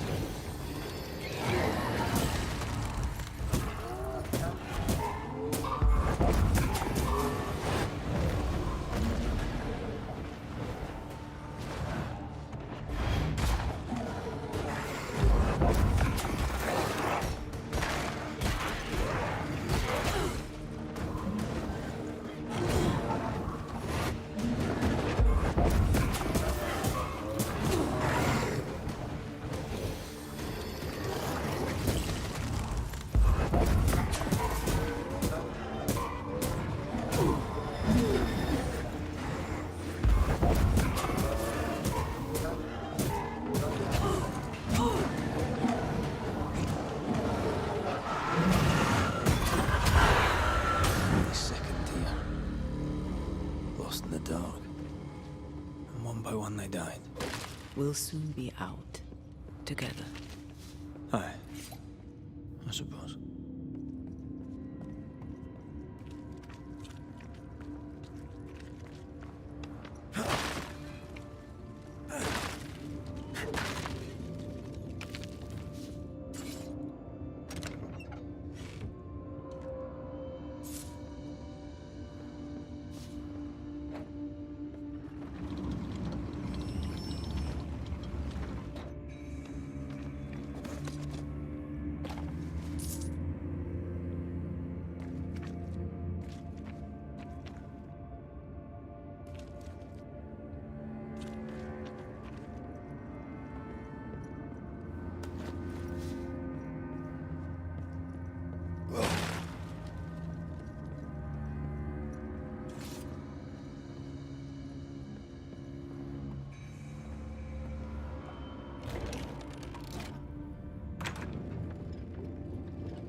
I know the stink is long since gone, but I swear I smell it anyway.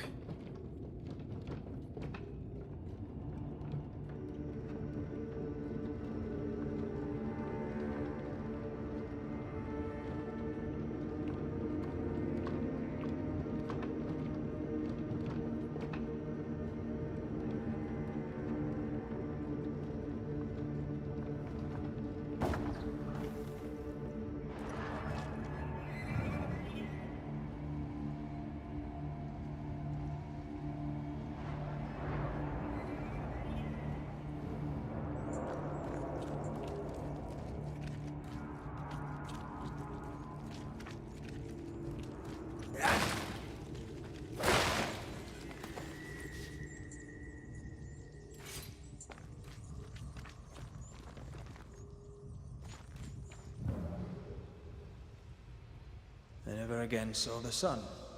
The thought scares you. Aye.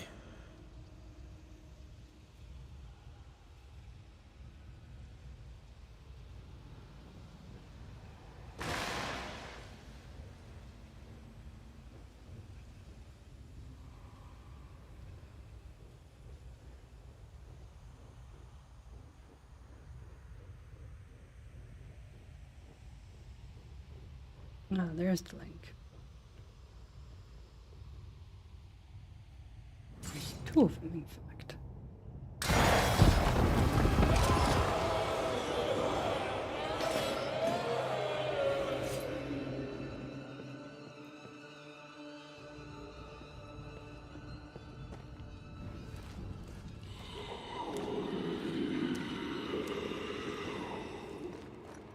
We're getting close.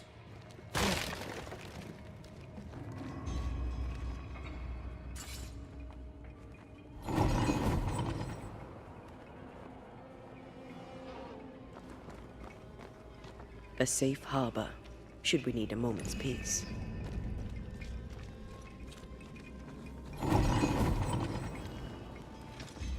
Well, that's nice.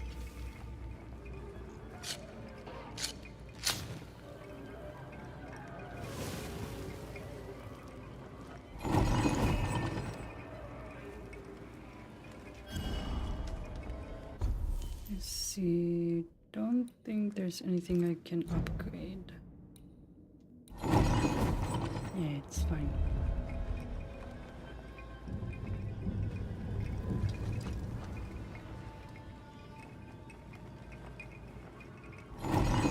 Traces of a ghost's memory resonate here.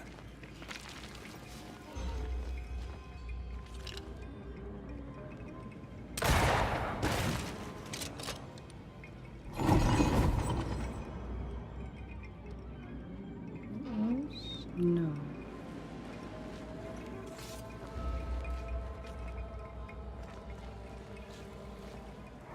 They left me here to rot. They'll not have me.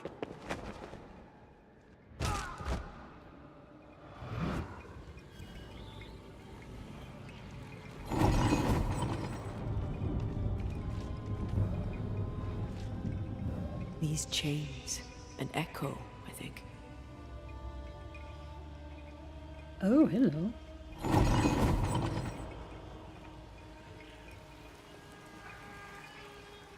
Okay, so you are there.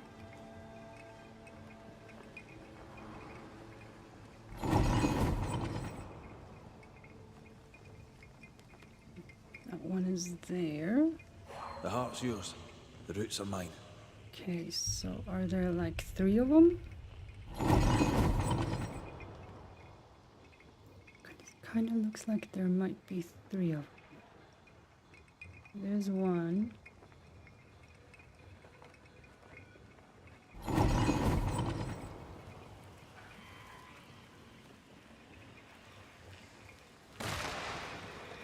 Two.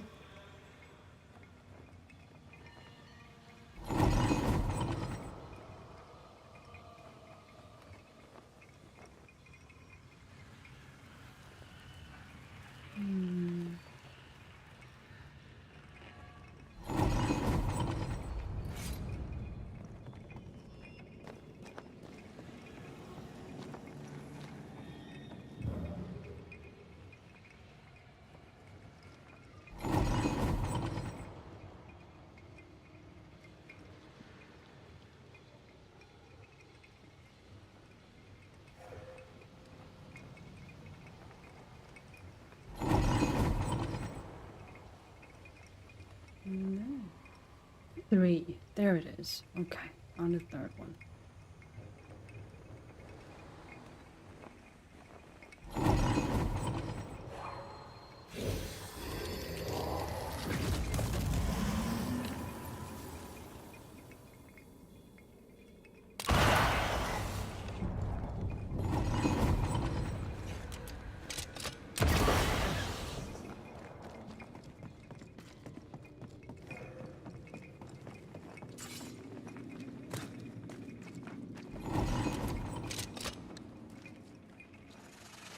Did I ever mention how good we are together? Yeah. It's always good to hear.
It's locked.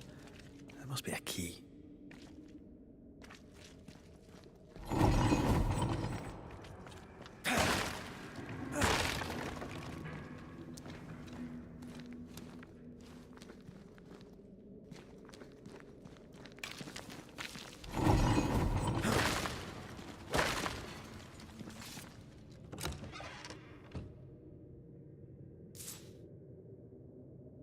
No key.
Oh, reveal the echo from the chains.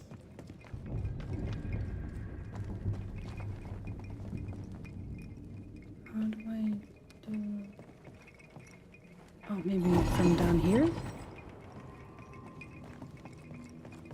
Maybe I'll do it over here instead. Yeah. A ghost left a fragment of their past here.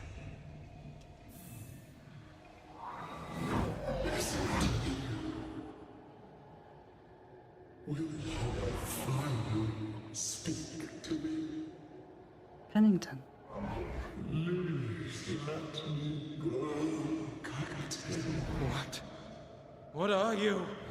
Unchain me, Pennington. You?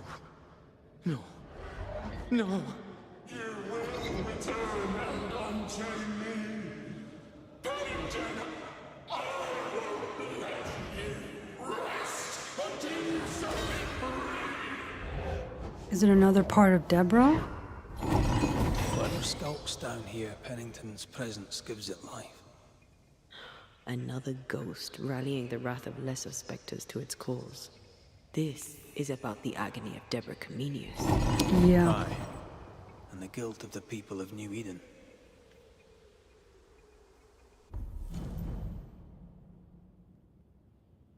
The demented entity bound deep in the mine demands the captain unchain it. Puppeteer is linked to an old victim of the Captain Pennington's ruthlessness.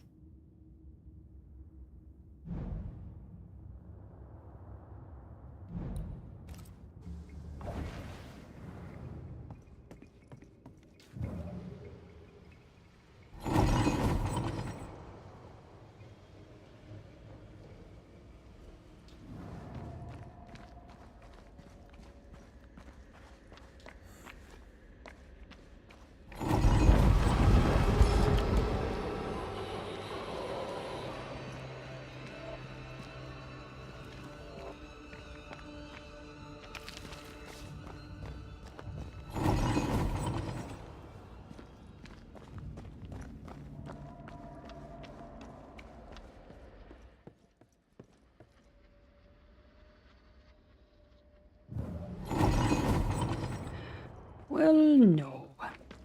Let's not go there, Ben.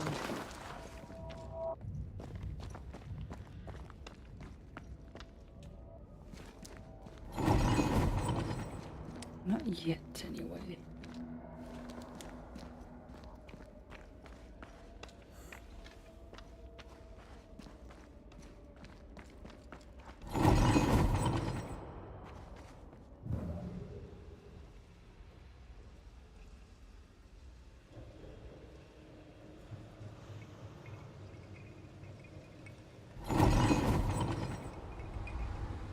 Just need to double check.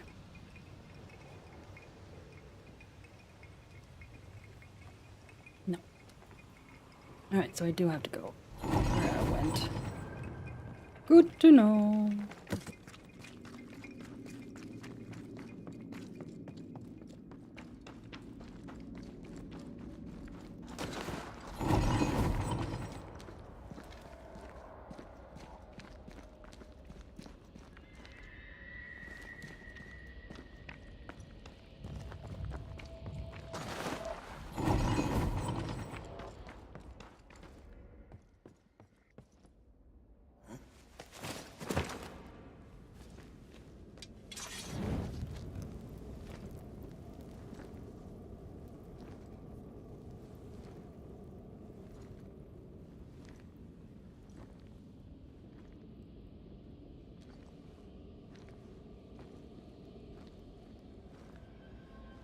Can you see it? Not yet.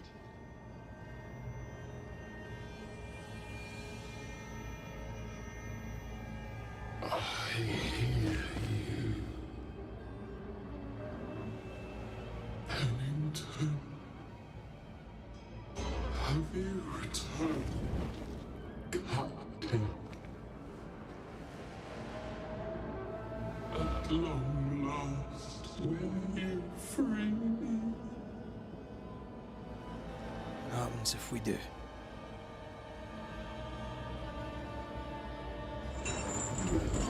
Crawl and climb and knock, and the captain will taste his own medicine. You're Deborah, right? Pennington had you arrested and clapped you in chains. A broken pub, locked away, forgotten, down in the dark. Lift the heavy chains from her, free me! If we do, will you talk with us?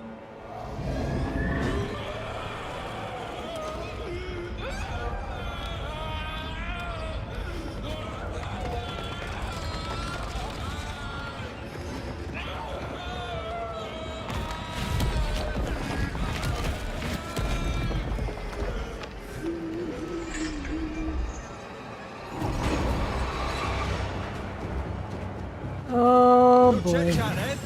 Here it comes.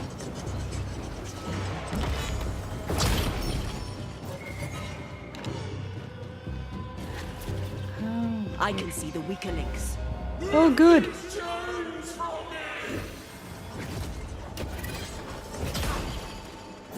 Biscuits.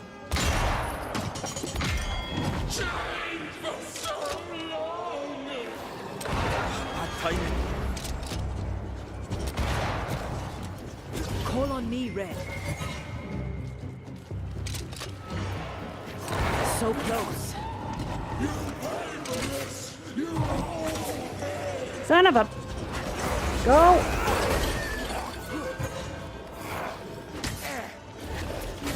I can see the weaker links. Yeah, I get it, Antea. Shut the fuck up.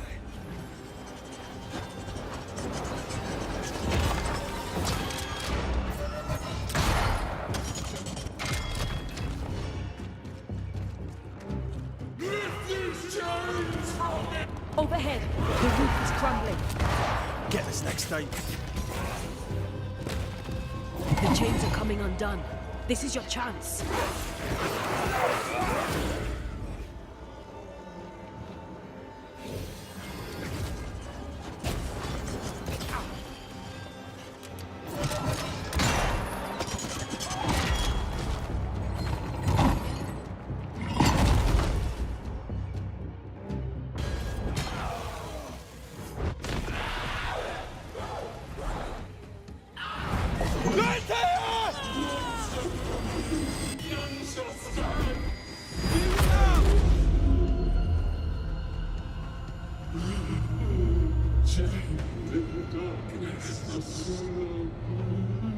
Release her! So long I fear the light.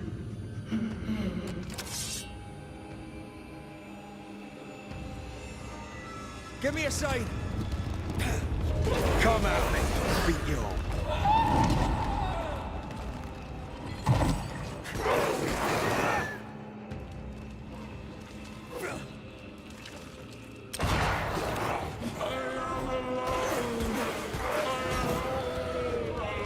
Where did you go? Damn chains! Free!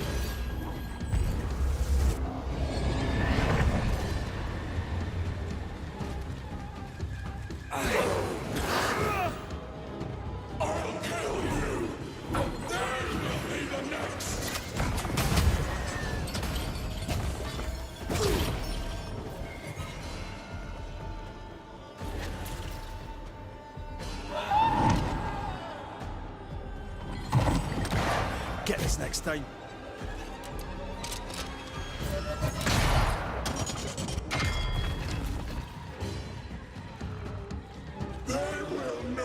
I can see the weaker links. Yeah. I get it. You can see the weaker links.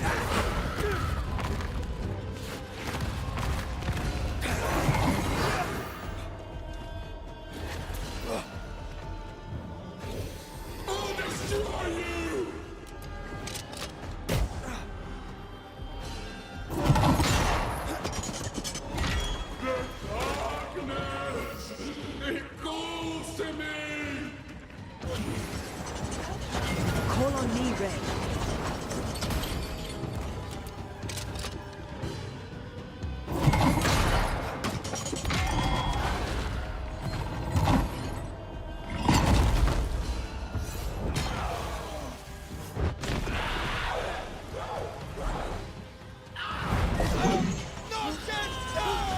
Find me!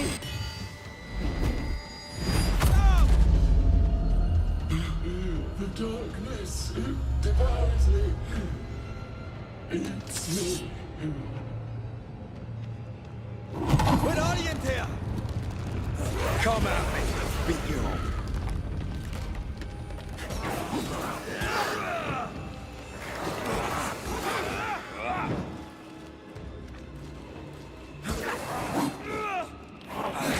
What are you in there? This way!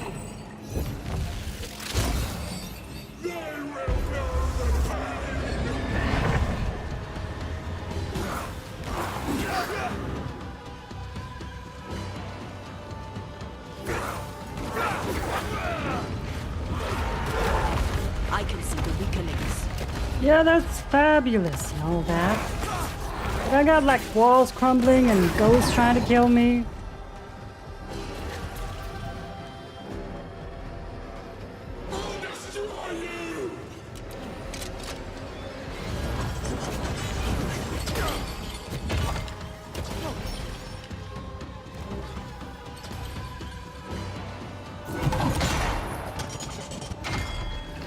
I can see the weaker links.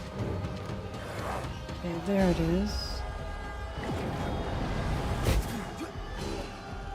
The fudge.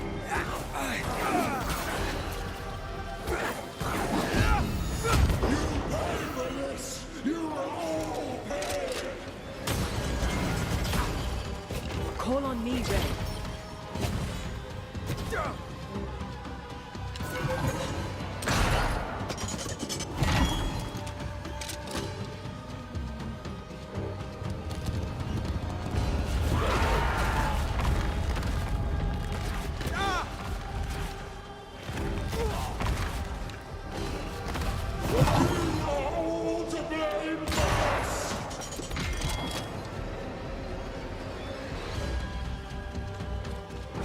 I can see the weaker links.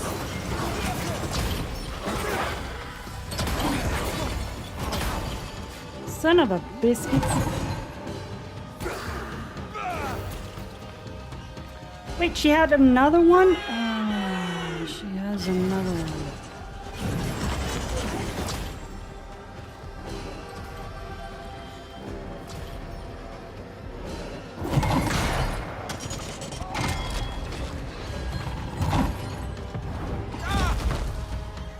Oh, never mind.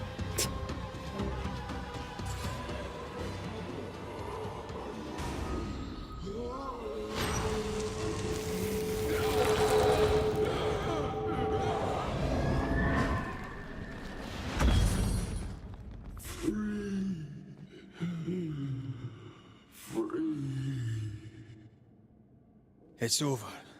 Go in peace.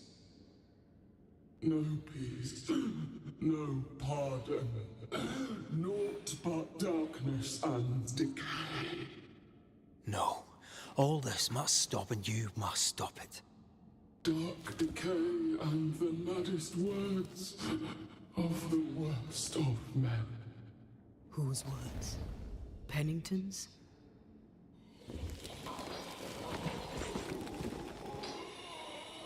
The worst of men.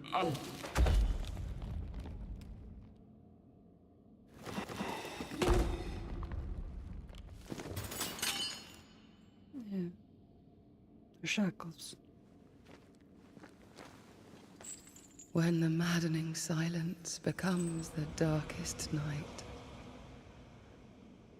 the faintest voice is welcome as the dawn. Deborah.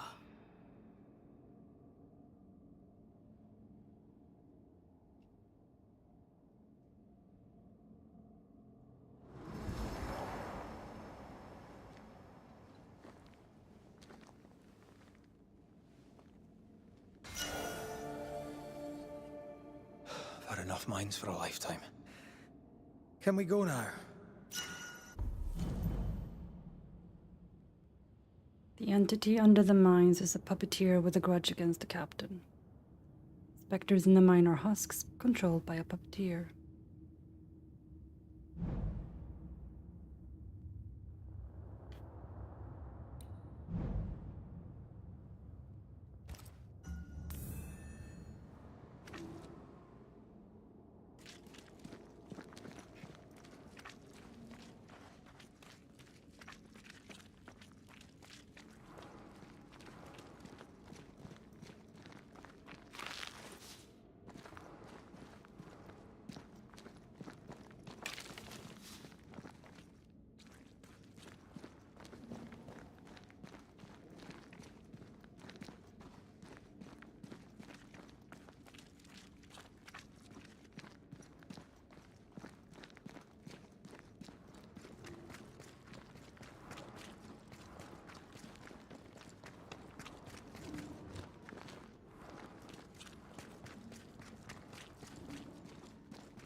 What was that thing? A puppeteer. Every dead thing we've met was controlled by its anguish. Sebastian especially. The miners were wronged, but Pennington's dereliction of Deborah is what caused all this. So what now?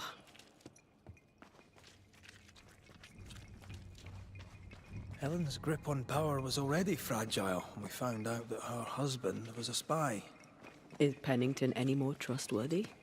He let everyone suffer so he wouldn't have to face his own cruelty. But eventually, we'll get to take sides. Joy.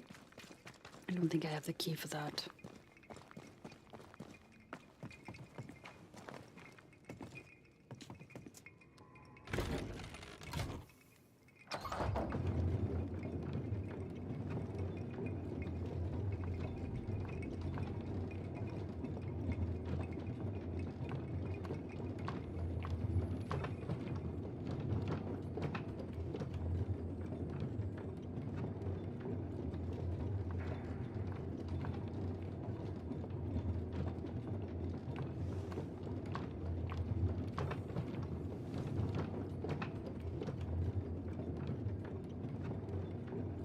It'll be a long ride up.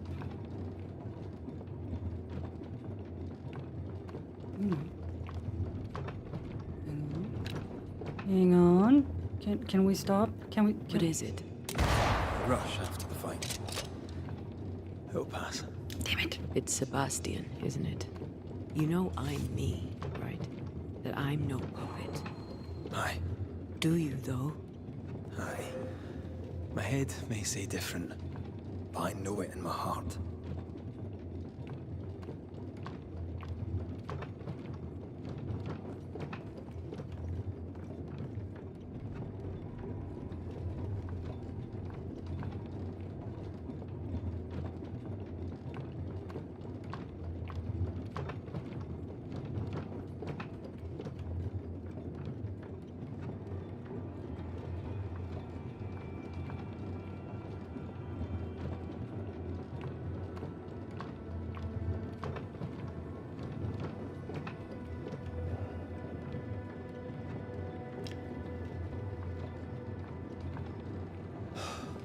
Fresh air. At last. You did well down there, young man. Thank you, Master.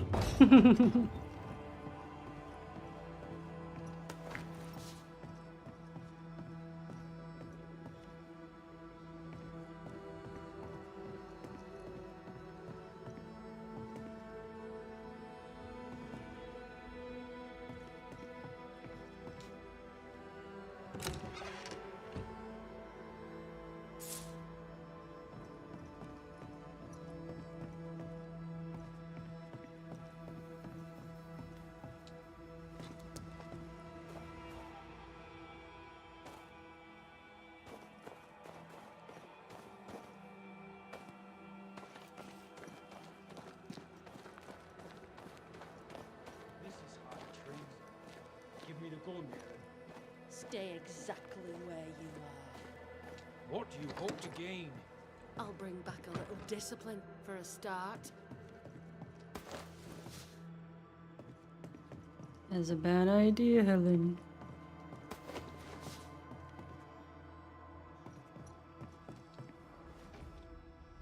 Why, this is mutiny. It is justice. Justice long denied.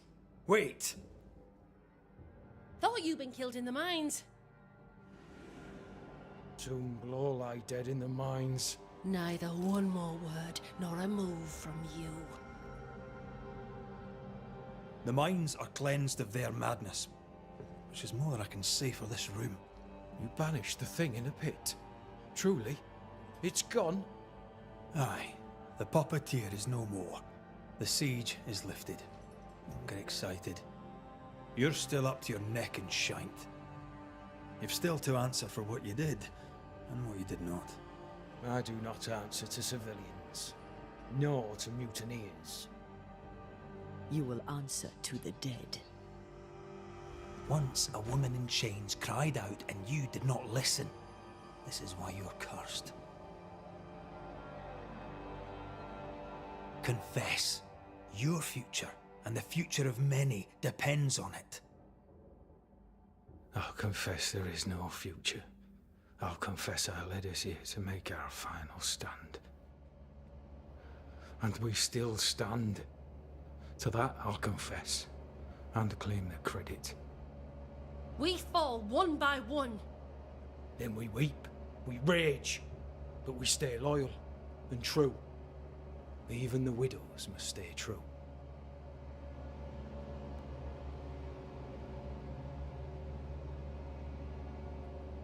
In fear you dither while folk die. Soldiers will not long stay loyal to a coward. I do not fear a future already written. The die is cast. I dither not. I hold. I hold and watch the end unfold. There's more to this. An older guilt. A deeper fear.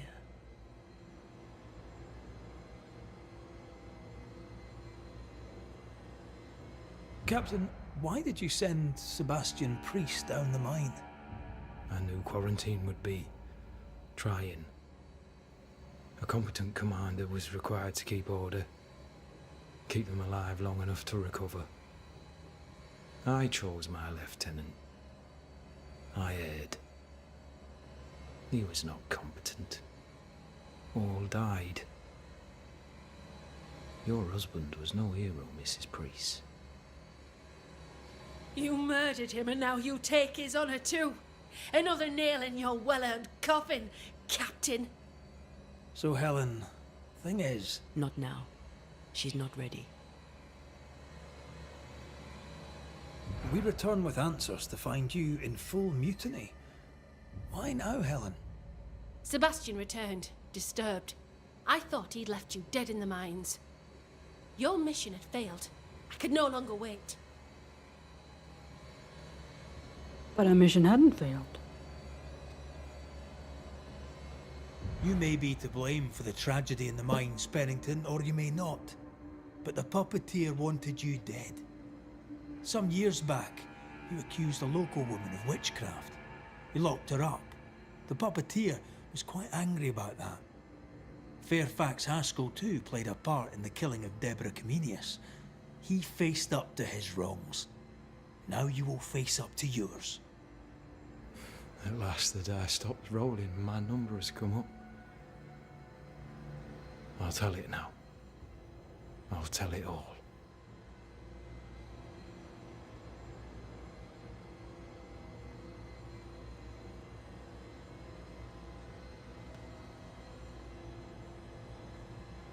You accused a woman of witchcraft. If it were not slander, why can you not face her? There was no slander. It was true. She was corrupt. She was evil. Horseshit. And she was the school teacher. Someone had to think of the children. Horseshit. It's horse shit, but he seems to believe it. We're getting closer to the truth.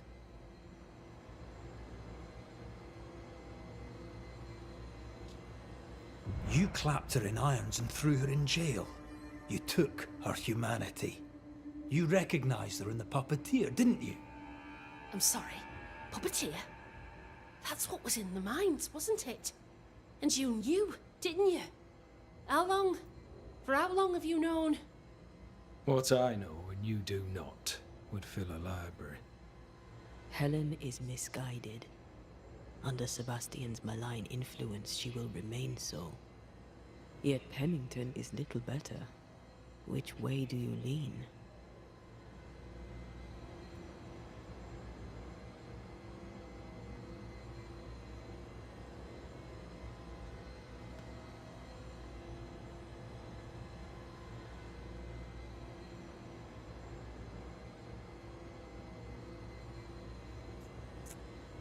I mean...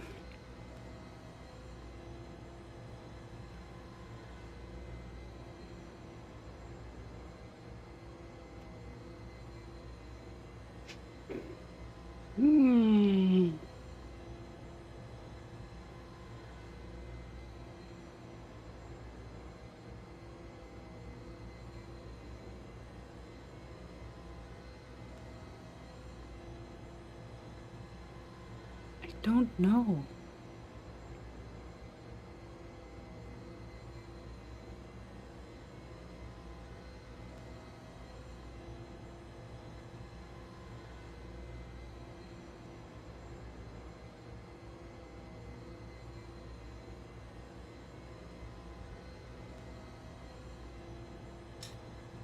I have faith in Helen Priest.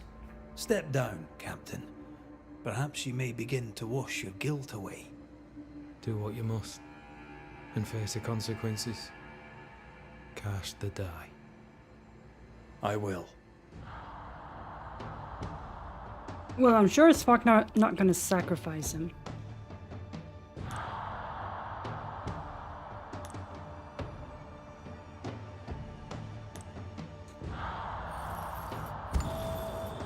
That would be All right. insane. No more lies. No more hate. And no more mutiny. You mean well, but no good can come of it.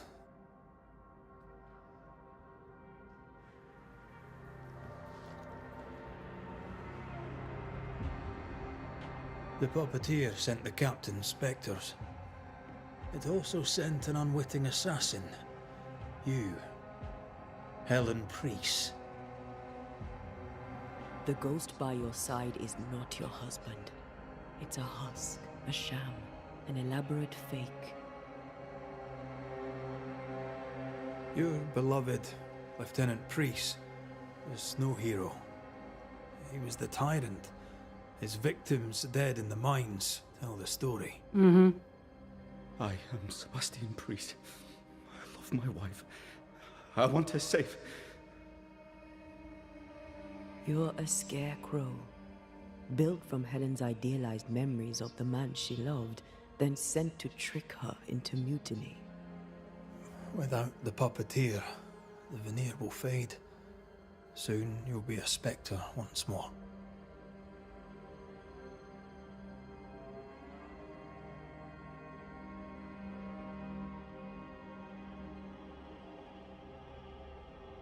I loved you so.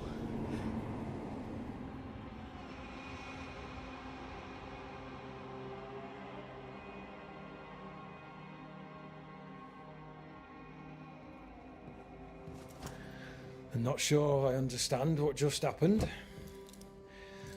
But you, Helen Priest, are under arrest. You're still a prick.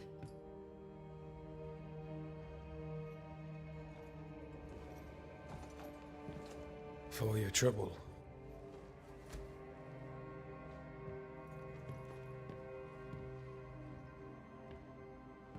Loving him, right or wrong, made me who I am.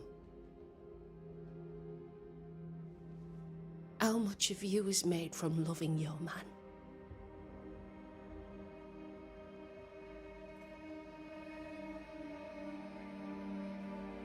Probably not enough.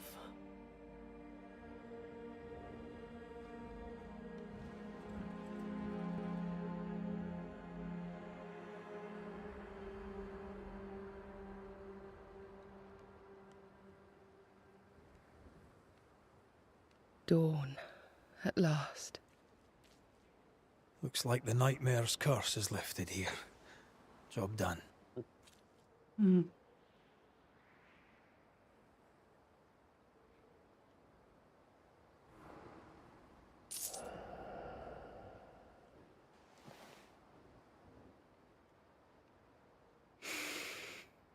We need the money.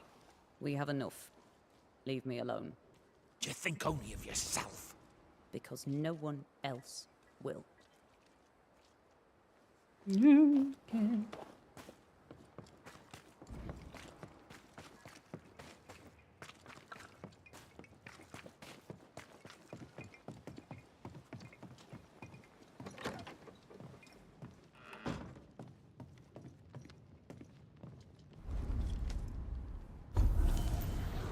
Oh, fusion. What is this? Merge with red to deal increased damage for a short time. Oh! This allows the couple to tear through powerful spectral webs. In combat, Antea can combine her ethereal powers to Red's fighting skills and increases banish damage. Okay. Okay. Let's see what we got here then.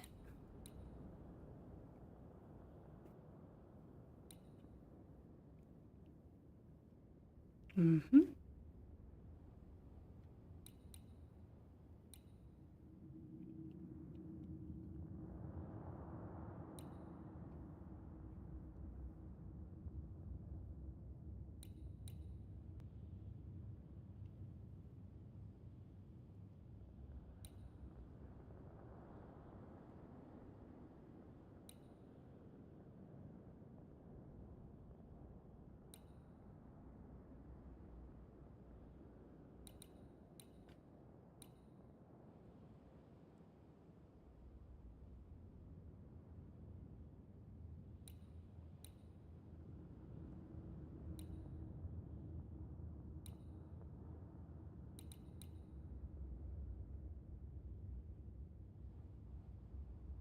Hmm.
There we go.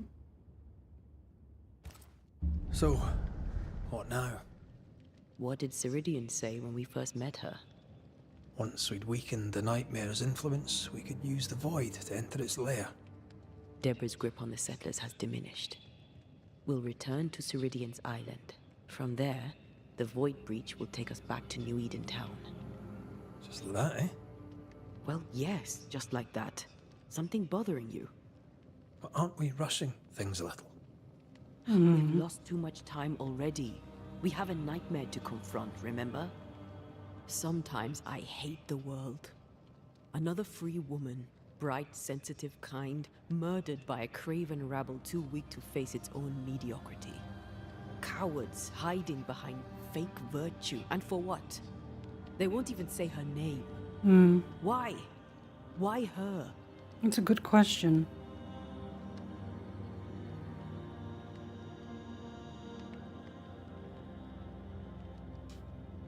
You said it yourself. Deborah was a victim of their fear. That's not enough. Her murder was another throw of a dice. Why is it always us who have to pay with our lives? Aye. You did. And I regret my failure to my dying day and after it too. I was not speaking of our situation. When I left Cuba, anything could have befallen me. I was bright, free, talented. Though I had the wrong tongue, the wrong sex, the wrong skin. I defied life. I expected so much more from the world. I was arrogant. Arrogant to believe I needed no one. To shut out my mother and experience curandera and listen instead to my sister. Your childhood friend. What happened? I had little and wanted more.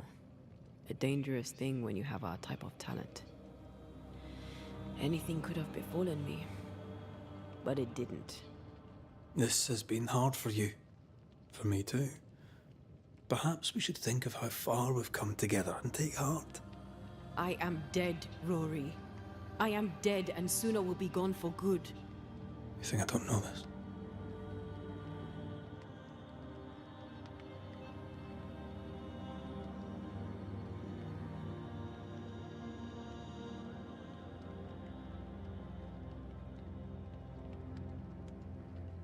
So act like it.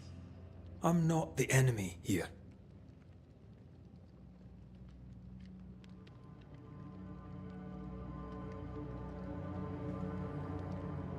I think I just want to spend Look, more time with you as all possible. It's a lot to endure. We're both exhausted. I know I am. He's not quite ready to let go. I cannot tire. I know. I know how hard it's been for you. You have no idea. None at all. I'll do my best to understand, if you'll let me. We should have faith. Look at us. We'll get to where we're going. Shut up, Red. Shut up. This isn't about what we have conquered or what we have achieved or how far we have journeyed. Look at us. Look at me. I loathe what I've become. Can't you see that? I was trying to help.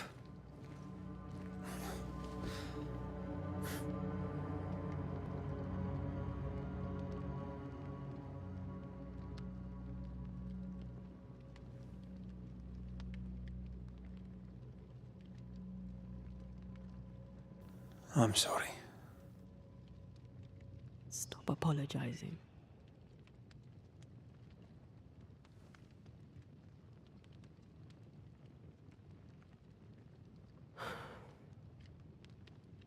Good night.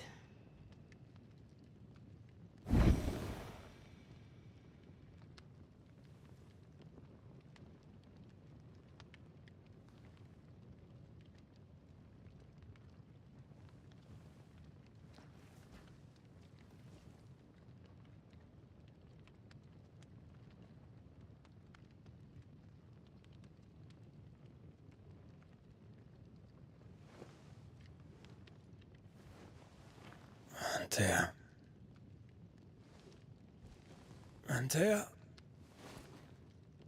I would have gone with you. Not funny. I have to walk to the stupid bloody island.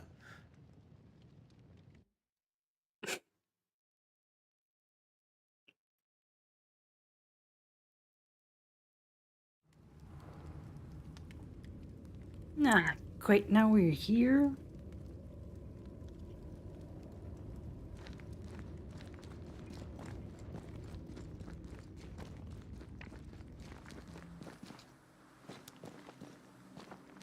Find Antea.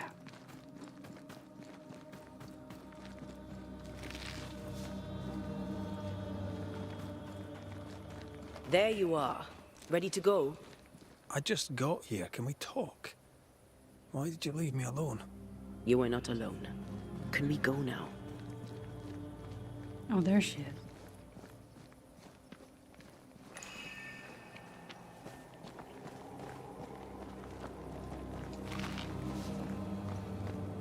No, we cannot.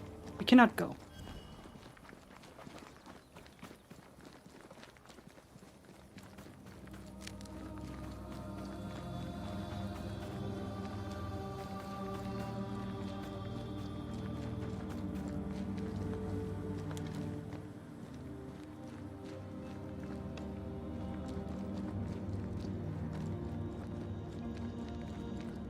Son of a biscuits, I have to. Oh, fine.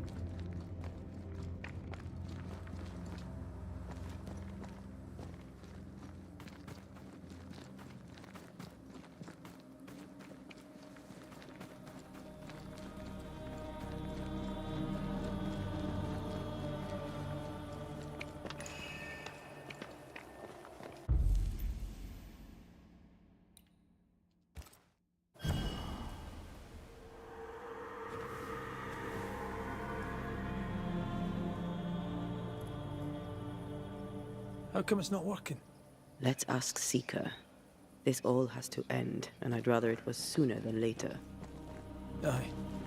Here's hoping.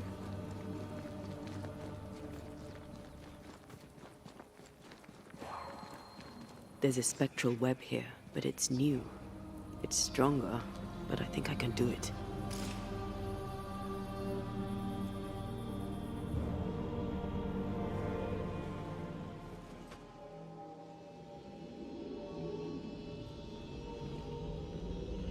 Oh, easy there.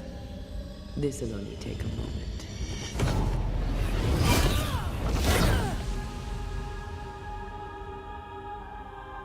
See? Well, throwing my weapons through your will is a little unsettling.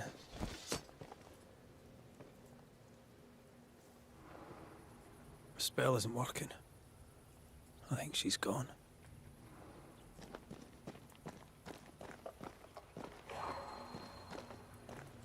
The incarnate is hidden away here. Stains bar the path.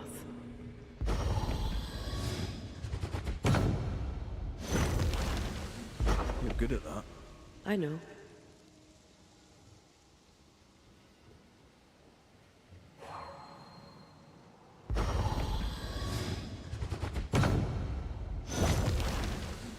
Have I mentioned how I know I am of you?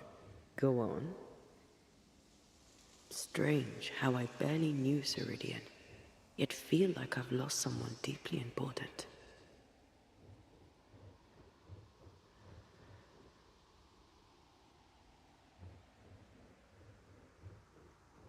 Oh there!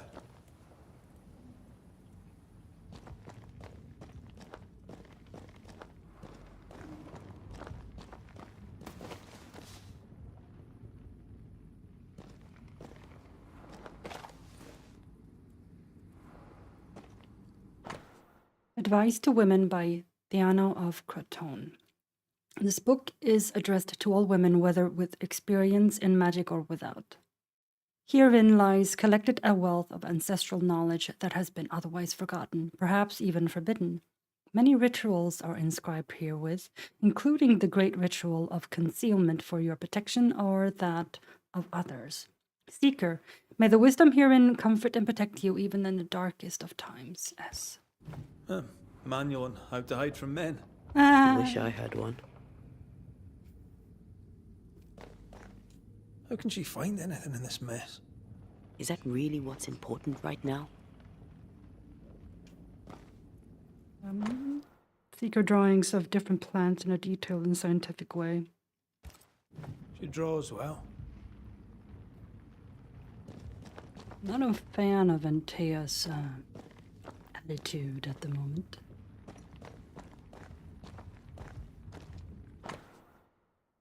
A letter from Deborah. Grace, dear child, though I pray this letter finds you healthy and well, I confess that even should you give me your assurances on that count, I may well doubt them. I am no fool, my girl. I know something is amiss with you, and I know your father is concerned. Far though it be for me to interfere in your familial relations, it is important for a young woman about to make her way in the world to have help beyond the confines of her family. Enclosed with this letter you shall find a key and a map. You will find the place. I have marked it clear. Do not forget you are not alone. I am on your side.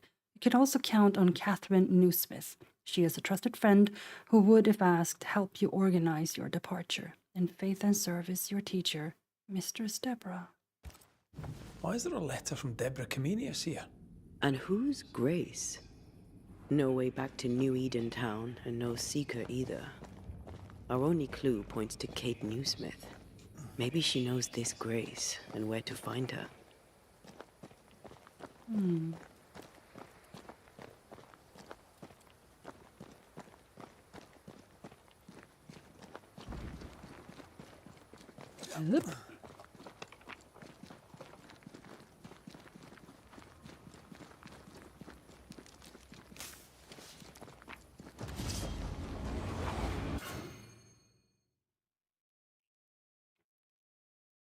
Okay. Shall we dance then?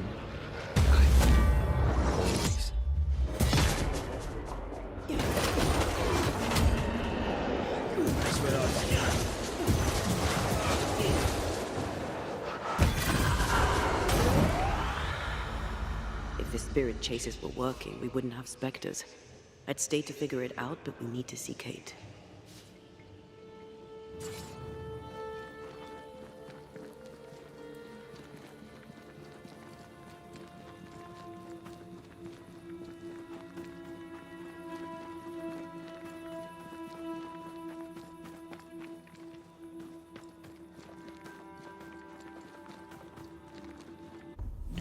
What else?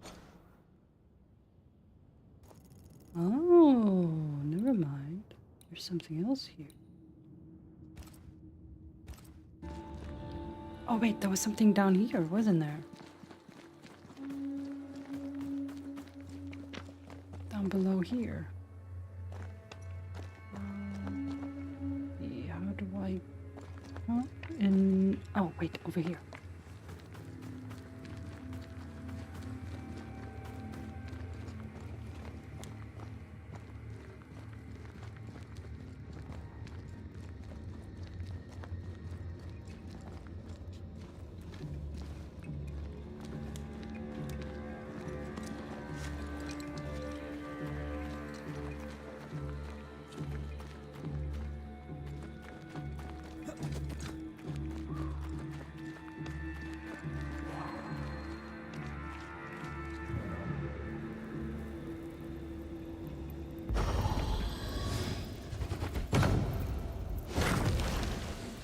Still no ghostly spectral spiders hiding away in there, no? Good. That's a void breach, all right. Should we jump in? Later. Alright, so... Is it just me, or...? I felt it too. Felt what? Felt what? Oh.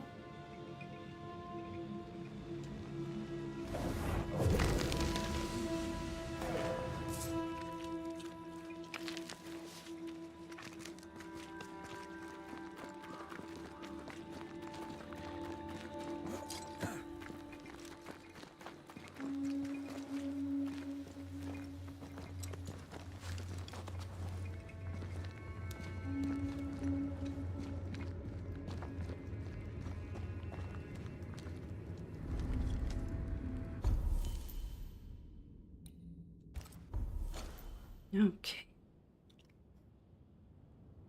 Yeah, see, I could go over here and ask Kate Newsmith about, but, I don't want to.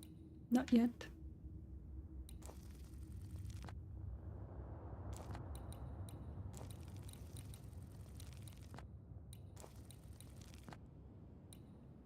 There's a whole thing over here. There's a lot more hauntings up here, and I'm not quite done with this place yet.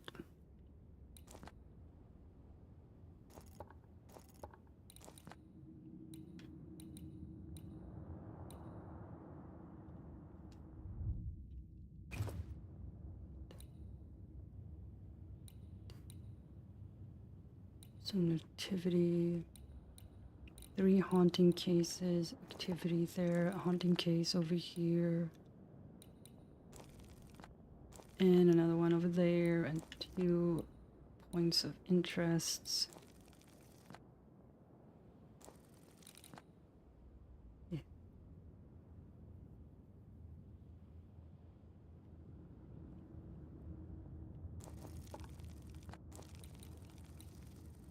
But maybe I should ask.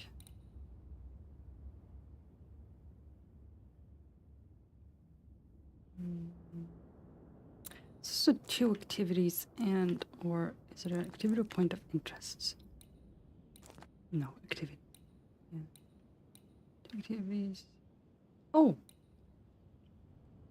Return to Nellie. Alright.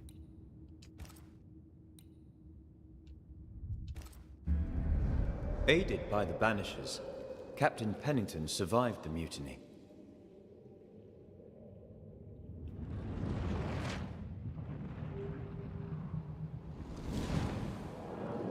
Now they who remain must set old sins aside and build a future with Pennington or without.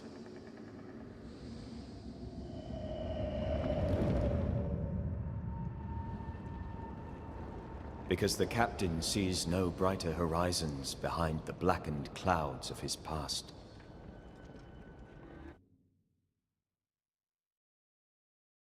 Okay.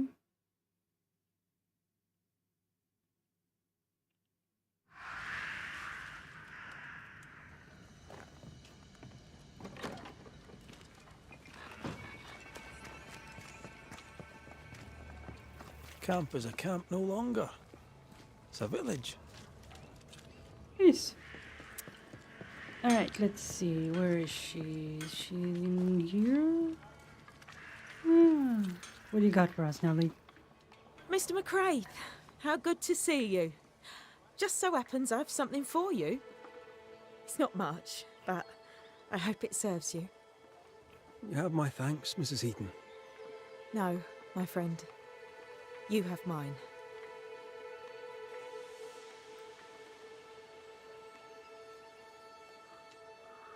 Thank you for your time, Mrs. Heaton.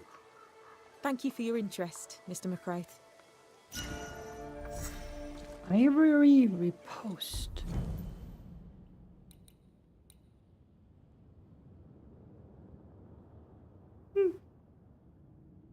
No, that's nice.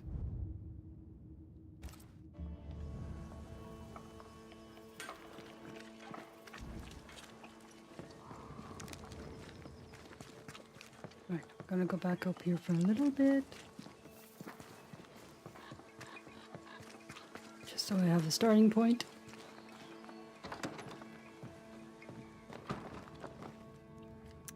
For tomorrow. Because this is the end of the stream. So, thank you for hanging out with me. I hope